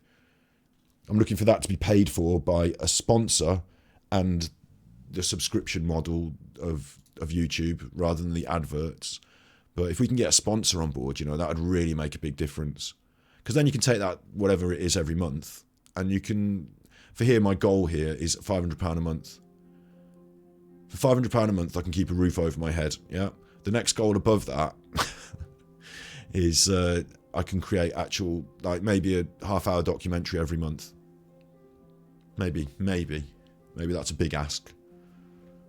But it's not that big an ask, is it? The things I've just described, getting someone in a room, recording with them, it's not that big an ask. So then you don't know where it goes, because I never thought I'd experience ASMR on you. I didn't know what ASMR was. Didn't know I'd end up in this guy's shed, like looking at how he makes a mechanical hand. But I did, And another one that I was part of, the Eddie Strongman documentary. I didn't know that I would end up in a world with the world's strongest men, in a room with the world, but I was. And this is a film that me and my friend Matt was the producer-director of this, but I was in that room when we filmed that. I was asking the questions. I went there. Me and Matt and Jeff Capes were in that room, just the three of us. I'm a big part of this documentary. I've even got my own video on Battery Exhausted about my B-side experience. A little bit of me talking like a real pretentious wanker at the start. And really, I talk like a pretentious wanker at the start. And then loads of strongman-y stuff that I filmed. So yeah, the skills are there, the cameras are there, the ideas are there. We'll meet the interesting folk along the way. We'll make the episodes this year. I just have to put my finger out and actually make it happen and get the guests on. I'm really good at talking like this. I'm not so good at actually coming through with the goods. Although I've shown you there that I do come through with the goods. And like I say, I hope that we grow and we progress. Because if not, it becomes unsustainable. And I can't just sit in front of my computer and play games and, talk to people on the internet.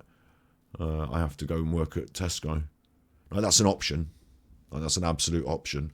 Used to be a professional hairdresser, used to have my own salon, binned that off in order to make media, and things were going reasonably well with the media. And I would say it was COVID, but it was also the failure of me to sell that film. A number of things happened together. My friend Matt, who was my partner in crime, so to speak, who we were making things with, like, we made this film together. He's off working I think he's in Prague, and they do the behind the scenes. Like, it's good what he does. He does the behind the scenes shoots for movies. So, like, he's been on the movie sets and stuff like that, shooting little interviews and behind the scenes footage. And he's got his own production company going. Like, that's really good. But I'm not living in Prague and doing that. I'm here doing this. So I'm a bit disappointed we didn't both end up making documentary together. But I'd like to continue making documentary. So in order to do it, I have to find a way of getting back to that level. I don't have my own production company. I'm not renting out any cameras. I'm not doing any behind the scenes work for a big studio and getting paid for that. I went off and became a carer for my nan and spent 6 months editing a film that I couldn't sell. So I've not done the best out of that, but it is what it is. And this is the plan now. Yeah, that's all good in the hood. Like I say, if I keep talking about it, I'm just talking, not, a little less conversation, a little more action, please. That's what I need to do. Certainly need to do. But yeah, no, it's past midnight. It's interesting. It is, but, for me, I've told this story before, so I'd rather see the progression. And I am seeing it. I am. Like, check it on Monday or after Monday or whatever. This is happening on Monday, this episode. I'm hoping, like I said, that I can do these things that I describe. And I'm hoping on Monday that Thus is going to be particularly good. Because I think it will. I think we've got a good setup. We've been honing our skills. I think it will be a good one. Fingers crossed. We're always beholden to the internet. If the internet goes down, my guests disappear. But I think it will be a good one. We've got that extra boost of people coming in from the Nicola Bulley stuff, which I might, see how the case evolves. I'll continue with. Demonology was interesting to you. Next week, I want to make sure that I've emailed and talked to, even if they're not coming in that week, I want to be able to say, I've spoken to so-and-so, they're interested. That needs to be the next step for next week. And, you hold my feet to the fire, hold me to account. Why haven't you, where's the guest? I need to do it. Yeah. Do you know what? I don't know if you're the same as me. I find it really hard to get out of bed in the morning. I don't find it hard to sit up all night and play on the internet. I'm all right staying up till 4 a.m. watching YouTube videos. Not so easy getting out of bed in the morning, is it? So I find it really weird. Like, I could email somebody like now at 2 o'clock in the morning, but that's weird. So they'd be like, "Who's this weirdo?" So I'm saying to myself, when I get up in at 9 o'clock and I've walked the dog and I've done this, then's the good time for the emails. And I keep missing it because I keep fucking up. You've been coasting for the last year or so, yeah. You know what I'm talking about then, yeah. Like, there's like this special time in the day where everyone else is getting stuff done, and I'm either feeling like death or sleeping. So the funny thing about my guest host, Steve of the Dead, we'll look at his channel as well. You'll like his channel as well. I found Steve of the Dead through that sort of process. Steve makes psychology videos on YouTube, and these videos, look, check this out. This one's 5 hours long, this one's 6 hours long, 5 hours long. There's an 8-hour video here somewhere, 6 hours long. Is there an 8-hour? There's a 3-hour, 4-hour. Like, these are the sort of videos that I would sit and watch for 4 hours while I'm smoking my head off, supposed to be in bed. So I really like the way he does his content in those big, long chunks. And also, he's interested in this particular streamer called DSP. I don't know if you know Darkside Phil, but Darkside Phil is the reason some people make content, because he's such a bad chuffer. So, I find Steve's content really interesting. I find Steve a really interesting character, and he's like us. He's awake at 4 a.m, and it worked. Finding someone. I was tentative about emailing and getting it going with Steve, but it worked. It's been a good fit. So if you take time over something to make sure you're making the right choice, it turns out you make better choices. So Steve is on our channel now as a regular. partners in crime, so to speak, in that aspect again. And we've got a way to go together. You know, we're not on Joe Rogan's level yet by any means, but we've got a way to go together. But it was nice to find a kindred spirit in that context. Someone else who's up all night making long form media like this, rabbit hole stuff. But psychology's at the core there, yeah. You find going to bed late sets you up to, yeah, that's true. But I can't sleep if I go to bed when I'm not awake, when I'm not asleep. And I lie there and I do 2 hours of lying there panicking, and then I get up. It just, me and Steve were talking about this the other day. It feels like I'm on an 18-8 cycle or something. Like I'm better off doing 18, 20 hours of work or staying up or whatever you call it, being on, and then crashing. And then I'll crash maybe for 12 hours, maybe a bit longer. But then when I'm at it, like all that stuff I was talking about with documentary making, like if I'm at the races, I'll be at it and I'll work into the night. I'll carry the stuff for you. You know, no, if you want to stay an extra hour and do more of this interview, I will stay an extra hour and do more of this interview. You don't have to pay me. When I was a hairdresser, you know, if you want me to stay a few extra hours and do your highlights, I will do it extra time and work hard for it. I'm prepared to do that. But once we've done that, I want to party hard and knock it on the head and go to bed for about a day and a half. So I'm on a different cycle to everyone else, you know. But yeah, going to bed late fucks it up, doesn't it? It's so difficult. It's so difficult. I'm doing it now. I'm sat here talking to you instead of saying, okay, let's wind down and have a cup of cocoa. I know the correct thing is sleep hygiene. Don't take anything into the bedroom. No screens. Just yourself. Go into bed. Put your head down every night, same time. Have that warm shower beforehand. Yeah, all that business. And I just lie there for like 2 hours awake. And it could be argued that I'm not getting up early enough and doing enough exercise in the day, so I'm not tired enough. Maybe it's that. But I suppose as long as I'm having, and at the moment I'm having some successful days. You know, it's not all doom and gloom, it's not all negative, but as long as some of those days are good, I've got something to work towards, hold on to. I'm waiting for the summer as well. I don't know where you are in the world, but I'm not asking you to put your personal information on the internet, of course. If you want to talk about, you know, where you are is a bit... I find it's a bit rude to be asking people exactly, you know, I don't want you to... You're in Essex. That's vague enough, isn't it? So no one's going to come around your house, yeah. So you're in the UK as well, so you know what I'm talking about here. It feels like hibernation time. Like, there's not that many sunny hours in the day. There's a lot more dark hours. But in the summer... You know, in the summer where you can have the doors open all evening, and I don't know, it just feels a lot easier getting up in the earlier part of the day in the summer and having more of that daytime going on. Feels a bit easier. In the winter, I'm much more a nighttime person, and the days, you know, those grey days and those rainy days and those cold days, they don't feel so inviting, do they? Yeah, the summer is much easier to be productive. That's why I've planned to reduce the antidepressant, because I'm on mirtazapine, which is a antidepressant. It also acts as a bit as a sedative. It helps me to sleep a bit, and that... All right, cat meowing. That's been really good. You know, it was really helpful through some tough times, but I don't want to be on it all the time. And if I'm going to have tough times again in the future, I'd like that to know that was there as a backup. So reducing that dose is supposed to be difficult. So I'm trying to do it as we approach the summer, so that I have that positivity, go through the summer, things are good. And then I turn around and say, do you know what? I haven't been taking my antidepressants over the summer, and I've been fine. I think that's a really healthy way to look at it. So I'm going to be pushing that. I am pushing that at the moment, yeah.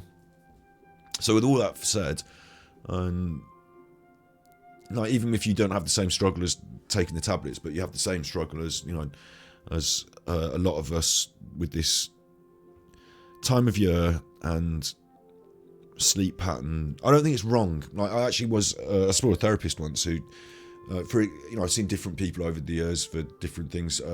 I did cognitive behavioural therapy, was really good, and I spoke to a therapist for a period of time about my feelings, so to speak. One of the things she suggested was, why don't you just work nights?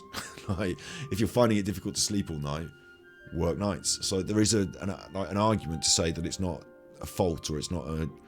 there's an argument to say that it's not you're not wrong, you're not broken, you're just doing things a bit different, and you could lean into that. I don't want to lean into that. I said, no, I don't want to work nights. I want to be available at the same time as the rest of my family. I want to be there, doing things like other people do. Hopefully one day I'd like to have a relationship and have children, and I'd want to be in there in the daytime, taking them to school and that, not having to sleep through the days and missing things. So I'm going to work on it this way. How did I know I was depressed? I didn't. I was always young till probably I didn't start taking antidepressants till I was in my early 30s, maybe something like that. Working nights does fuck you up. Yeah, it does. So maybe I didn't know.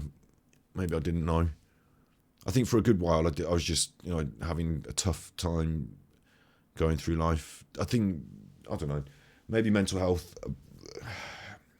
Over the time I've suffered, mental health has come more into the fore in the public conversation, and it's become easier to talk about. But certainly I felt more depressed when I was younger, and they did offer me something and I didn't take it back then, I suppose. But yeah, I suppose when you grow up and you mellow out as well, it's more easy to talk about things, so you end up doing more introspection and you're more willing to make changes like that. I ask, as your mum thinks you're depressed. Well, I'll show you some couple of things. Going back to my channel, the channel you're watching. Oh, you're not watching it now because we're on Twitch, aren't we? But this channel, if you go to channels, I did a year of Mental Health Monday because I wanted to make sure that there was that resource. So hopefully some of the things we're talking about are covered in some of these videos, and the solutions to some of these things are covered in the videos as well. Not going to fix everyone's mental health, but guiding in directions are covered in some of these videos. And what I would say is, if you're in the UK, this is a really good one. I do it regularly. NHS depression quiz. Again, I'm not going to ask you your yeah, this is it. If you just Google NHS depression quiz, it should come up. NHS depression quiz, like that. Mental health services, NHS self-assessment, like that. Self-assessment, mood self-assessment. It's on the internet. And again, like I said, I'm not going to ask you for your personal. I'm not going to say, should we do it for you, and you tell me and put your things in here, because I think that's a bit like, some people might really be comfortable with it. You might think you're comfortable with it, but then, I don't know, it's on the internet then forever, isn't it? So you might not feel comfortable with it later. So I'm not going to ask you to, why isn't it? Oh, there we go. Okay. I'm not going to ask you to fill it in necessarily here, but I suggest it might be a good thing for you to fill in at some point. There's 9 questions, pretty straightforward. I do this regularly on stream, so I've done 2 streams of it. I've done it on the Mental Health Monday channel that I showed you already. So I've gone through it already once before. I'll just quickly, show you what is on it. But I think it's better if you take, even though you might think, oh, let's do it on stream, it'll be fun. I think it's a bit more serious and a bit more, take your time and fill it in. And again, I don't think, I'm not at the end of the day, I'm not a qualified mental health service person. So sometimes you can dig around with people. Like, look at it like this, because we haven't even done it yet. Look at it like this. Let's say we start doing this and you start thinking about something, and then it starts taking you down a road and you start thinking about it more, and you don't know where to turn. Like, I can only guide you a certain distance, and then I might leave you in a difficult place. That's not really good, not a good thing for me to be doing. So what I'd say is, do this, have these thoughts, have someone like probably the GP, and probably Mind is a good resource as well. Mind.org.uk. A lot of questions can be answered with the Mind website. A lot of mental health support can be found at the Mind website. That's how I got into cognitive behavioural therapy, is through this initially and talking to the GP. So a lot of help can be found there. And again, it's late at night, and I can't perceive that I'm going to be on stream for I've been on a while now. I've been on for 4 hours, so I'm not going to be here for another 2 or 3 hours to go over things in depth at this juncture, which is just a fact. Sorry, unless you were suicidal, in which case I might find a bit of extra few hours for you. But the important thing is, you do this regularly. It can show you if your mood is changing, because you change. And also, if you do fall onto the spectrum of feeling a bit more depressed, then you want to talk to somebody about doing something about it. A lot of the tips that I have for people are on my Mental Health Monday bit. So, can I get that back up on the screen? Thank you.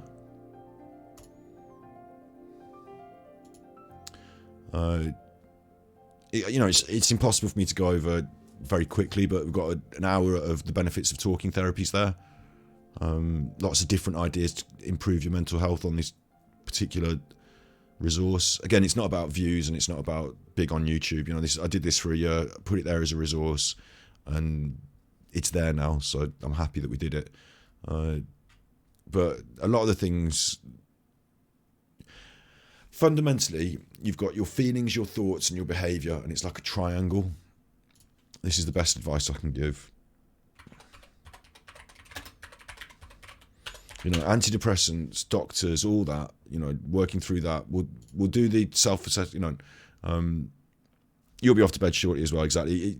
Check it out in your own time, I think. It asks questions like, have you found little pleasure in doing things? Not at all, some days, more than half the days, nearly every day. I would say, have I found little pleasure or interest in doing things? No, I'm interested in doing things, so I would say, not at all really. But when I was depressed, I'd say, yeah, it can't be arsed with it, not bothered, boring, every day, and you go through and you just tick the boxes about these different things, and at the end it will give you a score and it will tell you what it thinks. So I'm just going to tick some boxes without being too thoughtful and let it give me my score to show you the process. Suicidal thoughts is a quite important one at the end there, and if anyone is thinking of that, always talk to someone first. Depression severity rating, you see, so it gives you like some kind of way of thinking about it in relationship to, because you might just feel like, I don't know how depressed I am. Well, no, you've got like everyone else is down there at level 3 and 4 and you're up here at 18. You're quite depressed. See what I mean? Like, it gives you some sort of you're not suicidal, that's good. What have you found to be the big... Yeah, other than tablets. The tablets were good, and I think the right tablets for the right people are important. It's not just everyone should have the same tablets. And they did help, but this is the cognitive triangle. This is the thing that I found after all that year of doing it, making a video every week about mental health. This is the best thing. Your thoughts, your feelings, and your behaviours. And whatever situation you're in, negative mental health-wise, that's feelings down here on this part of it. And it's absolutely true that the things you're doing influence the way you're feeling. The way you're feeling influences what you're doing. So on the bottom of the triangle, it's clear, isn't it? I feel down and depressed. Do you want to come to a party? No, I don't. I don't feel like it. I won't be very good at the party anyway. No. So I don't go. That's influenced my behaviour. And how's my behaviour influenced my feelings? I'm not at the party. So I'm not behaving. I'm staying in. I'm being quiet and I'm not at the party. So I'm feeling bad. So they influence each other. But what if I can't get out of this trap? Well, there's another part of the triangle, my thoughts. It's actually more difficult when you're depressed to change your thoughts. It seems like a stupid thing to suggest. Just be happy. Or don't be depressed. Don't be anxious. A lot of the times when people don't really understand what you're going through, they say things like, well, cheer up. Well, okay, yeah, I'll just feel happy then. That solved that. But it doesn't. You can't really change your thoughts as easy and your feelings as easy. They're not that easy to change. So what's next on the list here? Behaviours. And they're all linked. It's like a triangle. So it might be some days, and this is what we were talking about, getting up in the morning. You've got to set that alarm. You've got to push for it. Even if you don't feel like it, I might take the dog for a walk, and it might change how I feel. It literally will change how I feel if I take the dog for a walk, won't it? Because I'll be outside. First of all, I can't think all the same thoughts. I might be even more anxious. I might be even more worried. If that's the case, maybe I'll go somewhere else. But exercise is a good one for this as well, because the process of exercise, you can't help it. You're out there walking and running. You might think it might be a space to think, or it might be that you concentrate on the real in the now, the wet of the road, the cold on your face, or whatever it is. By changing your behaviours, you change the things you feel and think. And that's what we need to change with depression. It's not that we can fix all the things that have made you depressed. That's a bigger problem. And that, for everyone, is slightly different. and for everyone takes a lot more time. And sometimes you might want to talk to a therapist. Sometimes you might want, like cognitive behavioural therapy was really good. It really helped me to change the way I think about things, and that's where this comes from. But on a day-to-day basis, you know, little stepping stones, little building blocks. It's about putting a stick in the wheel and saying, I'm feeling down. I'm feeling down. And the things I'm thinking and the things I'm doing are actually contributing to that now. Because I've been feeling down for a while, I've got into the habit of thinking and behaving down. So I can't change how I'm feeling. It's not a magic button I can press. And the thoughts are even harder, especially when you're missing someone or you've been through a breakup.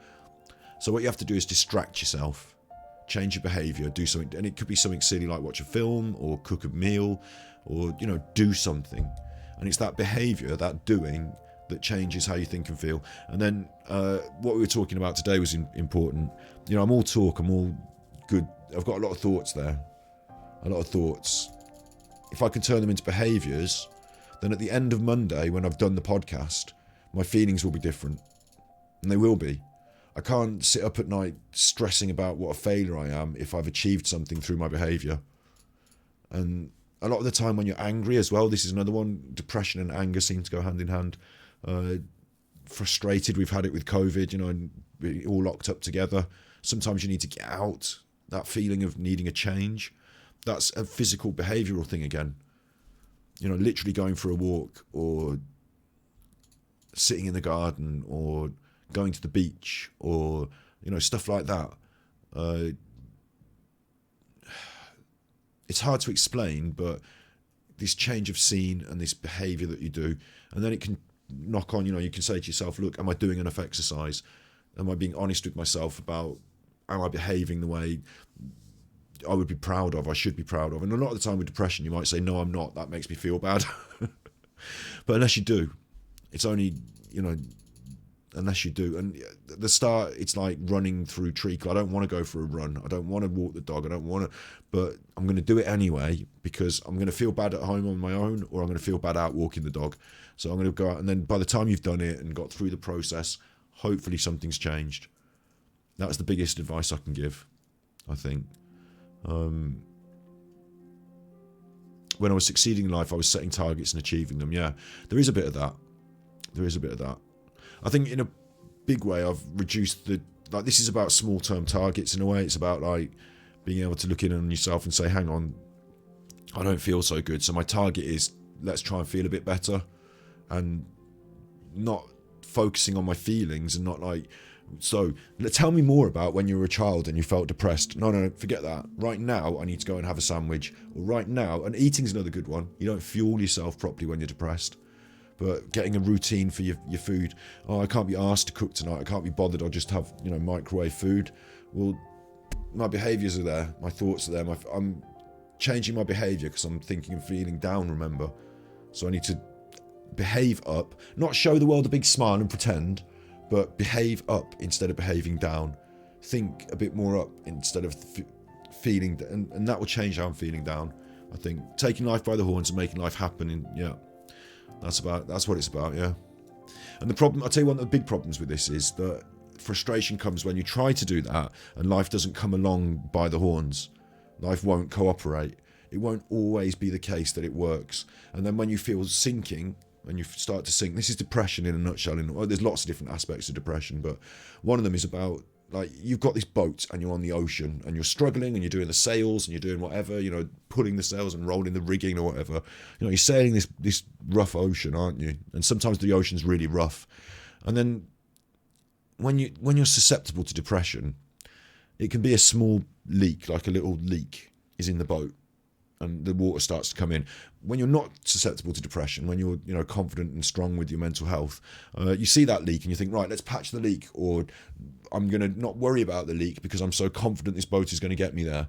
But when you're depressed, like a little leak, it's like, right, fuck it, that's done then. We're drowning. Right, I've got a leak in the boat, I'm sunk. I find it very easy. This is when you're talking about weed.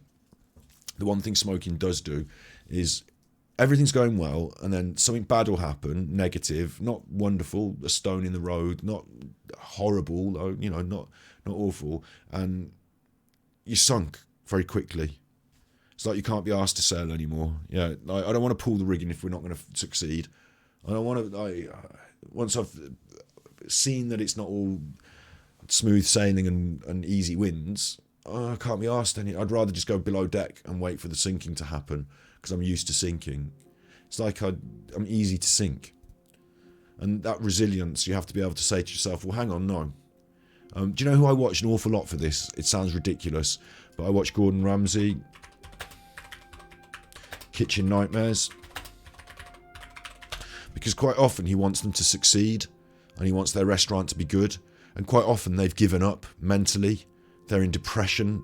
And quite often it's not about whether you can cook good food.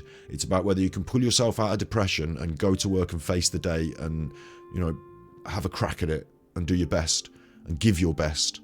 And I think part of that sleep cycle thing we were describing is I can't give my best every day.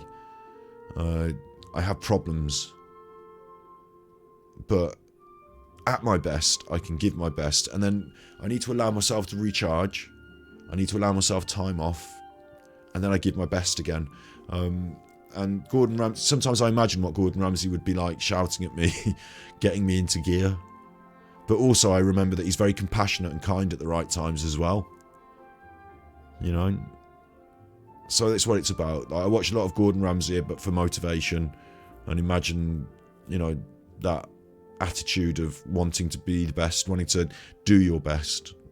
Not be the best necessarily, but do your best. You know, to give it a good go.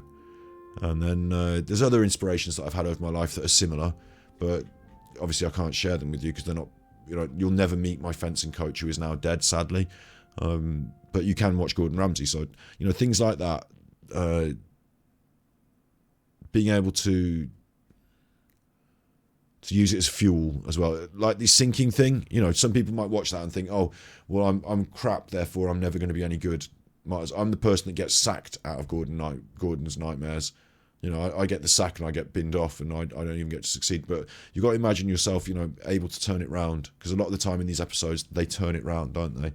And I think some of it's about recharging. Something's about, sometimes your body's telling you, sometimes your mind is telling you, you know, let's not push right now. Because if you push too hard, you're going to fall apart. And then at other times, you get comfortable in that. And it's time to push and you're not ready to push. You know, talking about exercise again is a good example of it, isn't it? Like, you might be quite athletic and sporty, but if you don't do it every day, it's going to wither away. And then when it comes time to push, you can't push. So you need to be pushing, you need to be practicing, you need to be doing stuff. But at the same time, if you don't rest in between sets, if you don't, you know, if you try and do some exercise and you're not warming up properly, you're going to break yourself. So it's not about going over the top and punishing ourselves. Feelings, thoughts, behaviours. You were saying I was hard on myself earlier. I agree.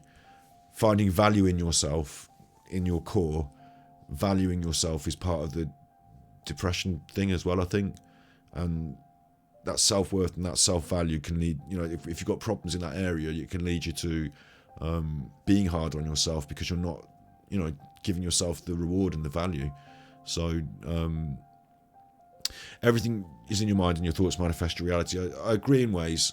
I've heard certain things and certain ideas about, you know, you have to believe it, speak it, and, you know, there's a magic book, isn't there, called The Secret. I don't believe necessarily in that and about asking the universe, because I think the worry there is if it doesn't work out, you might say it's your fault and you're not believing it enough or speaking it enough. There's a two-way street there, isn't there? You know, you might end up bullying yourself more. And I think that we can go through this whole process and not... At the end of it, it's about your own self-worth. At the end of it, it's about being able to say whether I stacked up the cash or not.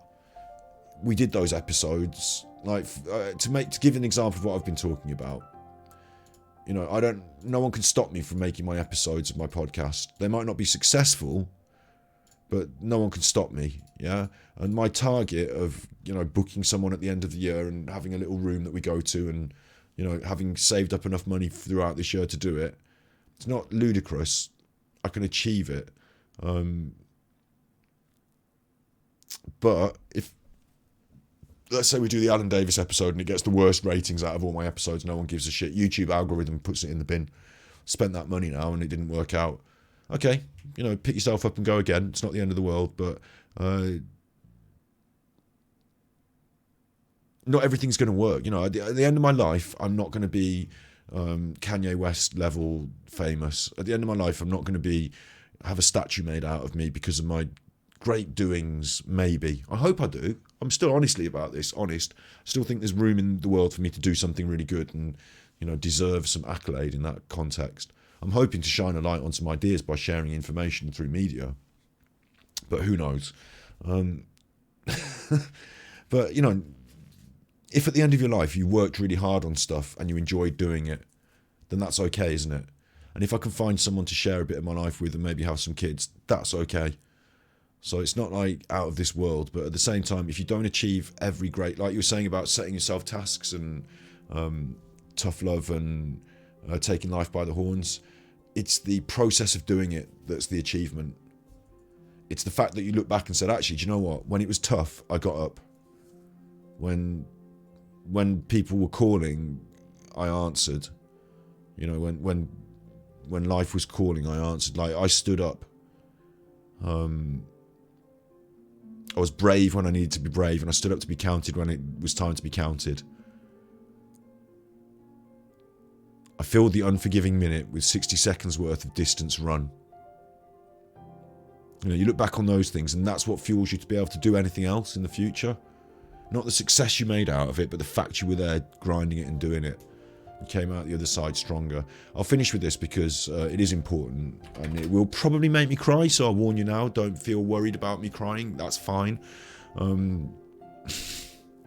If you can keep your head when all about you are losing theirs and blaming it on you, if you can trust yourself when all men doubt you, but make allowance for their doubting too, if you can wait, not be tired by waiting, being lied about, don't deal in lies, if you're being hated, don't give way to hating, don't look too good, don't talk too wise, dream, but not make dreams your master, think, but not make thoughts your aim, if you can meet with triumph and disaster and treat the two impostors just the same, if you can bear to hear the truth you've spoken, twisted by knaves to make a trap for fools, or watch the things you gave your life to broken, and you stoop and build them up with worn out tools, if you can make one heap of all of your winnings and risk it on one turn of pitch and toss, and lose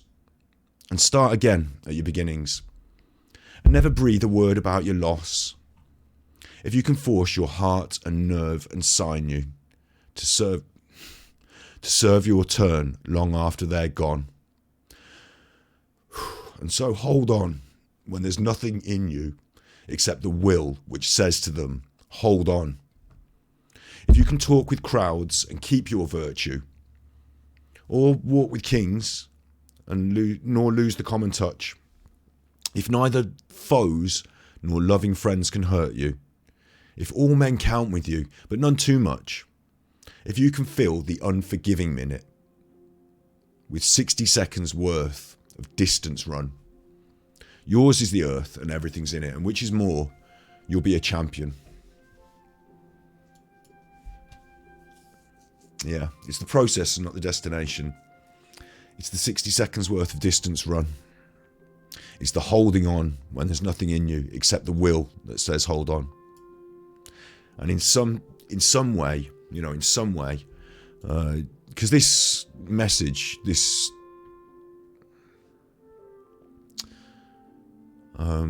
ability to live was given to me by my mentor, my sporting mentor it was, but he was in the army as well. He was my mentor, he was my trainer, he was my coach, and he prevented me from going off the rails when I was a kid.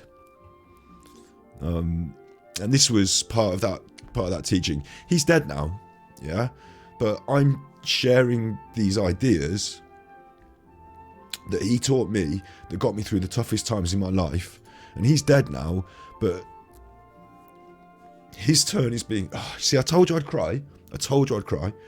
His turn is being served long after he is gone, because I'm serving him. I'm serving it. So it's partly about doing it for yourself. okay? And it's partly about getting through those tough times. But being a champion, it says you'll be a man, my son, but we say champion because we taught this to girls as well. And part of having the earth and everything that's in it is about sharing that with other people. If neither foes nor loving friends can hurt you, if all men count with you, but none too much. It's about sharing it with other people, but realising here, none too much, that, you know, it's about yourself as well, isn't it? Hello, Nigel, how am I doing? I'm doing good. I'm fine. I'm coming to the end of a big episode. You Can't Touch This is a new chatter, and we're having a chat, and I was explaining some stuff. You've obviously heard If a million times before, haven't you, Nigel, when I've done it? I'm actually doing fine. It's these moments here that remind me of the people that I miss, make me feel upset and I cry, but it's okay to have feelings. That's fine. That's why I feel like that. In fact, that's healthy. I'm happy with that. It happens when I'm doing it, and I'm okay now. So I'm okay now. I'm not going to break down. I'm not going to go off camera and have a big cry or anything. I'm good with it. I'm good with it. In fact, I'm proud to be able to serve him in this way. And it makes me emotional, you know, but 1,000,001 now. You can never hear it enough, especially when I recite it. Thank you. When we did learn it, we broke it down line by line. We didn't do it as one big thing. Every now and then, this is the beauty of life, isn't it? You can remember these things. Every now and then, he had it in a folder. And what he'd done is he'd printed it out and he cut it up into lines by lines. And every now and then, there was the right moment for one of these lines. And he'd come up and in a little... he did it at specific lessons, so he actually gave out these lines on one Thursday we did this lesson, he gave out this line, and then the next week we did this line. But every now and then, like, something would happen and he'd come up with a little slip of paper. I remember it happened like 2 or 3 times, not the full thing, not all the time, but he'd come up with a little slip of paper and say, do you remember this that we were talking about? And because he handed it to you on a piece of paper, just the 2 lines, you know. I'm particularly thinking of if you can force your heart and nerve and sign you to serve your turn long after you're gone. That was one moment where, like, particularly going through it physically in training, you know, particularly going through it physically in training and deciding I've had enough. I don't want to do this anymore. I've come to the end of my tether. I can't give any more. And, you know, while I've walked off to go and get a drink and, like, you know, kicking up a fuss or something, you know, he's quietly come over and give me the piece of paper. I've just sat there and read it, and then I've come back and I'm ready to go again. Let's train harder. Let's go harder. Come on. I'll force myself. It just, you know, at the right moment, be able to share these wisdoms. So hopefully I'm able to share some of this wisdom too and keep that moving forward. Yeah. I'm all right. I'm absolutely fine. It's been a long, weird stream because I did Quiet Genshin Impact for ages, and now we're having a bit of a chat, and I'm going to end it all. No, just the stream. I'm going to end the stream soon, and I wanted to end it on this. And, like, yeah, it's really important that I'm not just talk. It's really important that I end up doing the things, and we have, like I said, if I just go and, you know, YouTube up the old channel again, your channel, I'm confident that we are doing this. We're moving forward. We're creating these episodes. I've got the co-host on board now, expert forensic psychologist, starting to get a few views on some of the episodes, and then more. If by the end of next month I still haven't had another guest on, then we can start smacking me on the wrist and saying, hang on, you're not pulling your weight around here. You said you were going to do this and it never happened. I mean, last month I had COVID, so I had to accept it, but, you know, by the end of this month, I'm saying this month, it's already 12 days into the month, but do you know what I mean? I'm really starting to feel like I should pull up that next level now. And I'm ready to do it. I'm ready and happy to do it. So it's all well and good me giving out the advice and helping people with feelings and thoughts. But physician, heal thyself. I need to pull out the stops as well. And then hopefully what will happen from that is people like You Can't Touch This, who have been introduced to us recently, will stick with us, and, you know, we can start going places together as a group. And any ideas you have, any thoughts you have, you know, I'm open-minded. I'm not the person who's going to say, oh, we can't talk about that because it's too establishment, or, you know, I'm anti-establishment. I think Boris Johnson should be thrown in the river. Do you know what I mean? At the same time, I'm not the sort of person who thinks the earth is flat and the aliens have come down from space, and, you know, I'm not going to go there too far unless there's real evidence for it. So hopefully we can find somewhere nice in the middle, you know, and bring people together with ideas to move forward in a way that, I don't know, we might not be able to change the world, right? I might not be able to put someone in Downing Street who's a good chuffer. Maybe we can't fix that. Obviously, there's a better chuffer than there is at the moment. I'd rather it was a political Labour than a political Conservative. But even going less deep than that, like, I would rather than have to worry about that shit, be able to build to a position where we could just do things without them and fuck what they say. Like food banks and stuff like that. We do give charity money through the stream. But I see Mr. Beast and people like that. I'll tell you what, I really admire what Mr. Beast does with charity.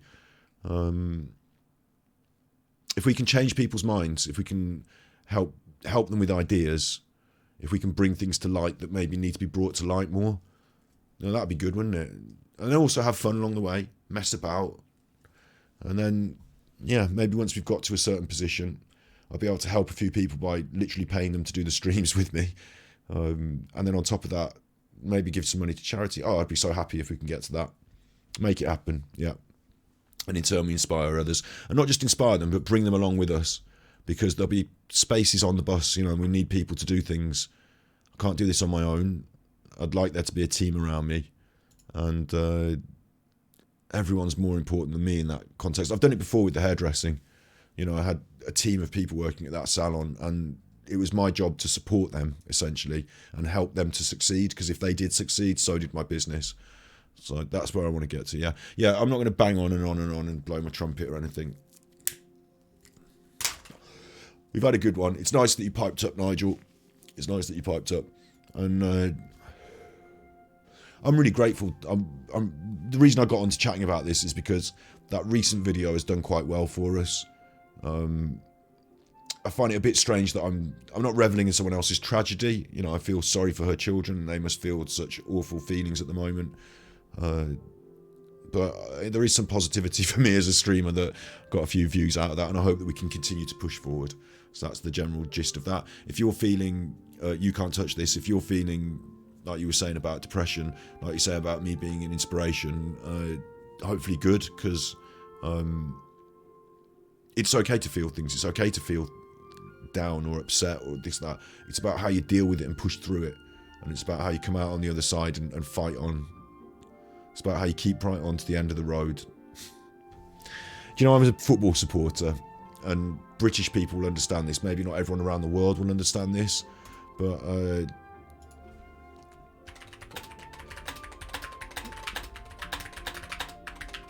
I used to go, and all my life I've been going to the football with my dad, and like when Birmingham sing their anthem together.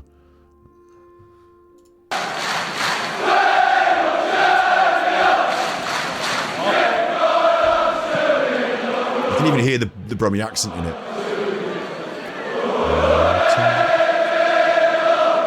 Let your heart beat strong. So it's keep right on to the end of the road, keep right on to the end. Though the way be long, let your heart beat strong, keep right on to the end. Though you're tired and weary, still journey on till you come to your happy abode. With all our love, we'll be dreaming of, we'll be there. Where? At the end of the road. Birmingham.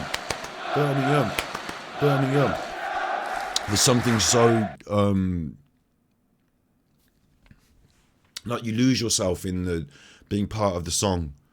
You're just one of many people, and you just lose yourself in being part of the song. And it's an anthem of and this is somebody else. Who are these? Are these Braga fans or something? I don't know. But it's an anthem of hope and joy, and like keep on to the end of the road. Just fight on, and we'll be there. Like I often think of it like Valhalla. No worries, yeah, you've been in a rut for a while. I know what to do and change things around the world. That's it. You got your head screwed on. You've got your head screwed on. It's okay to be in that rut. It's okay to need time to recover and process and, make plans. But it's also important to then put things into action and get on with doing them. And even if it's a struggle to get out of bed, okay, tomorrow we'll set our alarms and we'll fuck it up. Instead of getting up and saying, oh, fuck, I've fucked it up, ruined today. Just say, look, okay, I'm a little bit behind. I'm just going to put in a little bit more work now. And I'm not going to slip down the slope. Okay, today's not the best. Tomorrow might not be either, but, let's give it a couple of weeks. Let's keep pushing forward. It's 2 steps forward, 1 step back and all that business. We'll keep pushing forward. It's the fact you're pushing forward that's important. It's the mindset, and the mindset gets you there. And none of those big successful people, none of them get there by accident. It's all mindset at first. You know, you read on Musk's and all them. It's mindset first, and then it's putting things into action, and then a bit of luck and success and this and that. But yeah, this keep right on to the end of the road. You know, keep right on to the end till Valhalla, because that's your life. Like, that's what life is. Like, what I've been describing isn't just about getting a particular job or making a podcast or winning. It's the whole of life. Like, it never stops being difficult. It never stops being a struggle. And there are joys and sorrows too. And as you journey on, we will sing this song for the boys in royal blue. And we're often partisan, but we will journey on. We'll keep right on to the end of the road. We'll keep right on to the end. And it's, you know, at the end of the road, we'll raise a glass together in Valhalla, I'm sure. But until then, it's about that. Like, we sing that song about keep right on to the end of the road, and quite often Birmingham, we're a shit team, right? We're not a very good football team, so we might be 2-0 down and we're singing that song. Like, we'll sing that song and we'll keep right on to the end of the road. And it's about, you know, it's about, like I said throughout this whole rant, it's about taking joy in the process. You know, it's about singing that song when you're 2-0 down and enjoying the fight. Even if you're getting beaten down, you know, because you're not going to. I'm reminded of that song, I get knocked down, but I get up again. You're never going to keep me down, you know. It's not about how hard they can hit. It's about how hard they can hit. You get knocked down and keep getting up. It's about the keep getting up, isn't it? It sounds very much like You'll Never Walk Alone. Yeah, it's a very similar sort of anthem to You'll Never Walk Alone. It's a very similar. It's sung differently by a different group of people and stuff, but it's actually a Scottish song. That was a Scottish, I think, soldiers' song, you know, bagpipes and marching. But You'll Never Walk Alone has a very similar sentiment, doesn't it? It's about, actually, You'll Never Walk Alone is about camaraderie and companionship as well, isn't it? I suppose this is keep right to the end of the road. We'll be there at the end of the road, yeah. You know, carrying each other along. And the joy is in the fight. The joy is in the struggle. It's almost Buddhist. And you've got to keep that up. You're gonna go through, everything's waves. I've said this before as well. Everything's waves. You're gonna have high times and low times. You're gonna have, like, you know, rich times and poor times, and long nights and short days, and everything goes in waves. You know, it's take the rough with the smooth, take the highs with the lows, meet with triumph and disaster. Treat the two imposters both the same, and we'll ride the waves together. That's the point. You know, we'll enjoy the ride. Yeah, so I take a lot of solace from stuff like that. Sounds weird, but being part of a bigger group like that, you understand more about being, you know, we're humans together, aren't we? It's this human thing. No one's any better or any more important or any, like, super chuffers, but I'm the super chuffer, but you know what I mean? Like, no one, when you're in this group and you're all singing that song, no one's the king and no one's the leader and no one's the chuffing prime minister or anything. You just all want for the same thing. You all struggle towards the same end. You know, you all wish for the same goal. And I wouldn't begrudge any of those people stood next to me. You know, if you're going to the queue for the meat pies, well, I don't eat meat anymore, I'm a vegan, but you know, they're Birmingham fans like me, aren't they? They are me. We are fans together. No, after you. No, absolutely. You would you like to share my chips? You know, like, reaching out. One of the things that we've done this evening tonight now at the end of this episode, which has turned it from a boring, bland Genshin Impact episode into something much, much more important, is reaching out, making connections around the world. And it's not parasocial and something silly. It's about me showing you that I care, and that, okay, I don't know you. Okay, I can't literally touch this, but I cared enough to talk. There is someone out there that will give you that time. You'll give that time to someone else now. You'll pass that on. We'll do it together. And as a group, like, when you're, you know, it might feel like stormy weather and rain, mightn't it? But, like, as a group, we're all raindrops, but put us together and, like, we're this great big storm, and we can do anything and achieve anything. And you're carried along by the buoyancy of the group as well. So I'm part of that to help you be buoyant. Yeah, I think we've done a good thing today. I think we've done a good thing. So make sure you like and subscribe. Make sure to like and subscribe. But I look forward to seeing you around on Monday. If you don't catch the episodes as they go out live, that's fine. You know, there's always the lives can be watched later on. And if you're new to the channel and you want to see me doing more of this like bizarre reactionary crying and all sorts, I go off on it sometimes. I totally do. Sometimes I might even have a rant and you might think, what's he ranting about there? I don't agree with that. That's fine. Tell me about it. Through this conspiracy stuff, we've met a lot of people with lots of different ideas, and I don't begrudge anyone the bad ideas. Some of the people that spread the ideas, I think, oh, you're a naughty chuffer. But the people that are listening and arguing and talking, we're all people.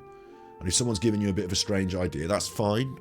I don't hate you, so we can talk about ideas. The people I love the most, I have argued with the most. Does that make sense? I'm sure you know what I'm talking about. Turns out the people you love the most and the closest to you, you end up arguing with in ways that you would never argue with people who you don't really care about and aren't bothered about. Right? And it doesn't mean you don't love each other and you don't care and you don't, care about how people feel. It just means you might have different ideas about stuff and you need to talk it through. So that's always going to happen too. Yeah. Keep up to date with the Super Chuffer Chuffing. We're nearly at 500 subs. I think we'll hit that over the weekend, and that'll be a great big, that'll be a win. Tick in a box. The dog's fed up. The cat's fed up.